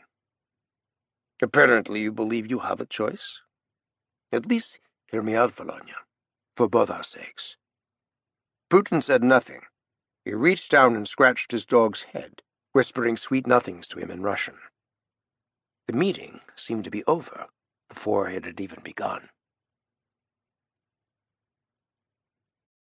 Chapter 82. Funny thing, Putin finally said. What's that? I've been reading Plutarch's Caesar. While I waited for you this evening, that book on the table beside you, there it is. Hand it to me, won't you? There you go. I came across a passage. Let me find it. Here we are. I began to read aloud. And Caesar stood on the banks of the Rubicon and said, Here I will abandon peace and desecrated law. Fortune, I only follow you. Farewell to treaties. From now on, only war shall be our judge. War is our judge? Whatever you believe, Volodya, you cannot possibly believe that war shall be our judge. That doesn't even make any sense. Putin took another sip of vodka, smiled at him, and said, And now you disparage my beloved Caesar? Tell me, upon what meat doth this almighty Hawke feed that he has grown so great? Volodya, listen to me. Caesar was talking about breaking Roman law by crossing a river into Italy. That was a small civil war in 49 BC, for God's sake, not risking modern global warfare with billions of lives hanging in the balance. War is war, in both Caesar's finest hour and in mine. Hawke, veering toward despair at all this, said nothing for a moment or two. Desperate for time to marshal his whirling thoughts, he said, They will destroy you, you know. Who will destroy me? The Americans. The Americans have grown weak. No, her leaders are weak. Her generals and her people are strong, as are those in my own country. They are closely allied against you, America and Britain. The Allies will not let this stand.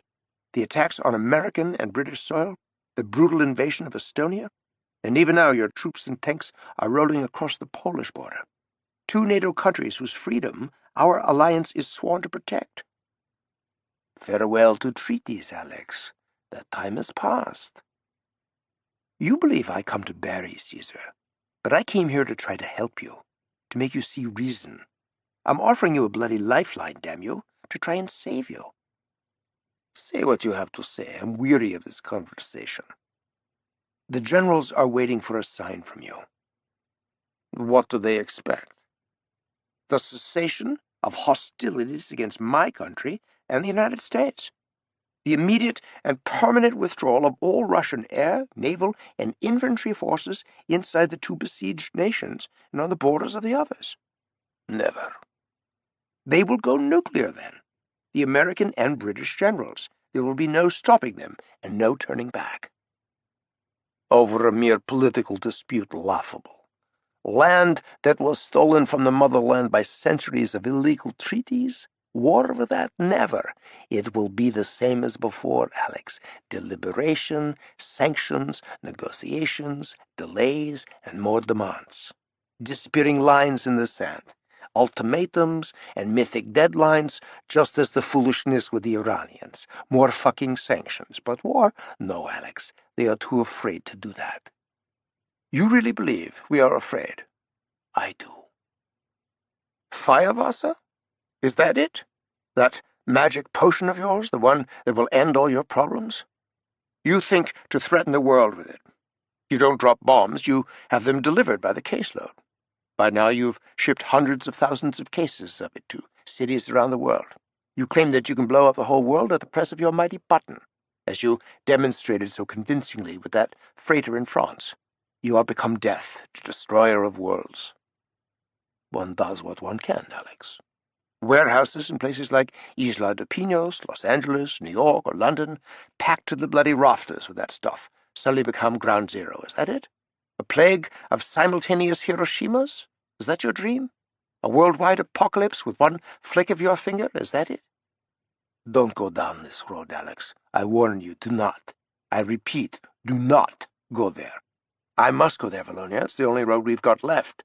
And you're headed straight to hell in a hot rod going over the cliff because you somehow still believe you now hold the world hostage. But the generals arrayed against you no longer fear you, Valonia. Not them, not the politicians, and certainly not me. Not anymore. You should. Perhaps, but I don't, because it's all a bloody lie, an outright fraud.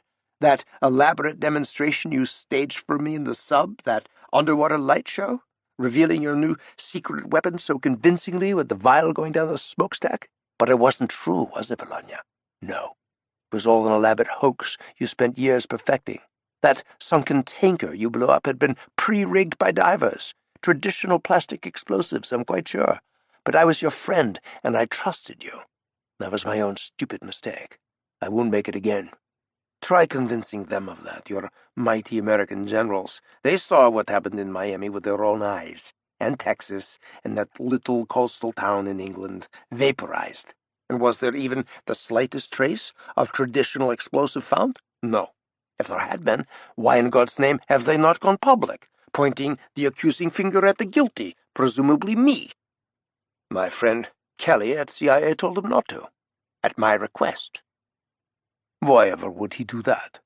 Because I was looking for irrefutable proof of your duplicity. Now I have it.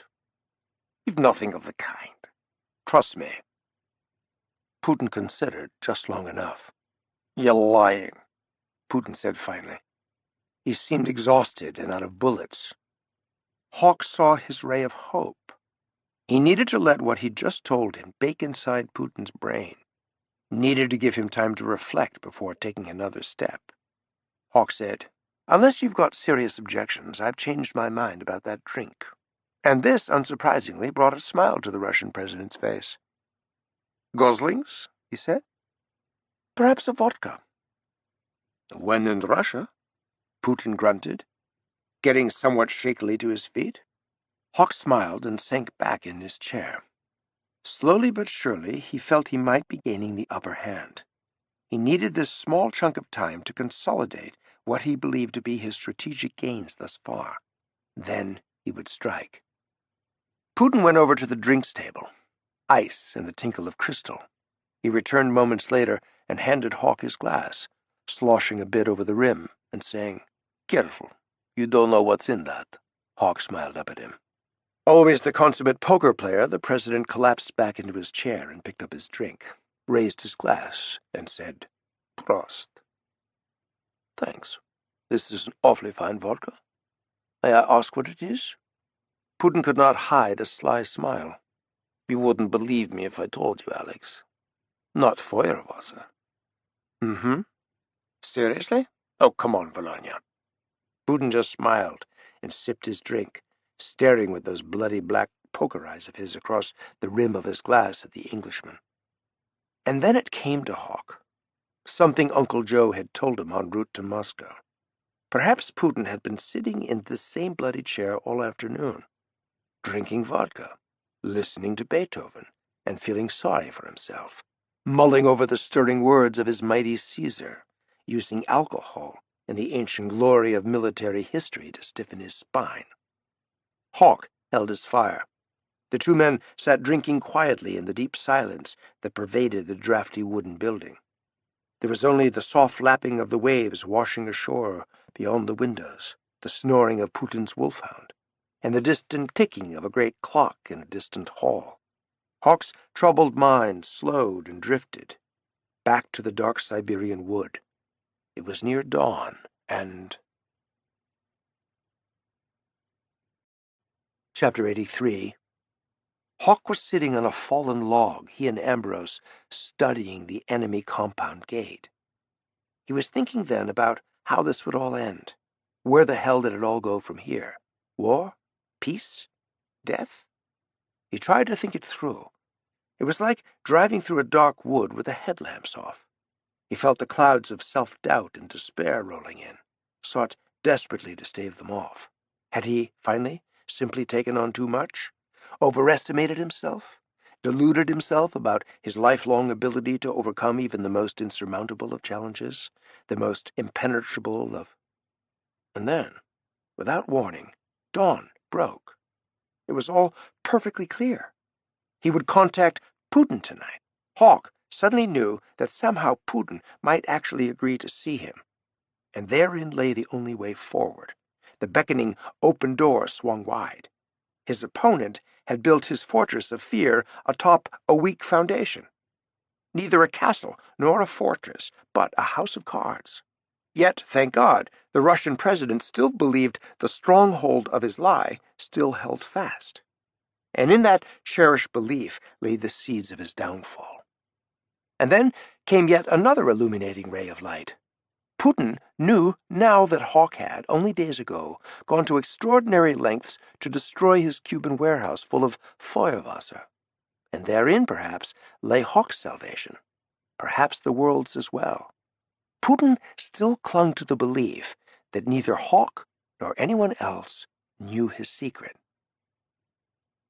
Hawke snapped out of his reverie. He sensed, no, he knew, that now was the moment to go in for the kill. In the last few minutes he had come to a realization. In any negotiation, when your opponent's only defense rests upon a foundation of his own lies and deceit, then your opponent will, more often than not, be first to fold. It was Hawke's only chance, and he knew it. "Strike now, Alex," he heard his mind say. "Strike now."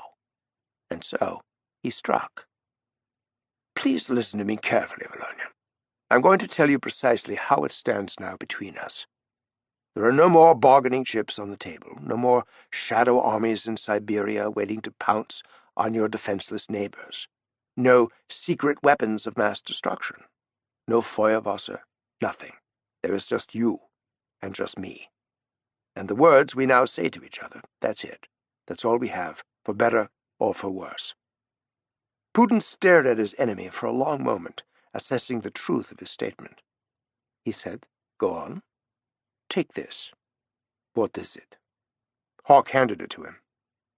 "It's a vial of that stuff. Feuerwasser. You gave it to me that day in the library aboard Tsar. I slipped it into my pocket and forgot about it. Found it again a few days ago. Noticed the metal seal remains unbroken. It's still armed." "Yes, I see that." "Ignite it. Vaporize both of us the way you vaporized that sunken freighter." "What? You heard me. I'm ready to die if you are. twist the bloody top man, or smash it to the floor, use her mobile to pull the trigger. Boom! We're history. You're a fucking madman, you know, Putin said. He turned and hurled the vial, smashing it to crystalline bits against the stone fireplace. They both stared at the puddle of clear liquid and the broken glass in silence. Hawke said, I may indeed be mad, but you most certainly are a liar. Don't you see? You're walking around naked, Volodya. Emperor Putin has no clothes, and the whole world can see him for a poseur and a charlatan, a destroyer of worlds. They spoke for another hour. Putin would thrust and parry, looking for the slightest of holes in Hawke's position. On, and still on. At the very end, both men were exhausted. They simply could not find a way to end it. In the tall eastern windows of the lodge, the light beyond took on a pinkish cast. Hawke had finally had enough. He got to his feet and started pacing back and forth before the fireplace, just to get his blood flowing again. He finally spoke. Look here, damn it. You don't seem to understand that the Americans have already gone to DEFCON 3, Volodya. A state of war already exists. America and Britain are on a war footing, just waiting for an excuse to get rid of you once and for all. Don't give them that excuse, Volodya. Don't be remembered as the one who bet it all and lost. Fuck you. You hear me? Fuck you! Putin was plainly drunk now. Hawke knew he had to hurry. The last vestiges of sobriety were evaporating, and with them any hope of peace with Russia. His mind turned to something else Uncle Joe had told him aboard the chopper. Putin's fierce pride in his legacy. For God's sake, look at yourself. You're up to your knees in shit. And now Western economic sanctions have brought you to your knees. The ruble is underwater. Plummeting oil prices have emptied your coffers. You're broke. And now you would go to war? You don't want to be remembered by future Russian schoolchildren as history's fool, do you? I know you. And you don't want that. You're far too bloody narcissistic for that. Am I wrong? That was a question, damn it. I said, does the great Vladimir Putin want to be remembered for all time as history's fool? Or not? Now is the time to decide, goddamn you. Putin paused a moment. Then he rose, quite wobbly now, to his feet. He threw back his head, drained the last of his vodka, and hurled the crystal vodka tumbler against the stone. More shattered bits of glass scattered on the hearthstone, glittering in the firelight. Everything was broken now. It was all broken, and the end was very near. How long have I got? Putin said, his voice shaking. 48 hours. They want you to sign this document to that effect in my presence. Hawke handed the Russian president the document he'd had printed at KGB headquarters, the one the American Secretary of State had frantically emailed him before he left hours earlier. Putin took it and went to the drinks table and poured himself another. He read the terms without speaking and with trembling hands. He turned and regarded his old friend, now his adversary, with those hooded, brooding eyes. When he returned to the fireside, he spoke, the words parsed out slowly, barely audible. I have made the decision to stand down. I will sign your fucking papers. I will tell my commanders in the field to withdraw from Estonia and Poland, to retreat back within existing Russian borders. Also, I shall similarly instruct the Navy, the Air Force, and then I shall call my wife to... What was I saying? Hawke was elated, but what came next was an eerie reminder of Nixon's bizarre farewell speech in the Oval Office. I would never mind being defeated by you, Alex. Never. There is no shame in what happens on the battlefield. There is only honor and blood and bravery among warring knights. But this tonight was no field of battle. No. You have come into the sanctity of my home, and you have humiliated me, abused the favorite status I have always granted you, as someone fervently respected and admired, and that abuse, my old friend, is something I can never, nor will I ever, forgive." Hawke rose to his feet. "Volodya, what would you have had me do? Would you rather I had just turned away and watched you fall into a wretched pit of—" "Silence!" His enemy's face was white, and he was bathed in sweat. His breathing was a desperate rattle, as if he had just run a race. "Silence! I cannot stomach the sight of your face, nor the sound of your words. You had better leave now. Take your fucking papers and go. I can no longer hold myself responsible for your safety, Alex. Now please go while you still can." Hawke saw Putin reach inside his woolen jacket with his free hand, the other still clutching the signed documents. Out came the small silver Walther PPK he always carried for protection. Hawke's heart stopped when he saw the man eyeing the roaring fire turn to face him. His intent was clear. He had changed his mind. He was about to hurl the signed treaty into the fire. A red spark of anger filled Hawke's blue sailor's eyes as he took a step toward the madman, who was now batting the scorched treaty at the licking flames. "Get out, I said," Putin cried as Hawke moved closer toward him. "I'm sorry, Volodya. This was not what I wanted. To insult you, to offend you, was never my intent. I wanted only for the two of us to find the truth together. Seek a peaceful resolution that protects this imperfect old world as we know it for a little while longer. I hope you can come to believe that. And I hope you believe this." He raised the weapon and pointed it at Hawke's head. If he wanted Hawke to flinch, he was sorely disappointed. Hawke took one and then 2 steps more toward the president, a cold fury in his eyes. And then, as Hawke reached out to snatch the treaty clutched in Putin's left hand, the drunken leader fired his weapon at point-blank range. He missed. Hawke took another step closer. His right hand shot out like a piston. In desperation, he wrenched the precious document away from the drunken Russian. Now, somehow, he had to get out of there alive with the ceasefire treaty in his possession. "Damn you," Putin said, raising the pistol again. "Don't do it, Volodya." 2 more shots rang out, striking the ancient plaster just inches above the Englishman's head.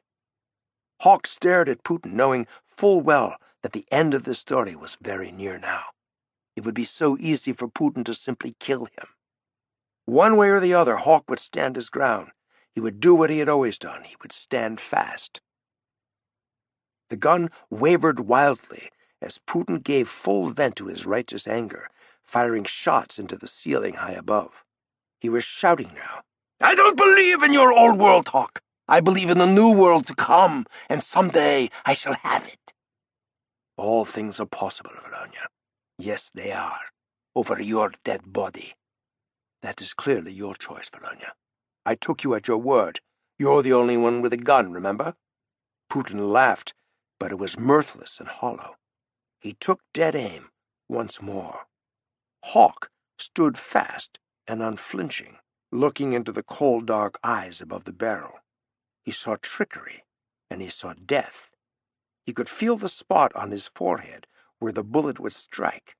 The spot, a small circle of fear, was there even now. It felt cold and icy and final. "You really are a murderous bastard, aren't you?" Hawke said, keeping his voice steady. Putin smiled. "Anything else to say?" Hawke was watching his trigger finger and saw the pressure whiten the knuckle. "Just one thing," Hawke said evenly. "You better make the first shot good, Volodya. I will get my hands on you before you can fire that bloody thing the second time." Fired. Hawke, a blur, dove forward. He had both hands around his assailant's neck, crushing fingers digging brutally into the larynx before Putin even knew he'd missed. He tightened his fingers cruelly around the Russian's throat. "Drop it! Now!" The gun clattered on the stone hearth, and Hawke shoved him away, disgusted more than anything else. Putin backed up against the wall, rubbing his bruised throat, his eyes glaring and red. His voice was raw when he finally spoke in a harsh, whispery croak. "Oh, what a noble image of yourself you've always had. The valiant Arthurian knight on his black charger. But you hear this, Hawke. The second you walk out that door, you will no longer enjoy my benevolent protection, nor will your beloved son, nor even the Russian whore who bore you your bastard child. So I suggest you run for the woods once you step outside. Run as fast as you can. Do I make myself perfectly clear? Now, get out of my sight." "Goodbye, Volodya," Hawke said, walking away. But he paused at the doorway, then turned around to face his enemy. Holding up the treaty, the Englishman said, "You've summoned a small semblance of honor here tonight, and done a courageous thing, the right thing. And despite what you say you believe, I can only pray that one day you'll realize what I say is true. That on this one night in history, both of us have done the very best that either of us may ever be capable of doing." Putin had no reply. Not that night, anyway. His final answer, tragically, would come to haunt Alex Hawke. But it would come later. Much later. Hawke turned his collar up against the cold and walked on into the night, under starry Russian skies. The woods ahead were dark and deep. "On we go," he whispered to himself. "On we go." This is John Shea. We hope you've enjoyed this unabridged production of Patriot by Ted Bell. This program was produced by Elgin Productions. Executive producer Katie Ostroga. Text copyright 2015 by Theodore A. Bell. Production copyright 2015 by HarperCollins Publishers.